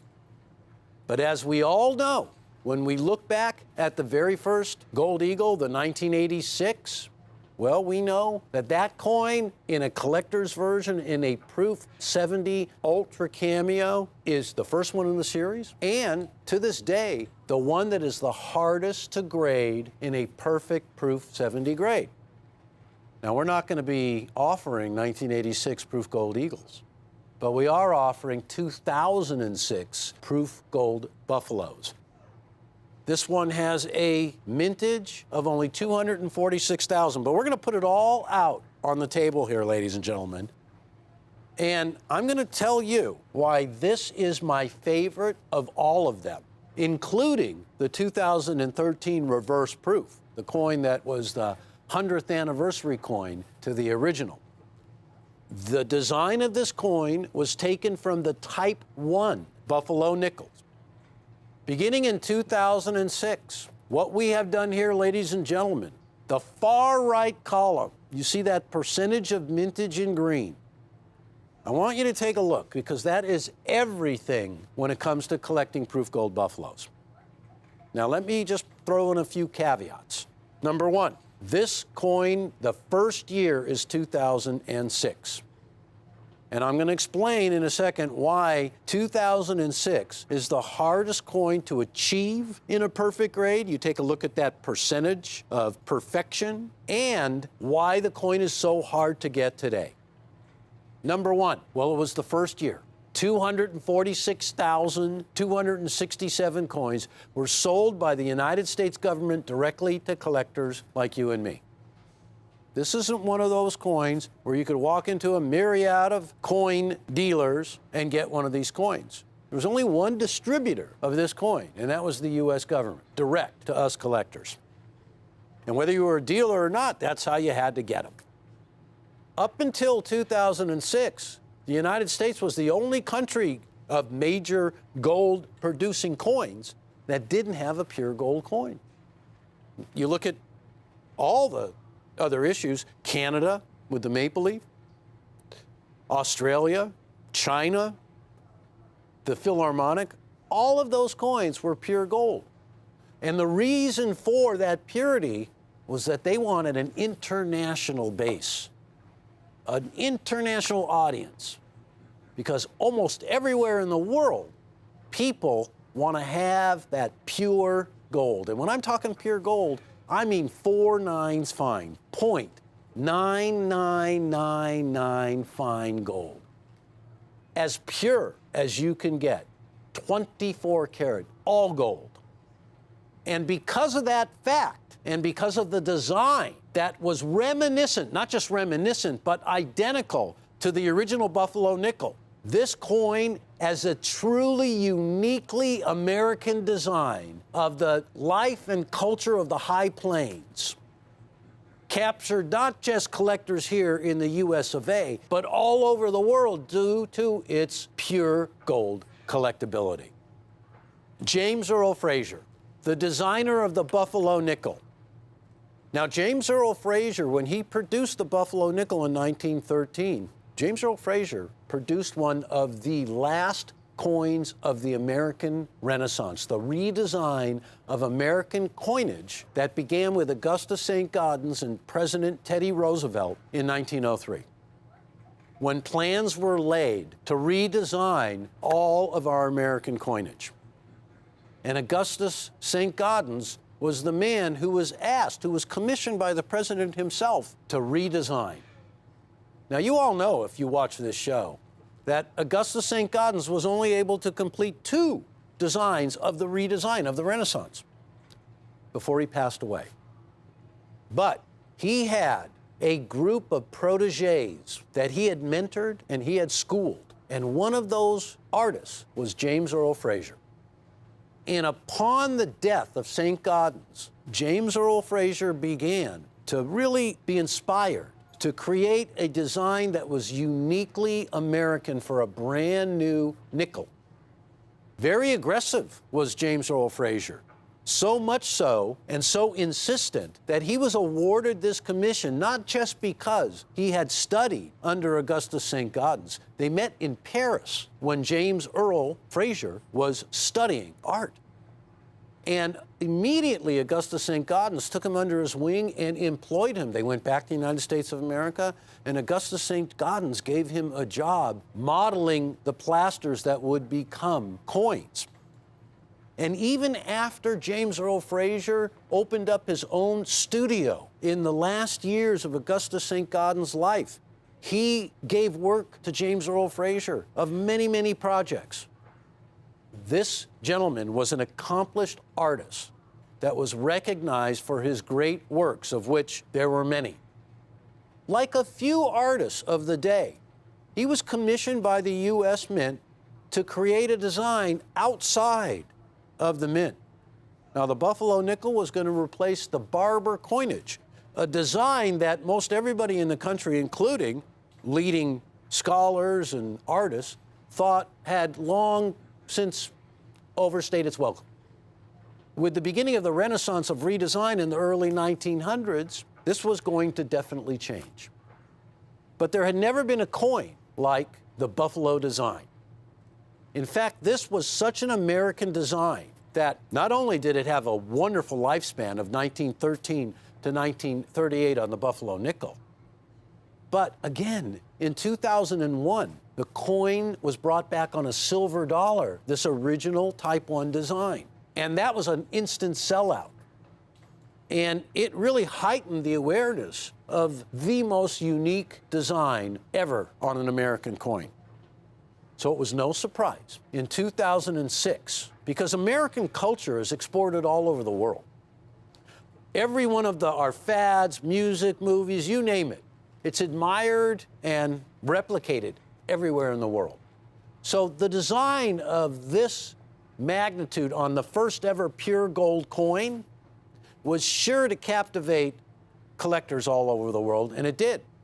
And in fact, the highest mintage is this first year because of its widespread appeal. These coins were very quickly to sell out.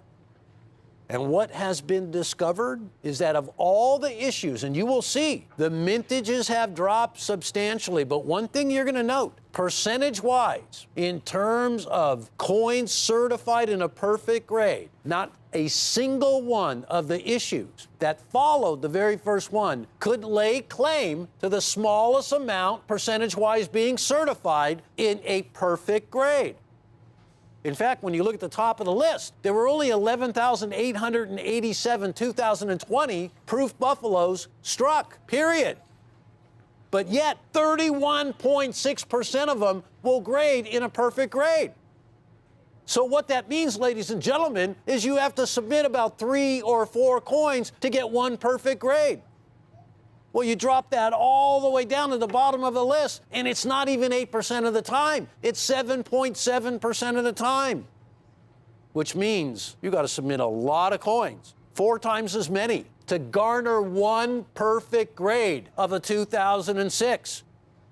Now, this is hard to do because 2006s are all over the world, being hoarded, being put away, being collected by collectors, and they never see the light of day.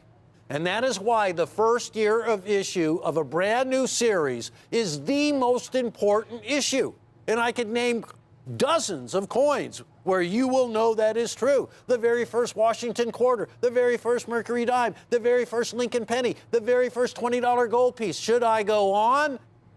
Because the list is endless, because the very first of every coin is the key to owning a complete collection or even starting a collection.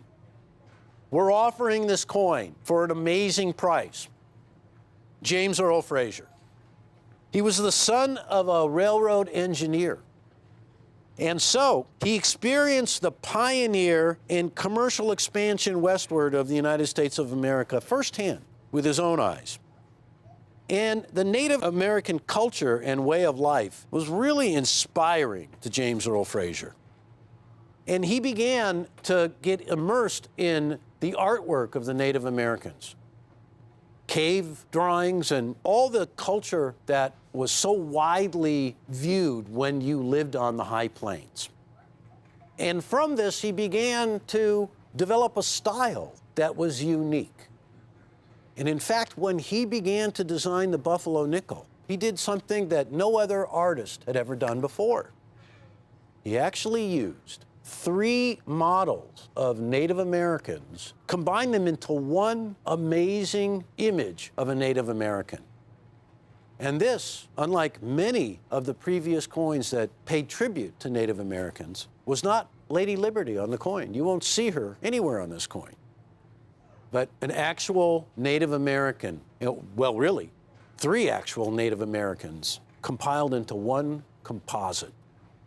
That simple profile right there has withstood the test of time, in fact, become such a symbol of why America is unique that it is the only coin that made it from a United States nickel to a U.S. silver dollar to a $50 gold piece.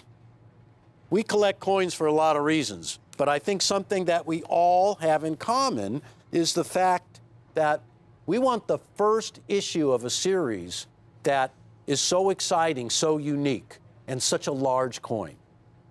This coin was the exact definition of a must-have and a beginning. Now, I mentioned other first years of issue. Here's a 1907 first year of the $20 gold St. Gaudens. Coin brought over $120,000. Now, I also mentioned the Buffalo nickels from the first year, 1913. Because the Buffalo design was so uniquely American, there is a Mint State 67 Plus Buffalo nickel. And I want you to take a look at what it brought at auction. Almost $46,000, one nickel. Here's a 1921S. Now, that's one of the very low mintage years of the Buffalo nickel and one of the most collected and sought after dates. Over $40,000 at auction. Now, I also mentioned the very first year of the Gold Eagle, the Proof Gold Eagle, 1986. Now, the 1986 Proof Gold Eagle had a mintage of very close to 1.5 million. It was a great success. There's one in a 70 grade at over $4,700. So right now, folks, we have this coin in the ultimate grade of Proof 70, the ultimate designation of Ultra Cameo. In terms of the finish of the coin, in terms of the mirror background and the satin design of both the Buffalo and the Native American, obverse and reverse, these coins display the ultimate in cameo, the ultimate in contrast. They are a perfect Proof 70 grade, which means that under extreme magnification, not a single flaw could be observed in any of these coins. And that's how they separate themselves from a Proof 69. You really have to magnify that coin, get down deep to see if there are any surface anomalies that the eye doesn't pick up that would keep it from garnering a perfect grade. Every one of the coins that we have, not a single flaw, all perfect. There have been issues of the Buffalo that people talk about day and night. But what really comes back around every time is when you talk about the first of a series, and when you talk about the first ever pure gold coin. Now, again, up until then, all the $20 gold double eagles were 22 karat gold, 0.916 fine. All of the 10s, all of the 5s, all of the coins that we love that are classic American. Even the gold eagles from 1986 and beyond, a 22 karat gold coin, because that's how the U.S. always did it. But in 2006, a new purity. And in fact, today, most of the coins being issued by the U.S. Mint in silver dollars are pure. The Silver Eagle dollar and all the annual issues, pure silver. So the world demands that purity. Collectors all over the world are used to the purest of metals, the purest of gold. And I think with the U.S. adopting that pure gold standard, it has invited collectors to get in on this first year of issue. When you compare the mintage of the first year of the Gold Eagle at 1.4 million to the first year of the Gold Buffalo at 246,000, it's a night and day difference. You will find that they just do not certify in a perfect Proof 70 grade commonly. In fact, every other year beats them out. I can even recall that the 2013 reverse proof, which is not on my list because it's a reverse proof, but the mintage of that coin was about 47,000. But yet, in a perfect Proof 70 grade, it happens 13% of the time. So as this program went on and the ability to create the dies and the modeling began to improve, so did the quality of the coin. But the initial year had the lowest occurrence in Proof 70 of any year, and there hasn't been a year yet that can match it. American history has looked so favorably upon James Earl Fraser as an artist In fact, I invite you to check out some of the great works of art that we're going to feature and point out of James Earl Fraser when you get a moment, because there are many works. You know, James Earl Fraser designed the World War I Victory Medal. And all over this great country are monuments and sculptures and statues that were done by James Earl Fraser, which are recognized as some of the greatest works of art. But the man did only one coin, and that one coin was the Buffalo nickel.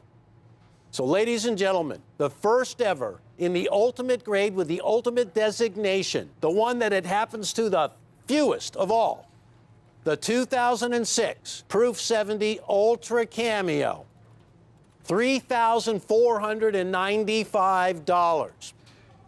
And ladies and gentlemen, there's never going to be a lot of these coins for anybody. I think we've come up with a great little quantity of them here, but please keep this in mind. 2006, when these coins were released, the sellout was quick. The demand was amazing. It was worldwide. I am so lucky, and we as a company are so lucky that we have the little cachet of these coins that we do. So I invite you to lock one up today for $1,747.50. And when we are ready to ship this coin to you in one more month's time, you put down the other $1,747.50 and this coin will come to you. And in between that time, ladies and gentlemen, you are going to find out that we'll sell out of every one of these coins, that a presentation like this will not last. The coins are in very short supply. I can get more of any of the other years, even though they have a smaller mintage most of the other years. I cannot come up with the same type of quantity for this coin because it's the first one. Because of the first time ever the United States of America issued a pure gold coin. Because it is the most unique of American designs that doesn't have a similarity to another coin anywhere in the world or in history. That has made the Buffalo design the most popular nickel, the most popular commemorative silver dollar, and the most popular gold issue in pure gold the U.S. has ever issued, the 2006 in a Proof 70. I just want to mention a couple of things that are so very important. Number one, James Earl Fraser was the ultimate American sculptor. He was a protege, a student, and an employee of Augustus St. Gaudens. They met while he was in Paris, France, studying art when Augustus St. Gaudens was over there. And immediately, St. Gaudens saw something in Fraser that made him hire him and bring him to the United States of America and incorporate him into his studio. And James Earl Fraser was given many projects by Augustus St. Gaudens to complete. He was an expert sculptor. He started at a very, very young age when he lived on the high plains. He was born in South Dakota. And he observed firsthand the Native American way of life and culture. And he was enamored with the art that was being produced. And he began to sculpt. And he has some of the most famous sculptures ever. And he had that flavor, that influence of the Native American. And because of that, his Buffalo nickel design was the most unique of American coins. And no matter what form you see the Buffalo design today, whether it be on a nickel, a silver dollar, or the only pure gold coin we ever issued, it has captivated the world of collectors because anything that has the subject matter of the pioneer days and the westward expansion captivates not just us Americans, but the entire world. It's that grit, that fortitude that enabled the United States of America to start in the East and to settle this great land and move out west. Not only did this change America, this time in American history, but it changed the world. This is all encompassed in the great Buffalo design. The reverse was a bison or a buffalo, if you will, who resided in the Bronx Zoo. And he was known as Black Diamond. And James Earl Fraser would frequent the Bronx Zoo, and he would stare eye to eye with Black Diamond, and that is a representation on the buffalo that is James Earl Frazier's eyewitness to history. So, ladies and gentlemen, do not miss out on an opportunity to get the first one, the rarest one in 70 by percentage of all of them, and the one that's the first one, widely dispersed.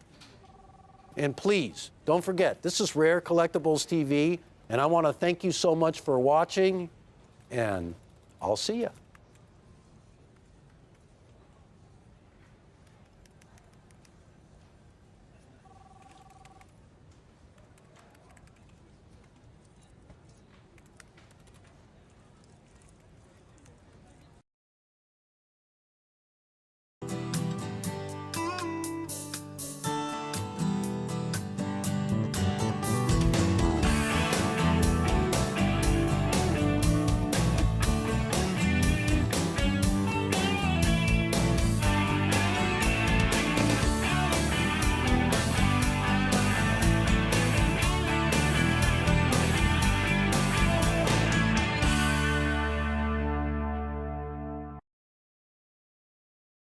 Share and get out your phone because you're going to want to call us immediately.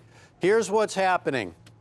Rare Collectibles TV is one of just a few companies in the whole entire world that have been invited by the United States Mint and NGC to participate in a program featuring the advance release of a new silver dollar and the last of its kind that is just about to be issued by the U.S. Mint.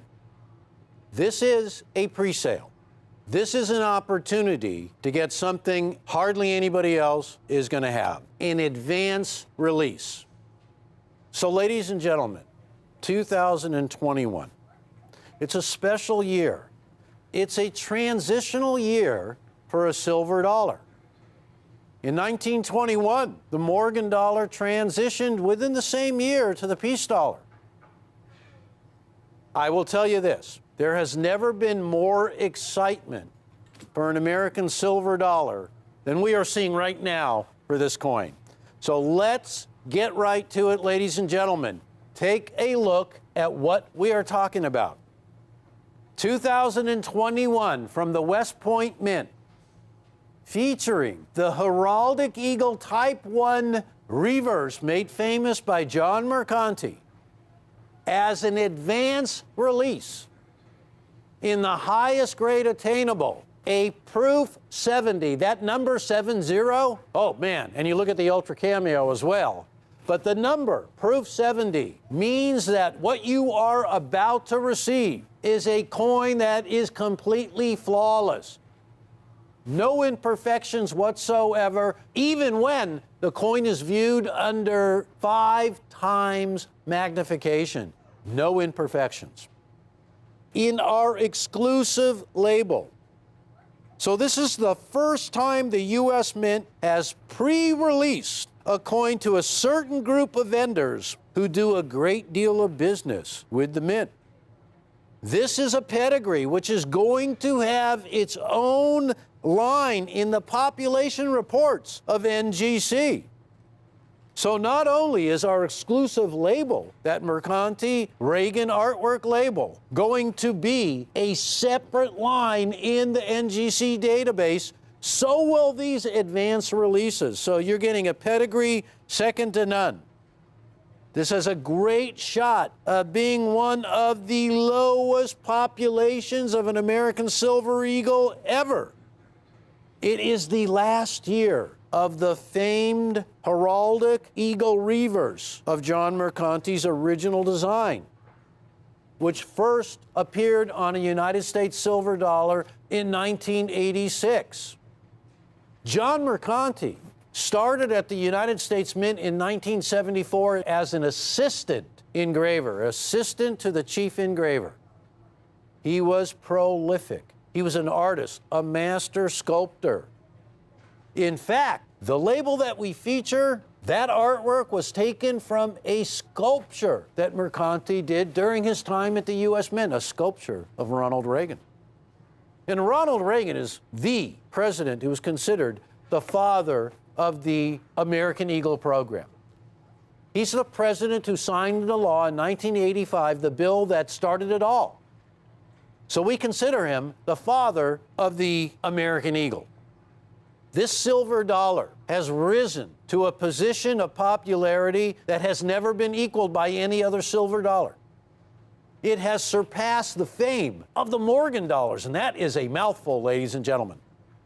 And this has now become the longest running series of a dollar and the most popular and the most collected, and I'll tell you why. Because in these unbelievable silver dollars, also the largest one we ever struck, you get an opportunity to own perfection. Something that you could never get in a peace dollar or a Morgan dollar or any one of the previous dollars. Only these silver American Eagle dollars, the pure silver, the largest coin, it has it all. Truly the last of their kind as well. Type 1. When you look at the reverse of the American Silver Eagle dollar, it features a tribute designed, engraved, modeled, the whole 9 yards by John Mercanti that pays tribute to the heraldic eagle dollars of yesteryear. That was his aim when he was chosen to engrave both the obverse and the reverse dies for this coin in 1986. Because John Mercanti had been at the Mint since 1974. By 2006, he rose to the position of just the 12th chief engraver the Mint ever had. And he retired in 2010, but his legacy has grown every year. The appreciation for what Mr. Mercanti accomplished on this silver dollar is the stuff of legends. Beginning in 1986, this is a table that demonstrates to everybody out there the millions and millions of coins that have been struck by the U.S. Mint. And many of these coins have ended up in collectors' hands and become some great rarities. But year in and year out, millions of coins are struck. We go over to the middle column right there, and under the word proof, you see the mintages of the collector coins, of which we are about to feature one of the very last ones. We are featuring the last heraldic eagle reverse of all time. And it continues, because this program has been going strong since 1986. You can see that in Mint State, as a business strike, every year there's millions of these coins that are issued. And I will remind all you collectors out there that not one of those coins from yesteryear are remaining in the treasury vaults. They've all been dispersed. And that's true of the proof coins as well. And you can see on the far column, another collectible version was introduced in 2006. But what we're dealing with here, ladies and gentlemen, is the last of its kind. This coin sold out, not just in one day at the U.S. Mint, or not just in an hour. This had never happened before. It was minutes that this coin sold out. The pent-up demand, the desire to own the last of its kind, the last heraldic reverse silver dollar of this amazing series, culminated in a mad dash to get these coins. Absolutely the craziest situation you've ever seen in terms of millions and millions of people wanting to get what was only available in a little over 300,000 coins. I don't think the Mint ever saw a sellout of a silver coin as quickly as the last one of these silver dollars sold out. The coin is famous. From day one, it's been collected. And every collector wants an American silver dollar in the highest grade achievable. When we look at peace dollars, when we look at Morgan dollars at the highest grades attainable, they're mega thousands of dollars. These silver dollars that we feature now come in grades that Morgan dollars or peace dollars could never touch. You could never hope to own the amazing display of the minter's art like you can on these coins. Never before. Now, here are some key date silver American Eagle dollars that over time have become legendary. In 1986, the very first one was issued, struck at the San Francisco Mint in the most prolific of all, with almost 1.5 million coins. And still gone like that, and collectors today cannot get a perfect coin unless they really, really search. I mean, it's a quest. And it's also almost $3,000. There's one right there, 1986 in a perfect proof 70 ultra cameo grade. Now, I will remind you folks that the 2021 in the advance release that we are premiering and previewing right now is the highest grade attainable with our exclusive labeling. A coin that sold out, I don't even think it was 5 minutes. There have been sellouts before, but never anything like this coin. Next on the list there was the 1995 from Philadelphia. And here is a coin in a perfect 70 grade that was auctioned off for almost $980. And I got to tell you, if you can find one for $980, buy it, because that coin, man, that coin's cheap. 1993 was a year, if memory serves me correct, that had nearly 500,000 coins struck. Here's an example of one in a perfect grade, just like the coins that we are featuring right now, but a much higher mintage for over $3,200. 1994, up until this 2021 was released, the 1994 was considered the cat's meow. It was considered the key date in the series, and it still is. And here's a 1994. Mintage is much, much higher, almost $3,000. So, ladies and gentlemen, we have a unique opportunity for the true collector. You are about to witness mayhem in your own household, okay? Because what we are doing now, ladies and gentlemen, is opening up the floodgates and an opportunity on a pre-sale. Now, as soon as these coins are released, they will be coming to you. I would say it's going to take about a month because the coins have to go from the United States Mint to the grading service. They're going to be the very first ones. This puts you ahead of everybody in the line.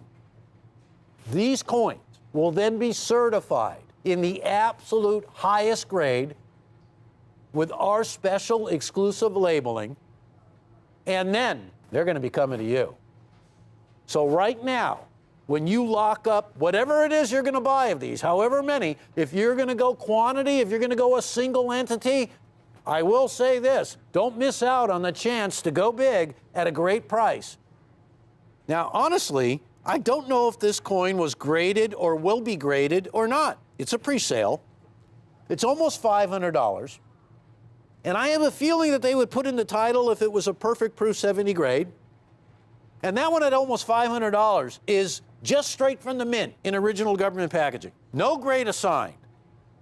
Now, here's another one, ladies and gentlemen, described as an advance release at almost $550.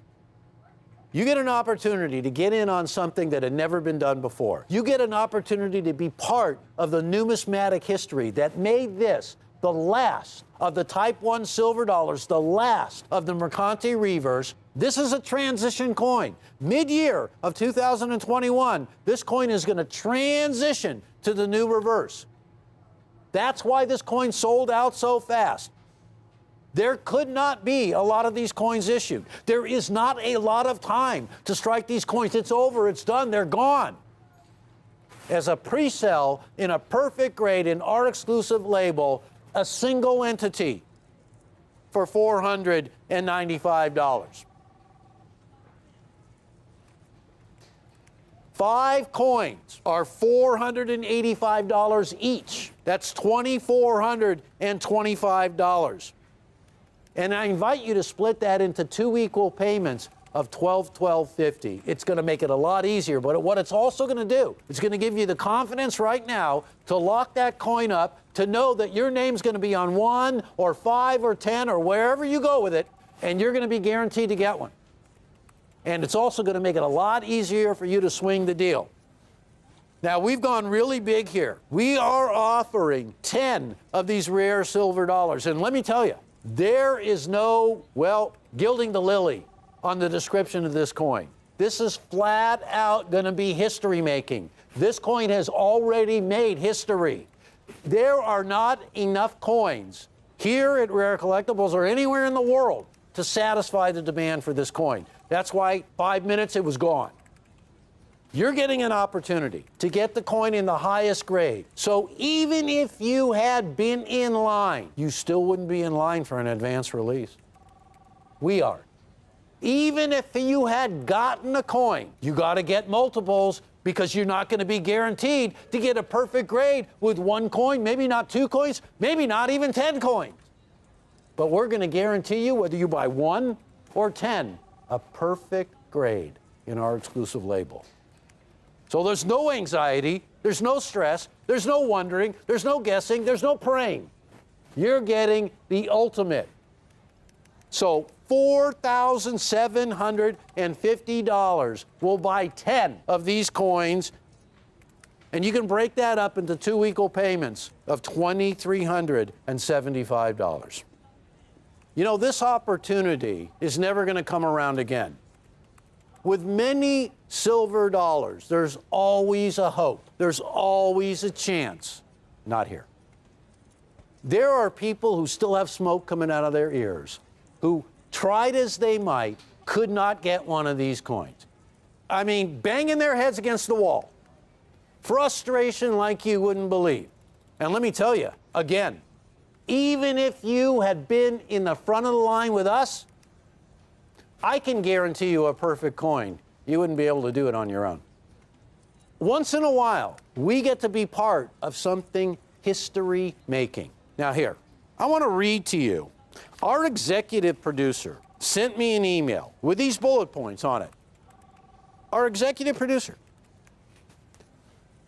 Not a coin collector. Well, now he is. But when you get somebody who's outside of our realm of collecting, who's so excited about this that he writes me a 1-page letter, I got to read it to you. The last line he said here, just typing this email gets me excited about this coin. For the first time, the United States Mint has pre-released a coin to a certain group who do a lot of business with the United States Mint. Because it puts you in a category where they know you can handle it. This is a pedigree that is going to have its own population. It's going to be recorded in the archives of NGC as advanced releases. History breaking. This has never been done before with the American dollars. Never. This has a really unbelievable shot at having one of the lowest populations ever in perfect grade.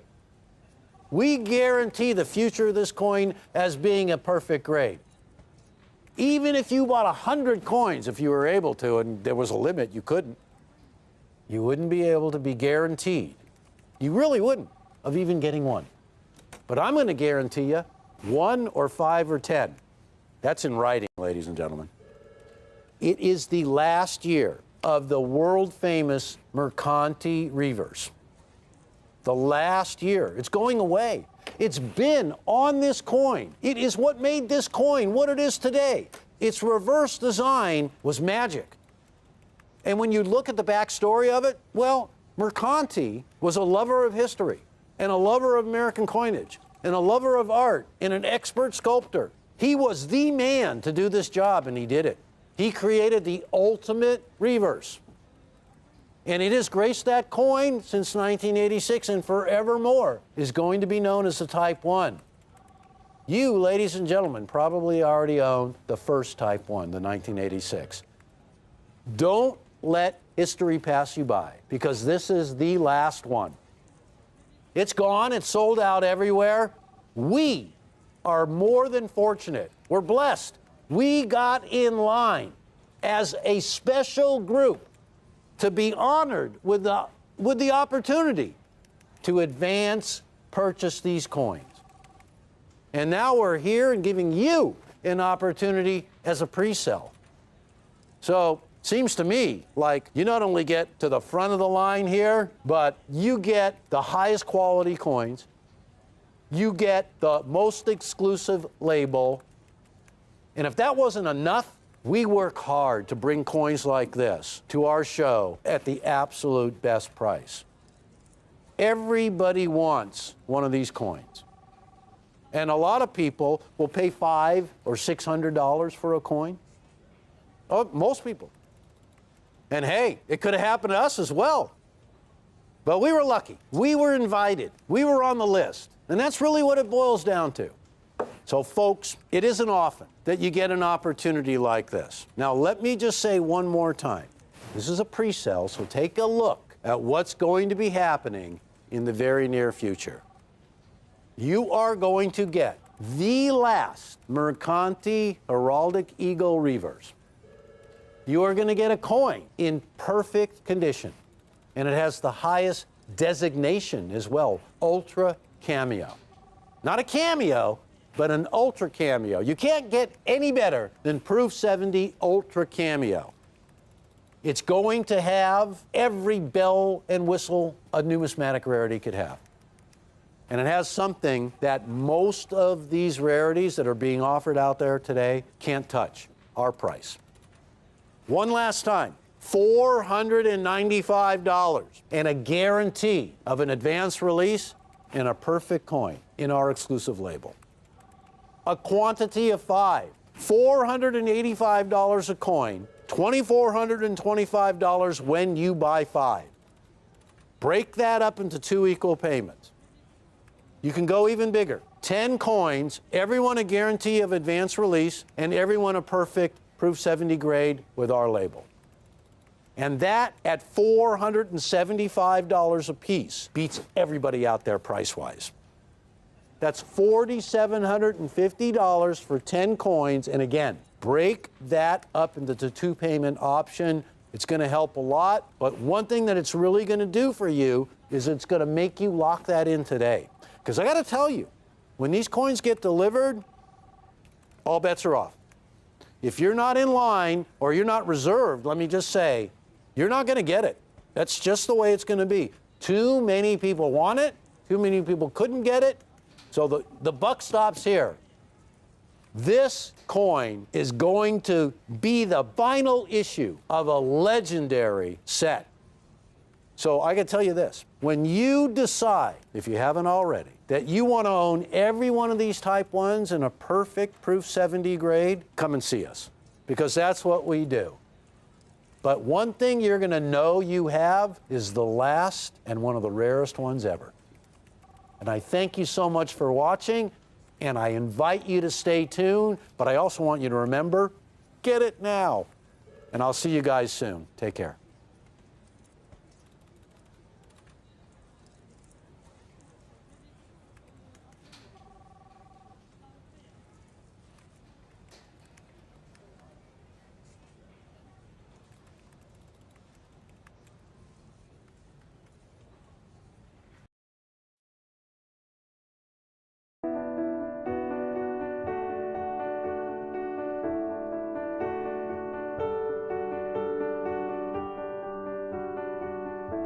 The San Francisco U.S. Mint was built to accommodate the massive amount of minerals coming from the Comstock Lode, which is located in western Nevada.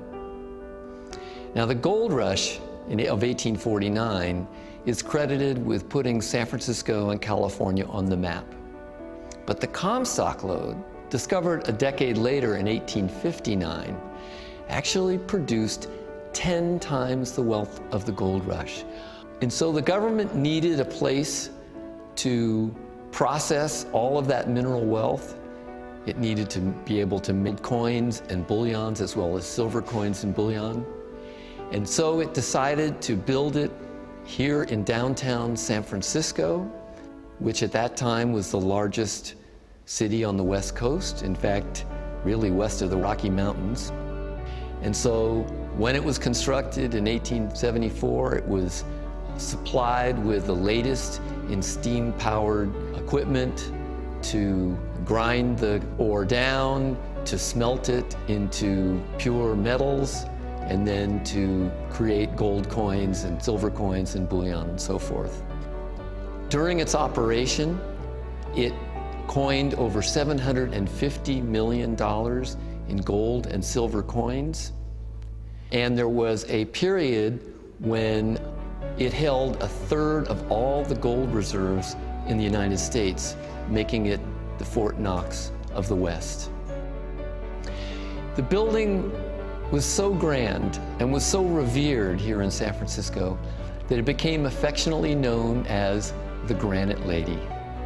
And when you stand outside and look at that facade of granite and sandstone, you can see that it gave San Franciscans a sense that this was going to grow into a world-class city, which of course it did.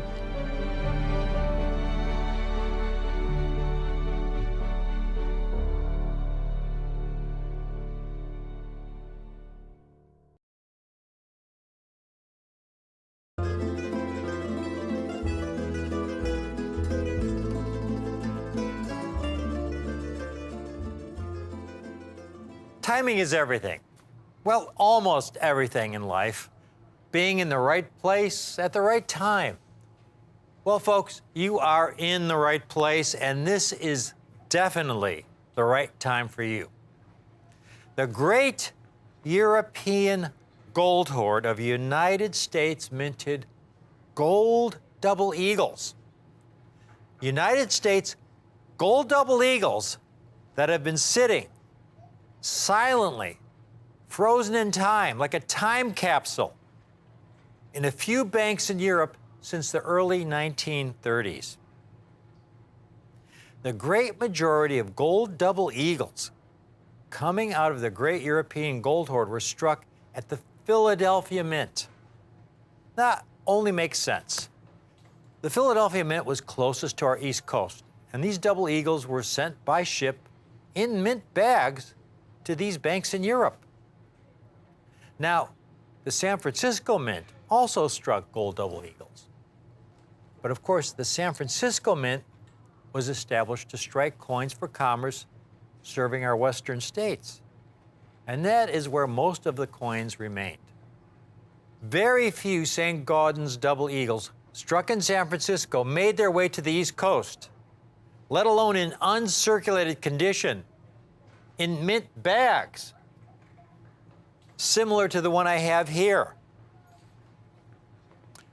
and to then be sent on ship to banks in Europe.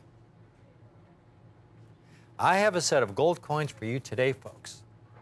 A set of rare gold double eagles.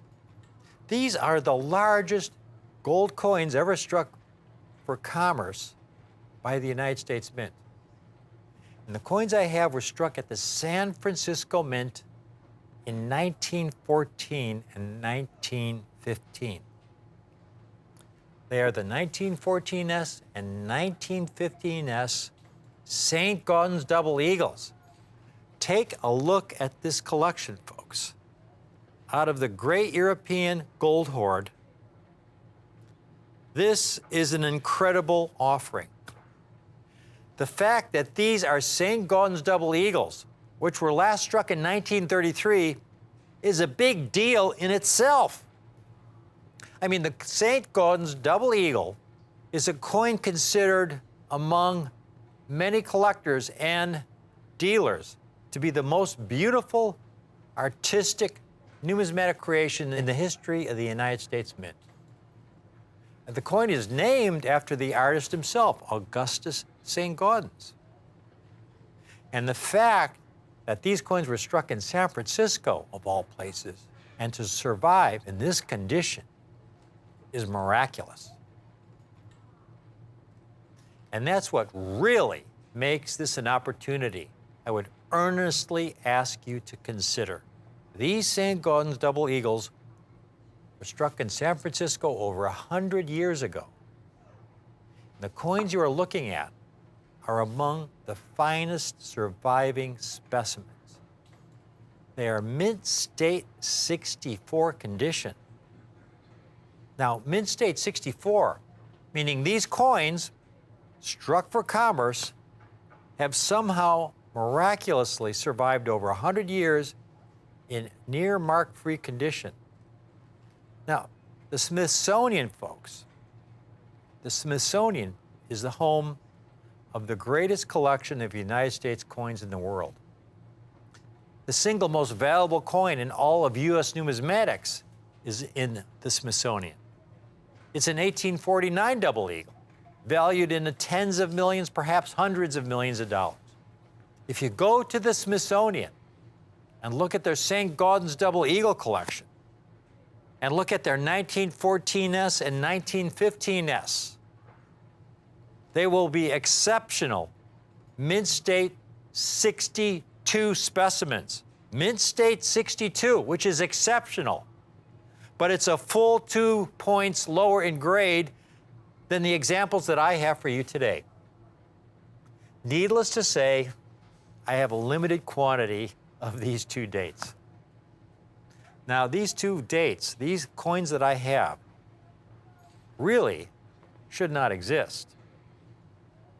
Before I get into that story, they're called the double eagle, the largest gold coin struck for commerce by the U.S. Mint, because up until 1850, the largest gold coin struck for commerce was the $10 gold piece with about a half an ounce of gold.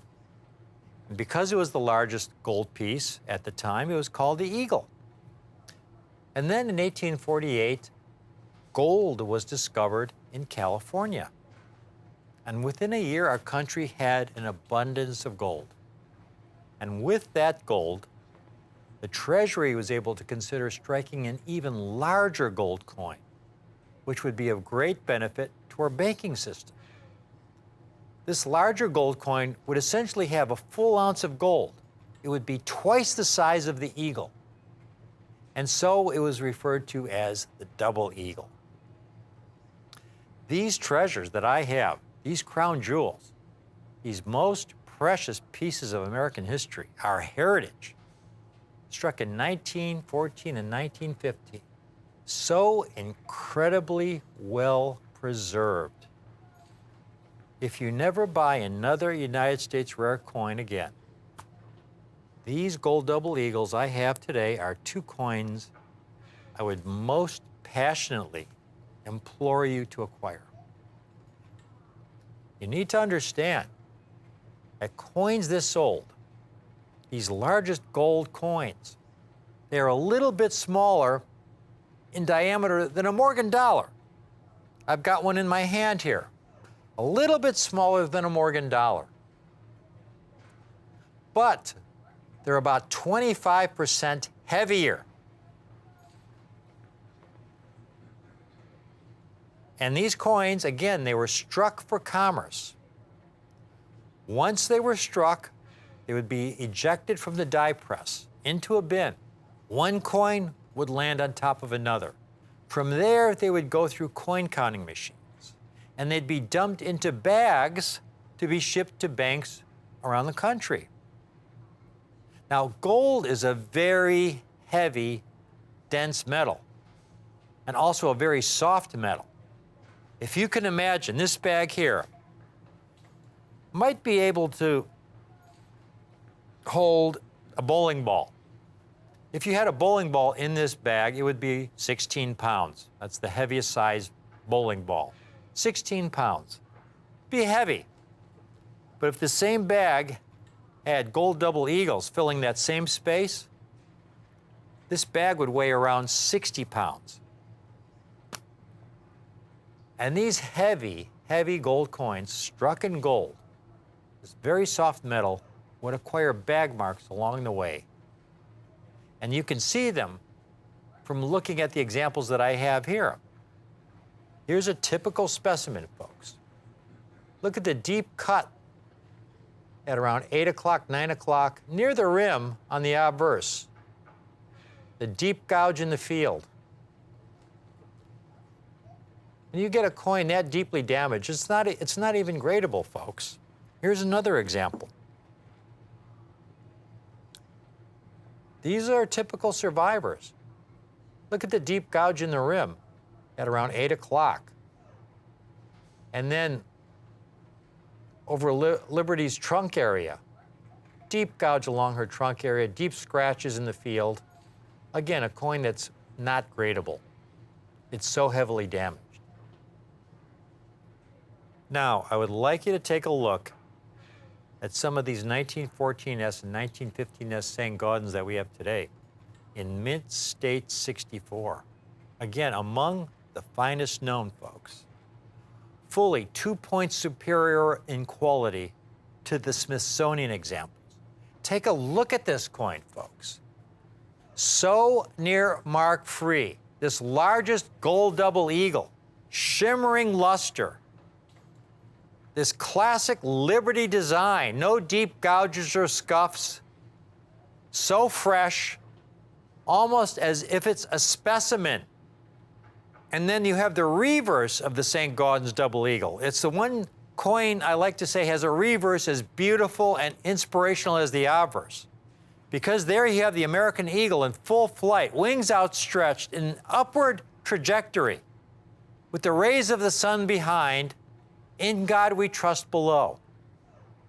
It's stunning, it's beautiful. And these were struck in San Francisco. And this is the interesting part, because the mint mark is minuscule. It's just above the date, a tiny, tiny little S. I think they used the S mint mark for the Mercury dime when they struck these St. Gaudens double eagles. It's a very small mint mark, but it's there nonetheless, the small San Francisco mint mark, that all-important San Francisco mint mark. And then the 1915 S's that we have, folks. Take a look at one of these. Look at this, folks. Struck over 100 years ago, struck for commerce. They didn't receive any special treatment. They weren't individually handled. They were dumped into bins, thrown into bags, shipped to banks around the country.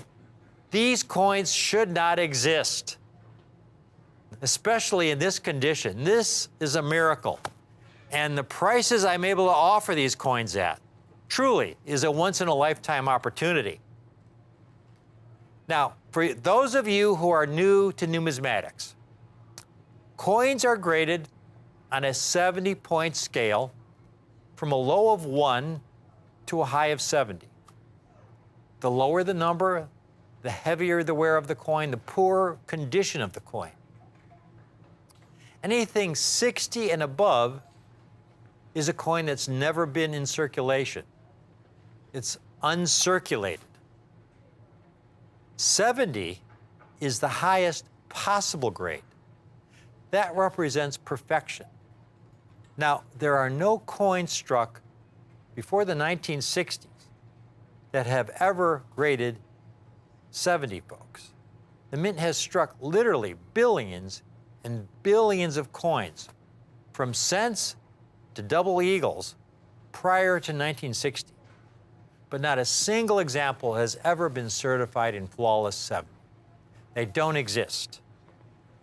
A St. Gaudens double eagle in the condition of these San Francisco struck issues means they are coins that are uncirculated with very, very few, very minor bag marks. These are extraordinary grades for a double eagle from this early vintage era. These coins, folks, they would not exist if not for the European gold hoard. And this is where the story really gets interesting. The European gold hoard is a once-in-a-lifetime opportunity for the collector of today. It really all began during the Great Depression and in 1933, when there were approximately 4,000 bank failures in our country. Just imagine, you have your life savings. You've spent 10, 20, 30, 40 years accumulating. It's your nest egg for your retirement. And you go to the bank the next day and it's shuttered closed. Your money is gone. Your life savings is gone. You were wiped out. It was financial ruin, devastation for millions of Americans. And so a lot of people were understandably terrified if they had money in banks that were still solvent. They're concerned that their bank would be next. And so they began pulling their money out of their banks And with that paper money, they started buying gold coins. Throughout human history, across cultures, gold has always had value. Gold has always been the most precious metal. When all these Americans began pulling their money out of these banks that were already stressed, it threatened further failure in the banking system. And so Franklin Roosevelt, in April of 1933, passed Executive Order 6102, making the ownership of over $100 worth of gold illegal. Now, that's hard to believe in the United States of America, that it would be illegal to own over $100 worth of gold. But it was enforced, folks. If you were caught with over $100 worth of gold, you faced either a $10,000 fine, 10 years imprisonment, or both. What did the Treasury do with all those gold coins? Take a look at this chart. Fully 39% of all the double eagles ever struck from 1850 to 1933 were melted back down into gold bars. Over 50 million coins.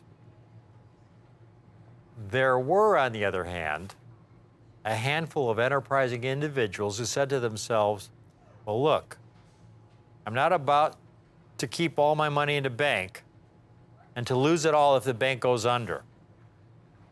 On the other hand, if I buy gold coins and I'm caught with over $100 worth of gold, I could face 10 years imprisonment. There was a third option.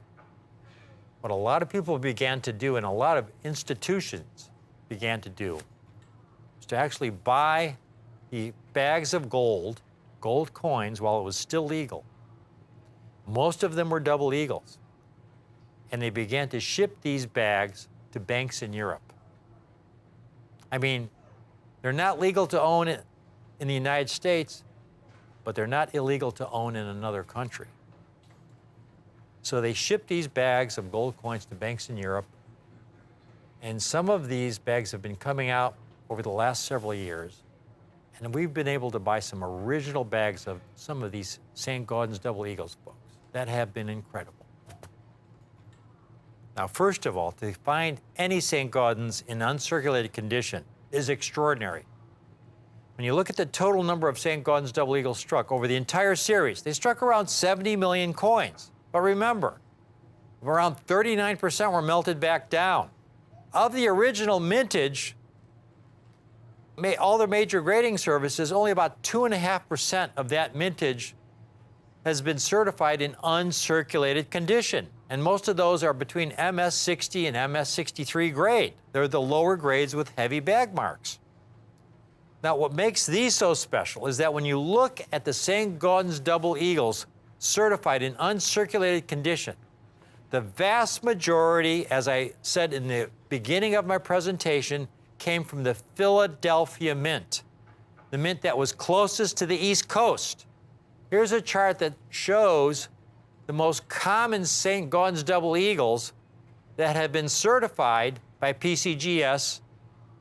And you can see the top several dates were all struck in Philadelphia. 1924P being the most common. In MS64 condition, it's an extremely elusive coin. Only 102,000 certified for the 24P. But then the second most common date, look how much rarer the second most common date is. 1908P, about half that of the 24P. And then you get down to the 28P, only 19,000 coins. And then we have at the bottom there the 14S and the 15S, folks. About 5% of the total of the 1924P. Now, St. Gaudens double eagles in mint state condition. I mean, there's some very rare dates like the 1927D. Here's a 1927D that sold in auction in mint state 63 condition for about $1.3 million. But then you get to the most common dates, and here we have a 1908P, one of the most common dates next to the 24P in mint state 64 condition. This is a dealer with 100% positive feedback, $3,500 coin. Here's the great news that I have for you today. From day one, our policy is not to sell these coins based on what the market will bear. We offer these coins based on our cost. These 1914S and 15S St. Gaudens double eagles in Mint State 64, we bought this entire collection that came out of Europe. Rarely do San Francisco minted St. Gaudens double eagles come out of Europe. And even rarer are they in MS 64 condition. I have fewer than 100 of each in mid-state 64 condition. Again, superior to the Smithsonian. These are not $5,900 or $4,900. Now, $3,900 would be a great price. It would be an exceptional price. But I got together with my partners on this, and we looked at our costs, and we analyzed it, and we said, well, what is our absolute best price on these coins? If you want a 1914S, Mint State 64, we have a limited quantity available today, folks. Call in now. This is a limited time offer. As with all of our rare coin offerings, when we're out of these, especially from the Great European Gold Hoard, when we get an exclusive like this, once we're out, that's it. If we get somebody calling in a couple weeks later and we no longer have the coins, we can't replace them at that price. But while we have them, you can get a 1914S for only $3,595. Now, if you can't swing the entire $3,595 today, I would urge you, just put half down. We've got a half down opportunity. So all you have to do is put $1,797.50 down, and we'll hold a 1914S for you in MS64 and pay the balance in 30 days. The most beautiful, artistic, numismatic creation in the history of the United States Mint. These St. Gaudens double eagles were struck in San Francisco over 100 years ago. Again, among the finest known, folks, in Mint State 64. Fully 2 points superior in quality to the Smithsonian example. Now, the second coin, the 1915S, is even a little rarer than the 1914S, but it's only $37.95. And again, we have the two-payment option. Half down today of $1,897.50, and we'll hold a 1915S with your name on it, put it in our vault, pay the balance in 30 days. These coins should not exist, especially in this condition. This is a miracle. So near mark-free, shimmering luster, no deep gouges or scuffs, so fresh. The mint mark is minuscule. It's just above the date. A tiny, tiny little S.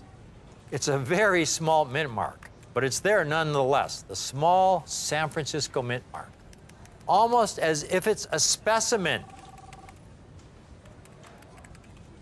But folks, don't just get one. Get the set while we have. This is a national treasure. This is something you want to hold on to, pass on to your kids, pass on to your grandkids. Keep it in the family. These are jewels. These are absolute national treasures from the early 1900s, struck at the San Francisco Mint, gold double eagles that were last struck in 1933. If you get the set, folks, we've got an RCTV special, limited time offer while we have both in stock. You can own both for only $6,995. That is a savings of $395 when you get the pair.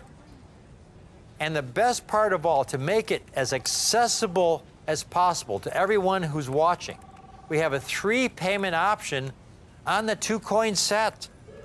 So all you have to do is put 1/3 down today of $2,331.67, and we'll put a set of these aside for you, again, with your name on it, in our vault.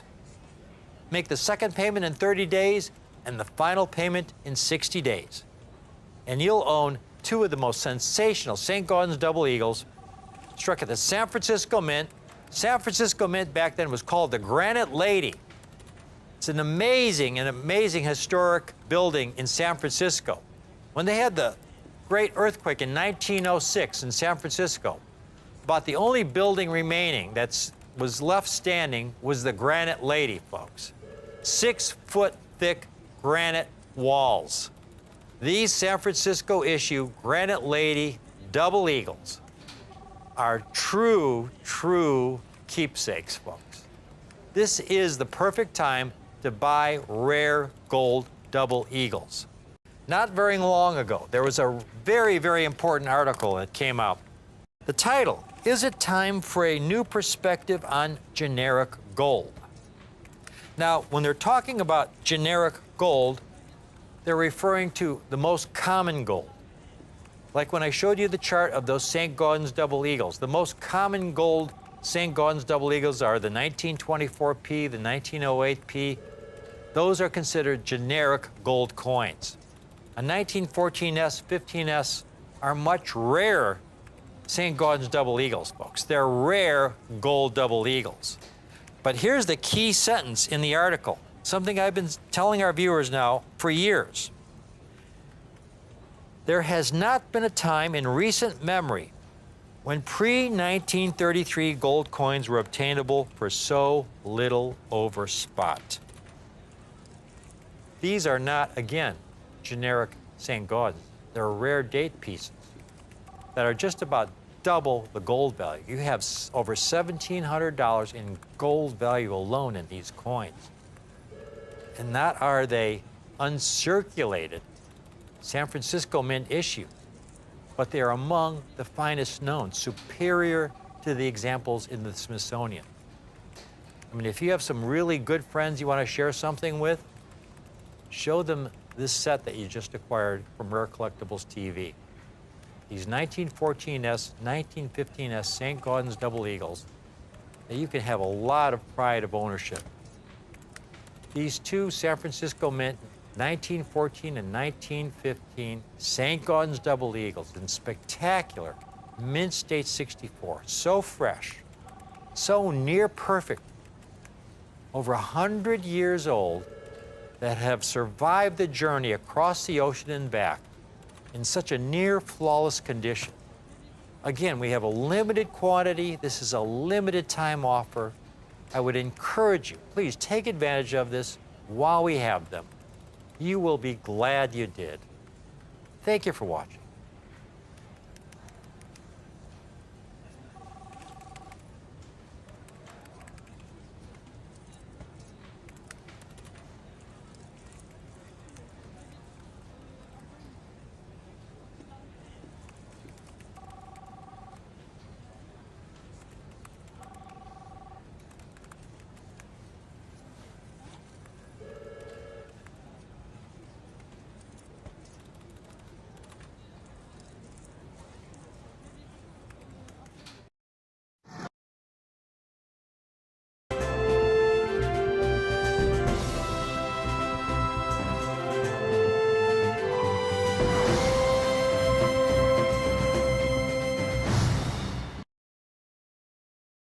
A wonderful opportunity to buy a really rare issue of a Kennedy half dollar, and there's so much history behind this. I want to get right into it right now.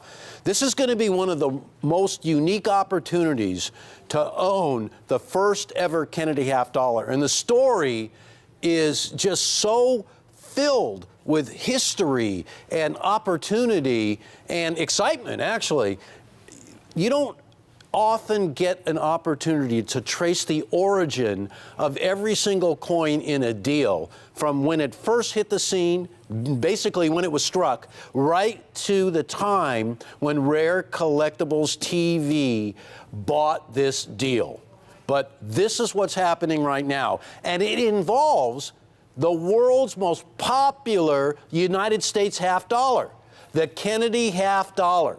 Well, ladies and gentlemen, I want you to take a look at what we're talking about, because this is a coin that absolutely has such a great story behind it. I want to let you all know I chased these coins for over 15 years. I had always dreamed about owning this legendary bag, because that's what this bag is.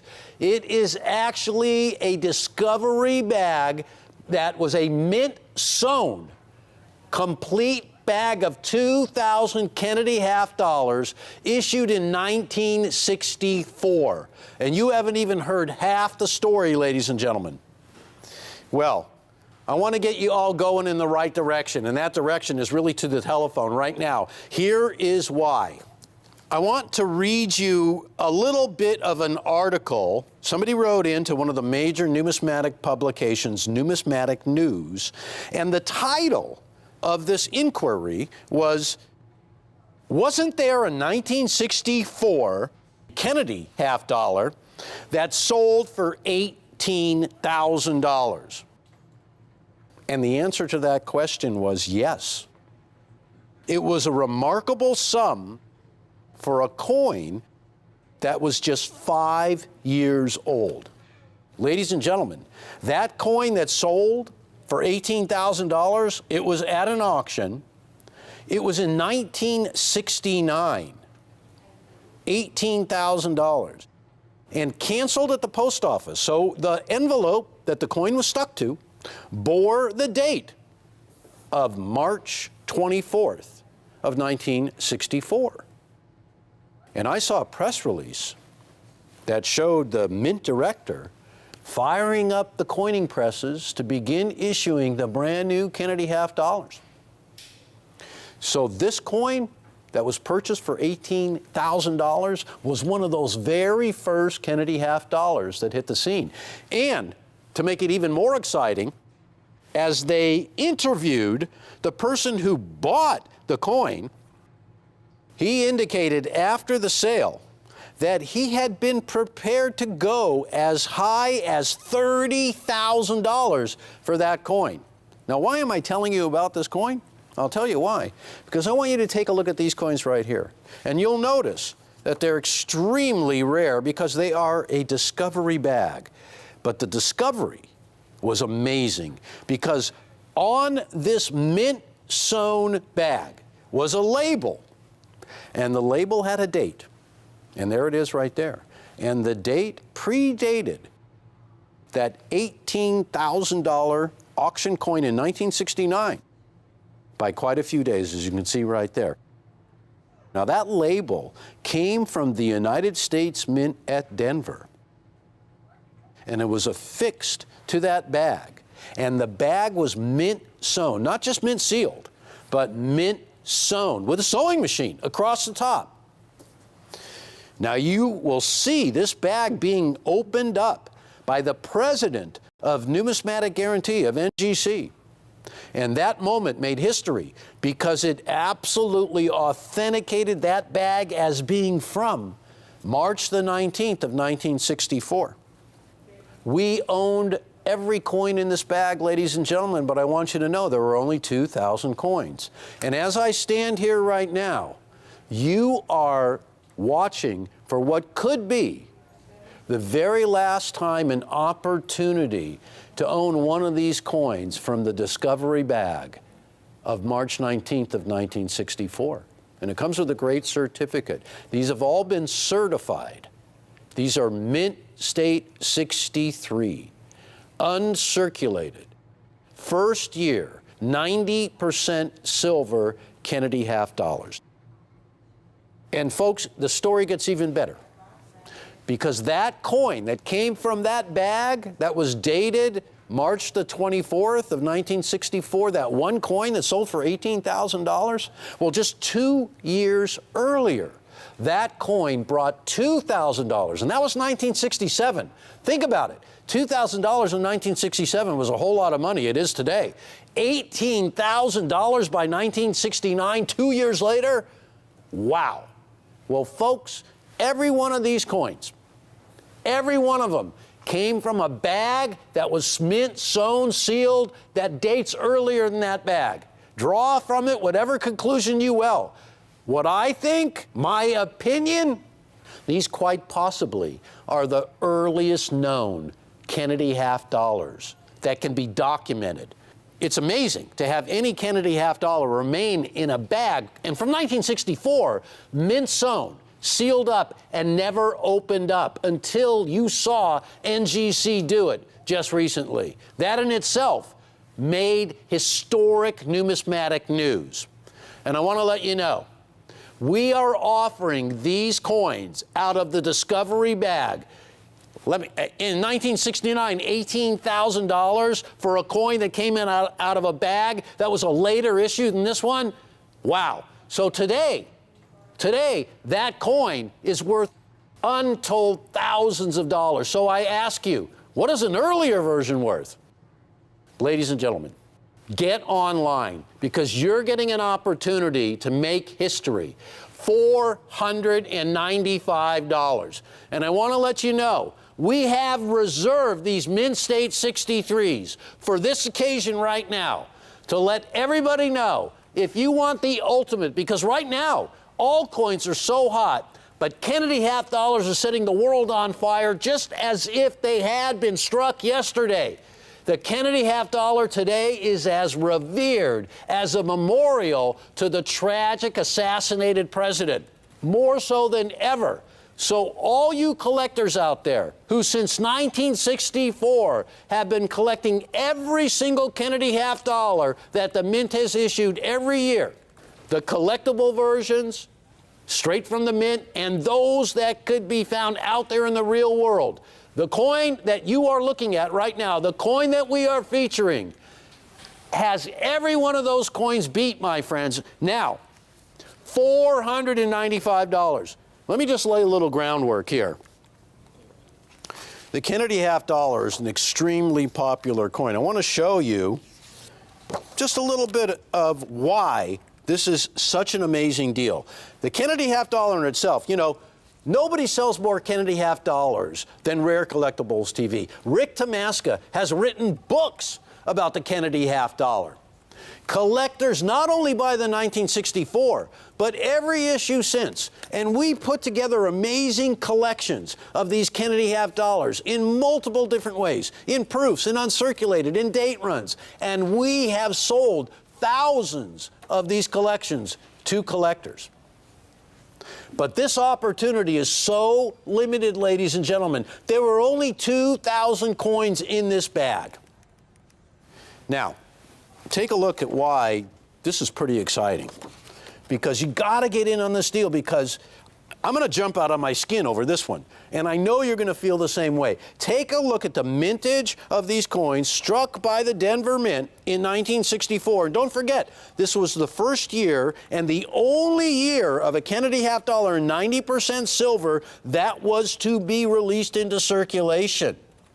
There are only 2,000 coins available, and I want you to look at the approximate percentage of 1964 Ds in first day of issue business strike coins. Look at that. Look at the percentage of occurrence. It is extremely low, ladies and gentlemen. A fraction of a fraction of a fraction.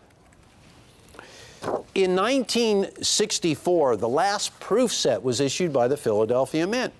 And proof production was transferred to San Francisco. And so the Mint took a 3-year hiatus of issuing proof Kennedy half dollars.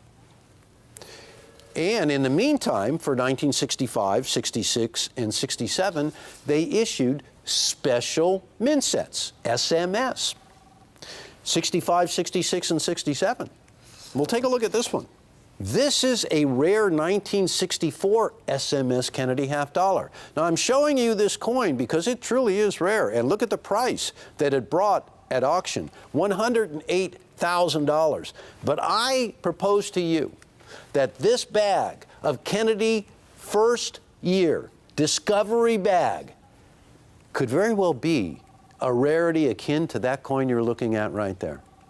Because we are documenting, we are putting across to every collector the fact that Rare Collectibles TV had the opportunity to collect, well, it was pretty impressive to NGC. And it was so impressive, there was a press release written by Coin Week. And it says, NGC certifies bag of first day of issue 1964D Kennedy half dollars for Rare Collectibles TV. This is mainstream numismatic news, ladies and gentlemen. This is the bag. This is the coin.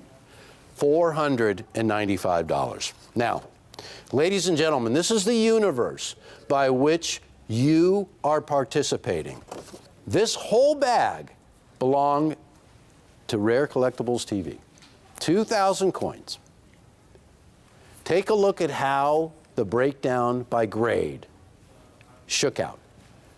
In BU and Choice BU, over 1,035 coins. They were certified. The label didn't have a numeric grade. In Mint State 63, 359 coins. And you can see the highest known example was a Mint State 66, and there were only 4. And those coins brought, you remember how much they brought? If I'm not mistaken, over $12,000 per coin.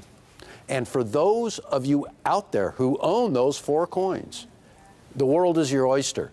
There will never be another one of those Mint State 66s. And so in Mint State 63, you have 64, 65, and then 66. You're pretty close. And you're getting a Mint State coin. Now, I really wrote a lot of my research down for this presentation. And if you will bear with me, I really want to take you through it. Keep in mind, you get that certificate of authenticity, but you're getting something that will never happen again, that never happened since. And I might add, ladies and gentlemen, it's been well over 50 years since the Kennedy half dollar for 1964 has been issued. I point out to every collector, show me another bag. Show me another one earlier than this one that can be dated, that was mint sewn, that is a bona fide rarity. There isn't. One has never surfaced. And believe me, if they existed, they'd be out there. This is unique. So, I want to go over all the points. The Kennedy half dollar was the most prolific half dollar ever issued by the United States of America. But that's only half the story, because for every Kennedy half dollar that the Mint released into circulation, they got scooped up right away. You never see them. Only collectors have them. And my connection to this bag, perhaps of anybody, anywhere in the world, is so close, I want to tell you about it. I have a very, very good friend whose father was actually the owner of this bag. He was an old-time coin dealer. And I had heard about this bag, about 10 or 15 years ago. And I was chomping at the bit to get it. I wanted it. I mean, it was something that you only dream about, to be able to own something that has so much rarity and so much history and a track record, and you can point right to its origins. I mean, this is pedigree. This is a lineage that you get in no coins. And when you can get them, when they're a pedigree that can be assigned to a certain place in time in history, when it made its appearance and you can connect the dots all the way to that moment, wow, that's what you call history. That's what you call the connection. And that's what this bag had for me. And I wanted it. I wanted it really bad. I wanted us to get it. And this was years and years ago. We could not swing the deal. But I'll tell you what, my hat's off to Jack McNamara and Rick Tomaska and Greg Thomas, because this bag came to us not too long ago, and I couldn't believe it. I was flabbergasted. When I heard about it, I said, nah, it's impossible. I know that bag. I know where it is. I know the owner of it. It can't be. I know where the proposed earliest bag has to be. I know it. I almost fell over when it turned out to be one and the same bag and we had it. It just blew me away. But it's why I'm standing here today.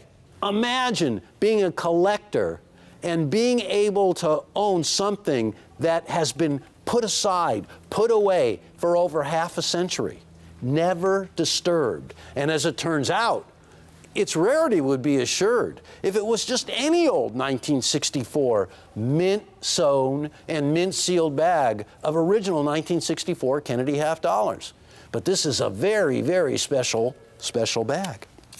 So the press release that the government originally issued had a bag that was dated March 24th of 1964. Now, as we all have seen, this bag had a few days earlier government tag on it.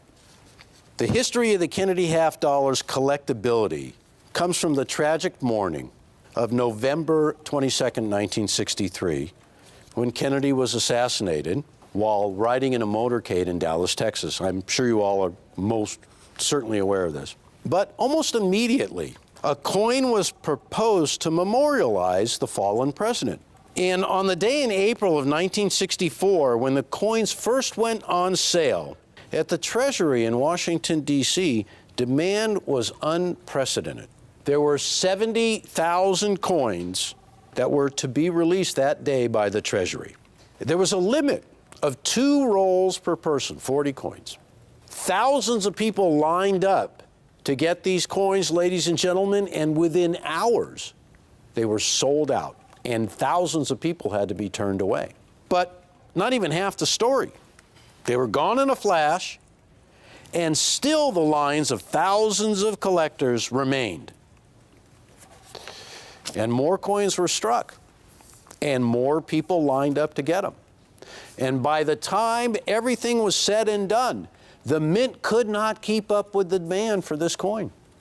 All told, between Philadelphia and Denver, there were nearly 500 million of these Kennedy half dollars issued. And I'm going to stand here and tell you right now that you are looking at some of the very earliest ones. And I don't just speculate on this. I've made a good case for it. And you see it in black and white. And I think the Kennedy half dollars, that tragic event, it had changed the world. But it was one of those events, one of the earliest events, that was actually broadcast live on TV. And I think that has contributed so much to the demand for the Kennedy half dollar, especially the original one, because it's a memorial to the fallen president. And if you were around back then, you might remember where you were when you heard that Kennedy had been assassinated. I remember it very well. And you probably remember what were known as the 4 dark days of history. Between the time when Kennedy was assassinated, Johnson was sworn in as president on Air Force One, and the nation mourned the president. 4 days. Almost immediately, in fact, 5 days after Kennedy's assassination, the Treasury Department contacted the Mint and said, we want to issue a new coin to the fallen president. And so, Gilroy Roberts and Frank Caspero, 2 famed Mint employees, already had a design. And here's the part that really connects it all together. You see the picture of Kennedy approving in 1961 his inaugural medal. And you'll note that the design of the inaugural medal, well, the obverse, Kennedy's profile, was done by Gilroy Roberts, and the reverse by Frank Caspero. So it was natural that the 2 men who actually got approval from the president himself to produce the inaugural medal used that same design that was approved by Kennedy with a minor tweak to the reverse. The presidential seal became bigger. So Kennedy approved the inaugural medal, and the design of the inaugural medal was used on this Kennedy half dollar.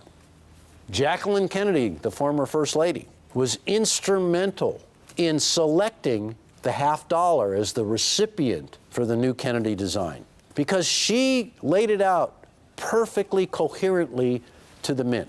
Remove Benjamin Franklin from the half dollar. He was a great founding father, but he was never a president. And in fact, he'll remain on the $100 bill. So immediately, the coin went into production. Can you imagine? 5 days after the assassination of Kennedy, the nation was planning a memorial to the president that would endure forever. And this coin has become the epitome of a historical connection to an event, collected by numismatists worldwide. Kennedy had an effect on the whole entire world.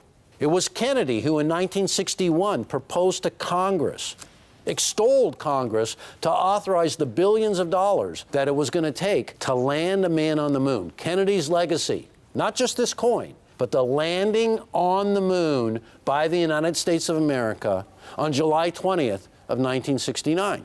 An event that changed the world, that was celebrated by most of the world, that was watched by most of the world. 1969.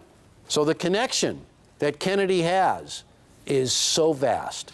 Not just the moon landing, but a lot of other parts of Kennedy's administration have really gotten a lot of play these days because the Kennedy half dollar is behind all that.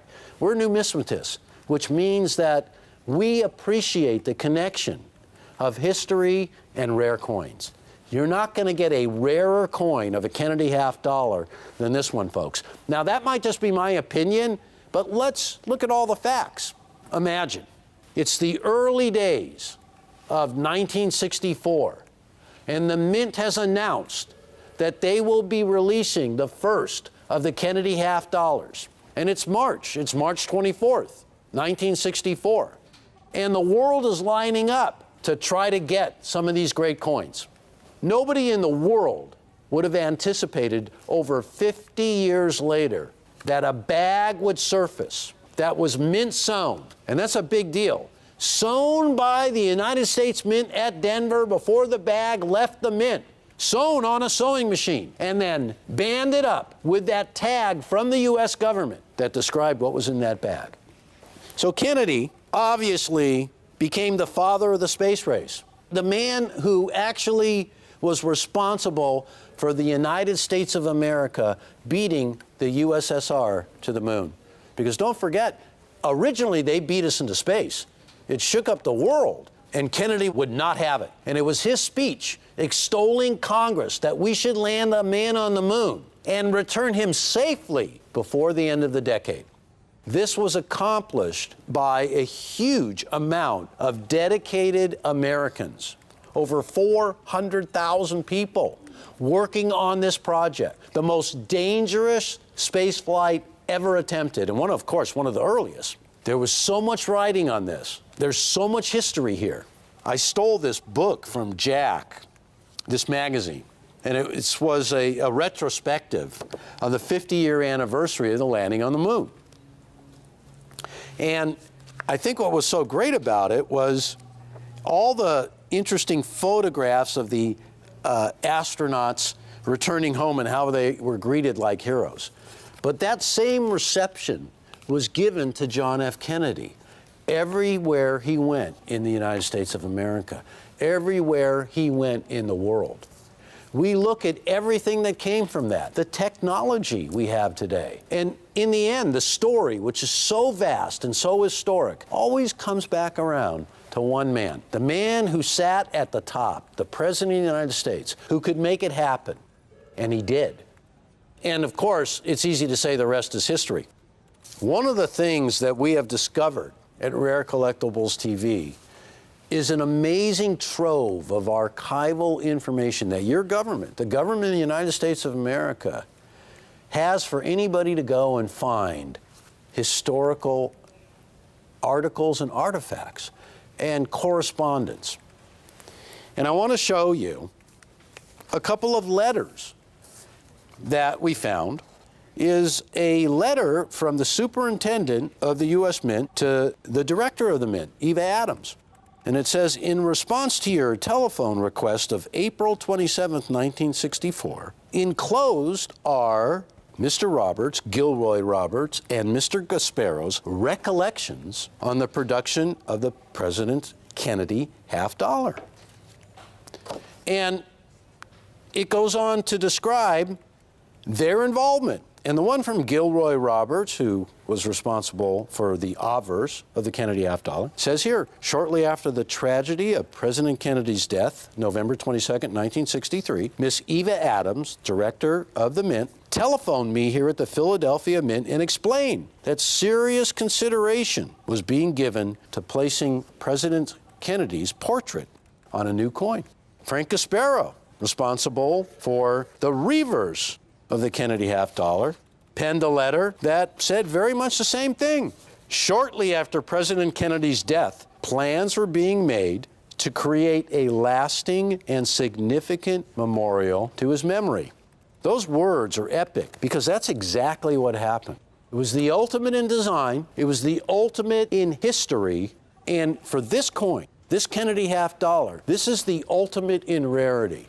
And I have to tell you, ladies and gentlemen, all the evidence that we see, all the history, all the archival information from somebody buying at auction in 1969, a Kennedy half dollar, not as old as this Discovery bag, mind you, same date, spending over $18,000 to acquire that coin. And I'll tell you what, history has been so kind to the Kennedy half dollar. Its legend, its demand, it tugs at your heartstrings. And that's why collectors today, numbering in the absolute millions, still collect the Kennedy half dollar. And not even still, collect the Kennedy half dollar more aggressively than ever before. But this is a unique opportunity, and I want to let you know once again, I don't think this opportunity is going to last very much longer. These are the very last coins that we've been saving for just an occasion like this. There are brand new Kennedy half dollars being issued right now from the United States Mint for the collector, and I love them. They're silver like this one. They're gorgeous. They have the same designs, that tried and true design that has never wavered. But these coins, ladies and gentlemen, represent a time in history when these coins were struck to be released into circulation. They never made it. Millions of people in 1964 had the opportunity to buy the original Kennedy half dollars. This particular group, which predates almost any that I've ever seen, was not being offered.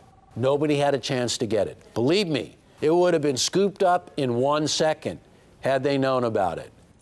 But today, as it is being discovered, we can offer it for $495. Now, earlier I showed you a 1964 Kennedy half dollar that came from a very rare special mint set. Now, they were not supposed to exist, but a few did. When they can be found today, they bring an amazing price, over $100,000.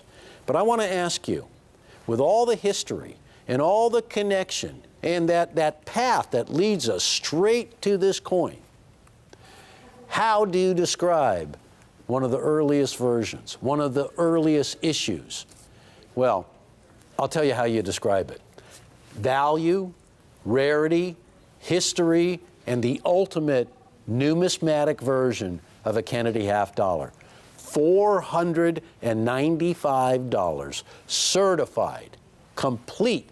Not just are they certified, but we offer this certificate with that glimpse of that label from that great day when NGC opened up this bag for all the world to see. Only here on Rare Collectibles TV, and I want to thank you a lot for watching, and remember, $495 for a Discovery coin from the Discovery bag of Kennedy half dollars. Thank you so much for watching.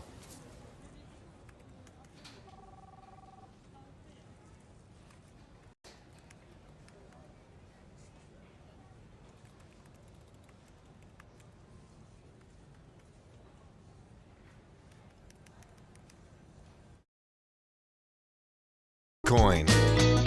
Morgan silver dollars. Buffalo nickels. American Silver Eagles. Lincoln Wheaties. Walking Liberty half dollars. Standing Liberty quarters. Franklin half dollars. My personal favorite, Ancients. Kennedy half dollars. Cameo proof coins. Pandas. Steel cent. Liberty Head and St. Gaudens double eagles. Eisenhower dollars. Some say diamonds are a girl's best friend, but I say it's a gold St. Gaudens. Peace dollars. Coins from the screw press era. Cap bust halves. Can't choose? You don't have to. Rick, James, and Jack have all your favorite coins.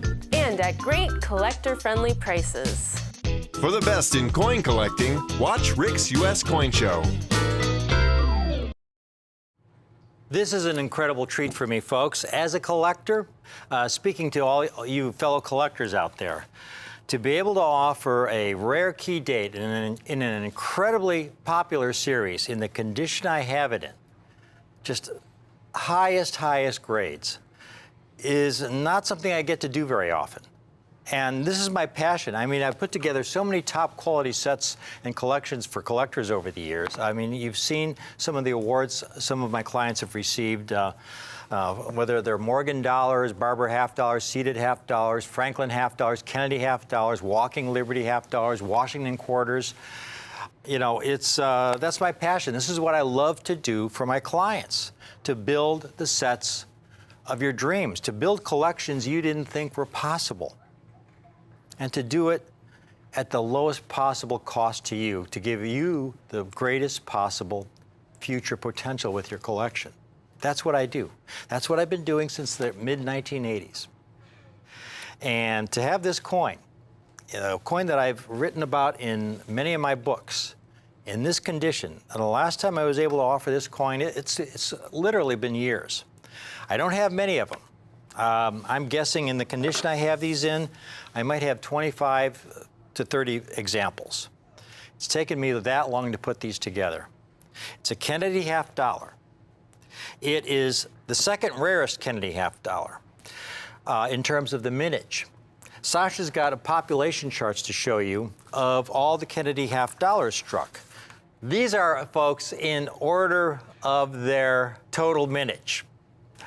From the highest mintage Kennedy half dollar proof to the lowest mintage. And this is just the first page. Again, this is for the entire series. The first year of issue is 1964. You can see they struck almost 4 million 1964 Kennedys in proof.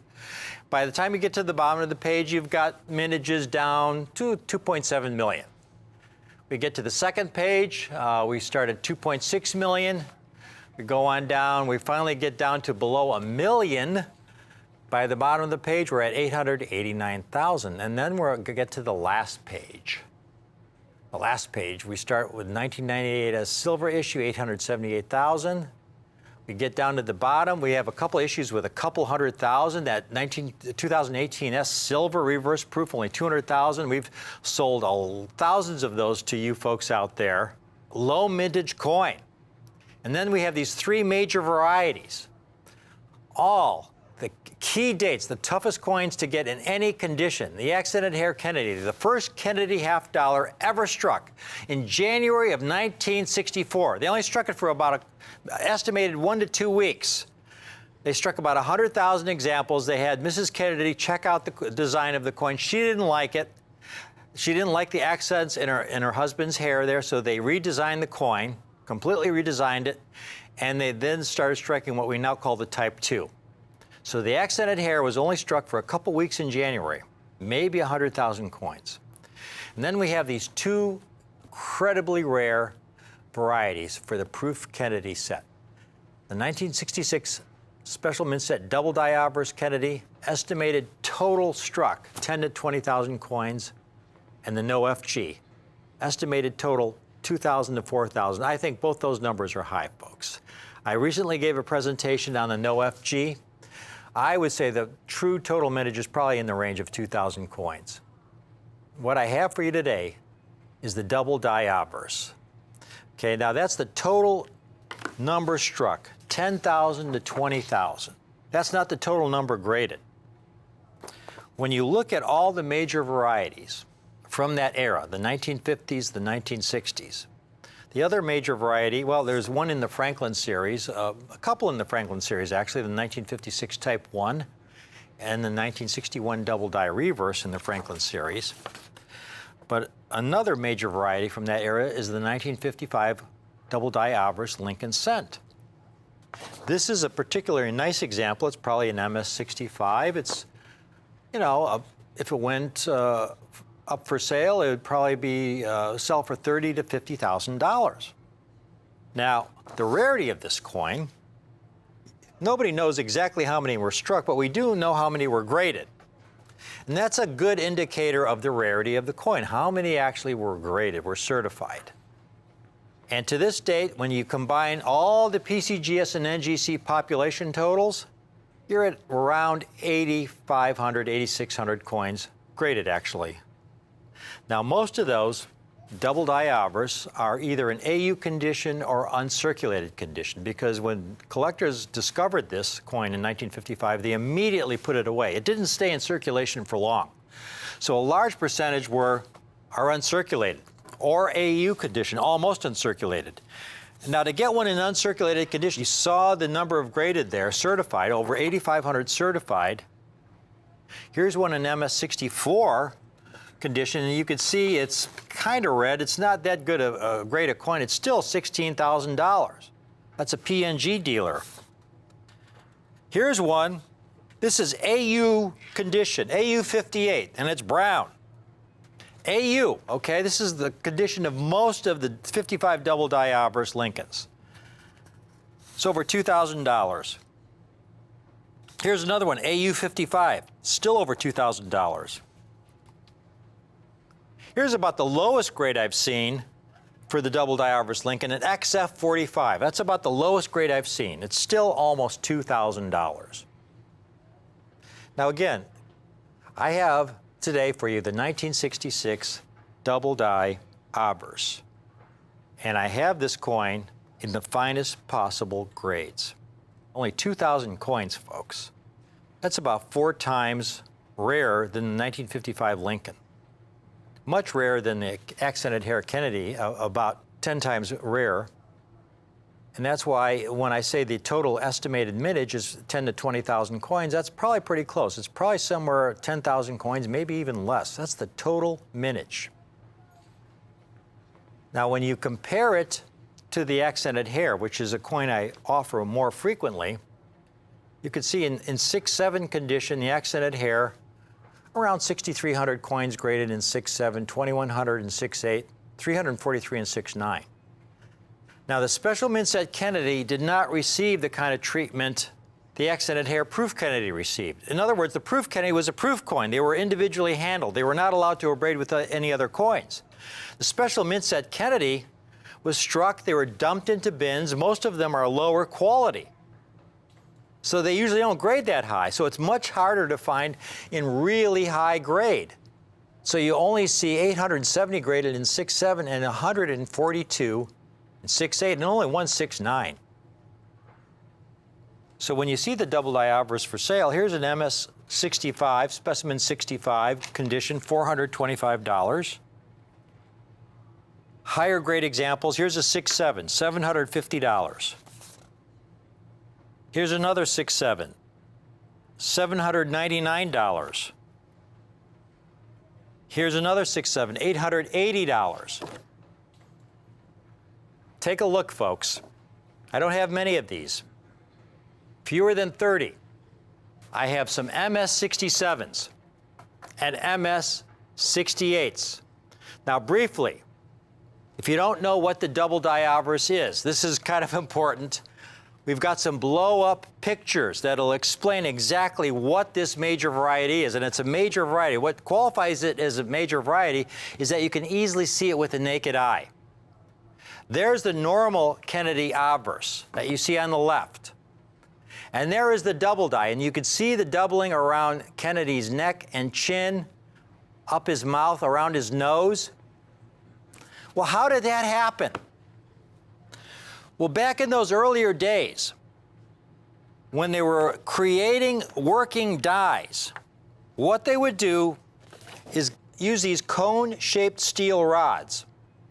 And they would use these steel rods to make the master dies, which were then used to make working hubs, which were then used to make working dies to strike the coins. In those earlier times, to make a working die from a working hub, they needed to strike that working die more than once, sometimes 2 or 3 times. So what they would do after the first strike is remove the working die and heat the metal. They would call it annealing. They would heat the metal of the working die to soften it. And then they would put it back in place and have the working hub strike it again. And they would have these adjustment marks, as you can see here, on the working hub to make sure that the working hub and the working die came down in the original position from the first strike. In the case of this 1966 double die, they were misaligned. So when that working die was struck a second time, the misalignment caused the doubling you see here, and the doubling of Kennedy's chin. If you're building a top quality proof Kennedy collection, this is one of the most important coins you could acquire. And there are so many Kennedy collectors out there. You know, I know that, I mean, when we offer the modern Kennedy, the 2018, we've sold thousands of them. The 2017, we've literally sold thousands of those. The sets that we offer, the late date sets from 1977 to present, incredibly popular when we're able to put them together. But now we're talking about one of the rarest dates in the entire Kennedy series. Total mintage, perhaps 10,000 coins. Only a couple thousand struck. When I helped PCGS and NGC develop the PCGS set registry and the NGC set registry, we had to decide what the value of each coin in the set was. In other words, we had to give a weight to each coin. You know, rarer dates get more weight than more common dates. And so in the case of the Kennedy half-dollar set, here's the weights we established for the Kennedy half-dollars. The regular variety Kennedy got a weight of 1. However, because of the absolute rarity of the accented hair, tremendous absolute rarity, only 100,000 struck, estimated, we gave that a weight of 2. Then you see the 1965-66 SMS gets a weight of 1. The no FG, total mintage, maybe 1 to 2,000 coins. That's the King Kong. That was in another presentation, gets a weight of 3. But then that double die obverse, right behind it in rarity, also gets a weight of 2. There's only one other coin in the entire series, folks, that gets a weight of 2. You go through the rest of the coins in the set, they're all 1s. The only other coin is the 1981S Type 2, extremely rare, certainly fewer than 100,000 struck. You go through the rest of the set, they all get a weight of 1. They're all easy to locate in proof condition. They have higher mintages. What I have for you today are the finest examples I have in my inventory in mint state condition. I have these coins in MS67 and MS68, and you can see the populations there. Only 870 in 67, 142 in 68. That's PCGS and NGC combined. Take a look at these. We have fewer than 30. I'm going to end this presentation in just a couple of minutes because, again, I have so few of these. It's taken me well over 2 years putting these together in the condition you see these in. You saw what dealers are selling some of these for in MS67 and MS65. I mean, 6.5 is going for $400 or $500. 6.7 is going for $800, $900.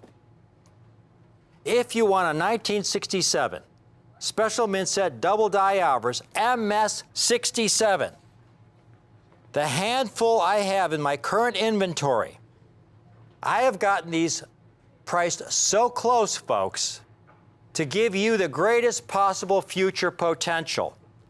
Now, there was a Franklin that recently sold for over $100,000 in auction.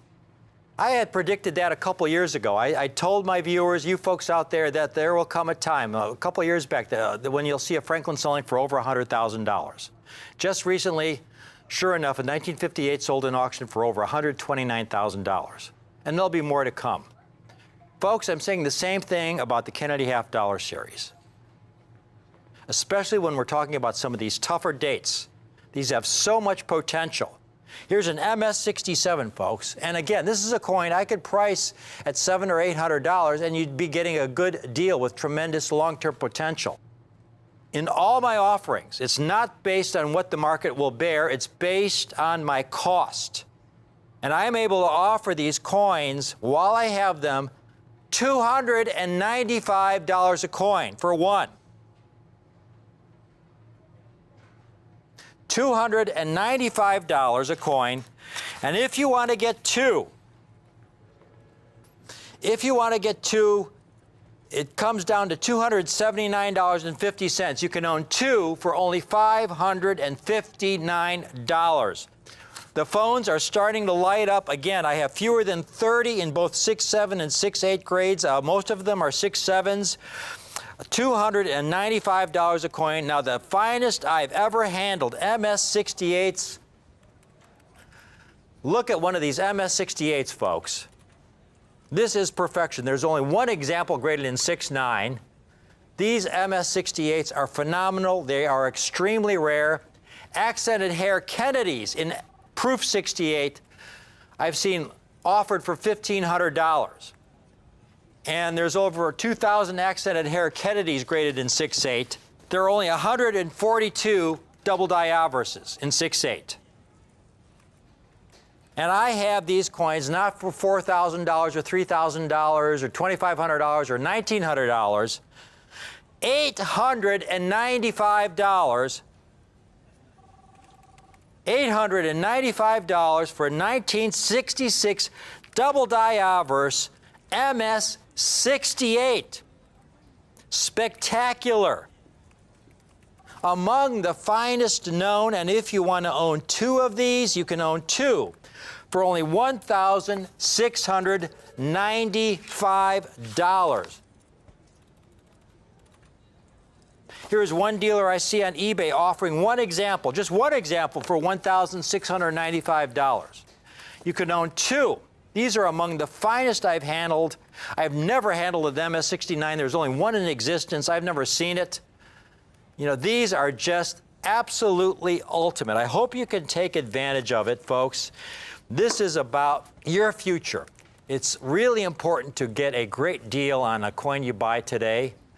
But even more importantly is buying coins that have the greatest possible future potential. Here you have the second rarest Kennedy in the Proof Kennedy series in terms of absolute rarity. In other words, the total number struck. Perhaps 10,000 were struck total. The only coin that would be rare would be the 1966 No FG. And that coin is off the charts. The 1966 double die obverse, as you can see there, if you've just tuned in, $295 for a 6.7, $895 for a 6.8. It was a major doubling of the obverse portrait of Kennedy. You can see there around the chin. It's really obvious to the naked eye. That's why it's one of the major varieties in the Kennedy half-dollar series. Because to be a major variety, it has to be something that's really obvious to the naked eye. And this is, along with the accented hair Kennedy, along with the 1966 No FG, and along with the 1981 S Type 2, this is one of the major varieties in the series, and it's among the rarest, and the coins I have are among the finest known. If you want to build a top quality Proof Kennedy collection, this is, needless to say, a must-buy opportunity. In this condition, folks, and at this price, you need to jump on it. It's really a great, great opportunity for you, for your family, for the long term. Thank you for watching.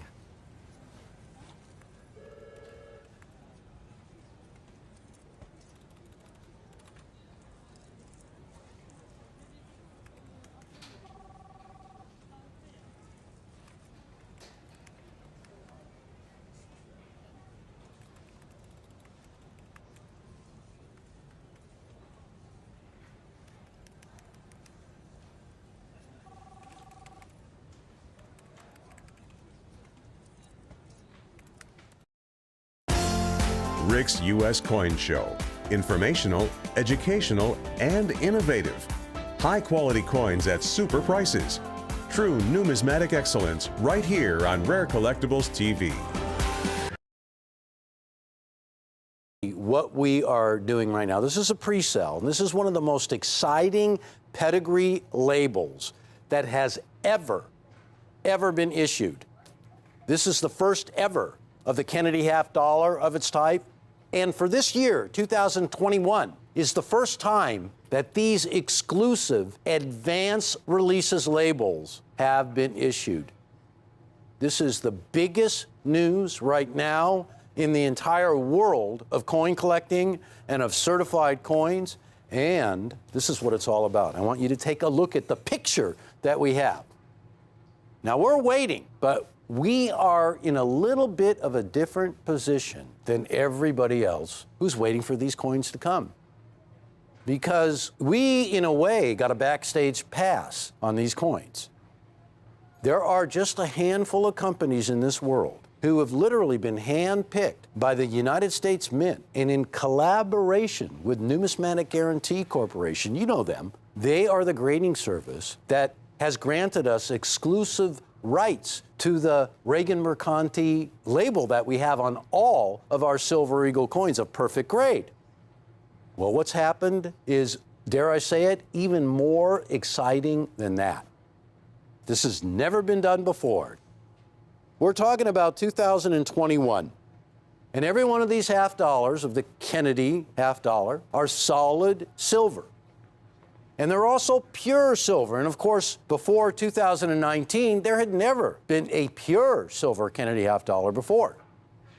Also the grade, let's not forget that, they're Proof 70 Ultra Cameo. And you cannot get a higher grade because it's indicative of perfect condition. And you cannot get a higher designation of the cameo effect of the coin, that mirrored background and satiny foreground of the coins.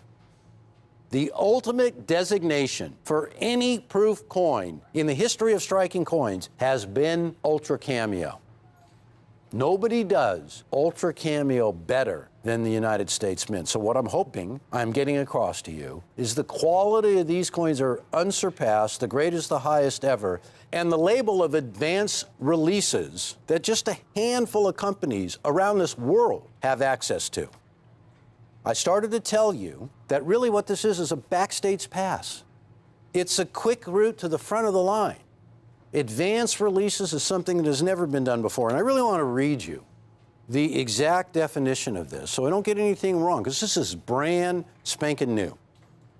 You have seen it, by the way, on the Silver Eagles, but you have never seen it before on the Kennedy half dollar. And the other thing I want to tell you is I have been searching high and low. And right now I can stand here and I can tell you that Rare Collectibles TV is the first company out of the gate who is going to be guaranteed to get some of these coins. We are one of the companies that are in on this deal, and it's very special, let me tell you, but I want you to know, please give us a call. This is going to be huge. The phones are not going to stop ringing. It is going to be incredibly chaotic. But right now, while there's still a little calm before the storm, get on the line to get one of these coins. We are talking about not $1,500 or $2,000. You know, when these issues that are so special first hit the market, you see a mad dash for them, and people will be out and just to pay anything just to be guaranteed to get one of these coins. One of the reasons why there's such a mad dash all the time for these coins is right here. Let's take a look. When you go right down to the bottom line of this chart, what you see is historically and traditionally, even the first bottom two lines, or I should say the bottom two lines, the percentage of proofs versus business strike of the proof Kennedy half dollars, of which this 2021 is certainly one of, is only 3.6%. The percentage of proof strikes that are certified perfect Proof 70 grade is not even half of 1%, not even a quarter of 1%, 0.15%. Most of you collectors out there are also Kennedy half dollar collectors. You collect Morgan dollars, you collect gold, you collect the Lincoln cents, all of the greatest rarities that we sell. And I think maybe up at the top of your list, in some cases at the very top, is the Kennedy half dollar. This is a coin that has been aggressively sought after by collectors, by history buffs, over the years that since the coin has been issued and first issued in 1964. The way we stand today on every Kennedy half dollar, the anticipation of these coins coming out has really cleaned the shelves out of all Kennedy half dollars. This is not something unique to coin collecting right now. I've seen it with Morgan dollars and Silver Eagles. It's a mad rush to get every single one of the coins coming out today. This one, again, is right there at the top of the list. I want to describe to you, in fact, I want to read to you directly off NGC's website their definition of the advanced releases. NGC offers the advance releases designation for select coins. Not every coin is going to be eligible. That are purchased by designated mint customers, that's us, prior to the publicly posted first day that the mint makes the new coin available for sale. The most exclusive label. That's what we're dealing with here. Now, you may have heard that a small handful, a group of dealers like us that purchase quantities from the U.S. Mint almost on a daily basis have been granted some special access to these labels and really invited to move to the very front of the line ahead of everybody else to get the very first of these coins. And if that it wasn't enough, the label of advance releases speaks to the fact that days before the public notice of release is when we get a chance to get the coins. So naturally, everybody wants one. It's never been done before. $289. I really fear that there's not going to be enough of these coins for all the millions of collectors of the Kennedy half dollar. This table that I'm holding in my hand is from 1964 all the way to the present time. And it features mintages from every single year. And you know something, folks? You take a look at them, and there's millions and millions of coins. Well, every one of these coins are for the collectors, though. They're all proofs. The business strikes, if those figures were up here, it would go on for pages and pages. It would be like a small phone book. And there's millions of those collectors. But when you look at these coins right here, folks, these dates, these mintages, you can bet that each and every one of those coins represents a collector. That's what you're up against. Now, we know that they never make millions of these coins. The coins have small mintages year in and year out, especially lately. There's a lot of evidence of that. We anticipate that this year as well. But I will tell you this. This is the most exclusive label for the following reason. You have to be invited to get in on this label. We had to be invited. It's not open to everybody. It sounds a little bit like favoritism, doesn't it? Aren't we glad?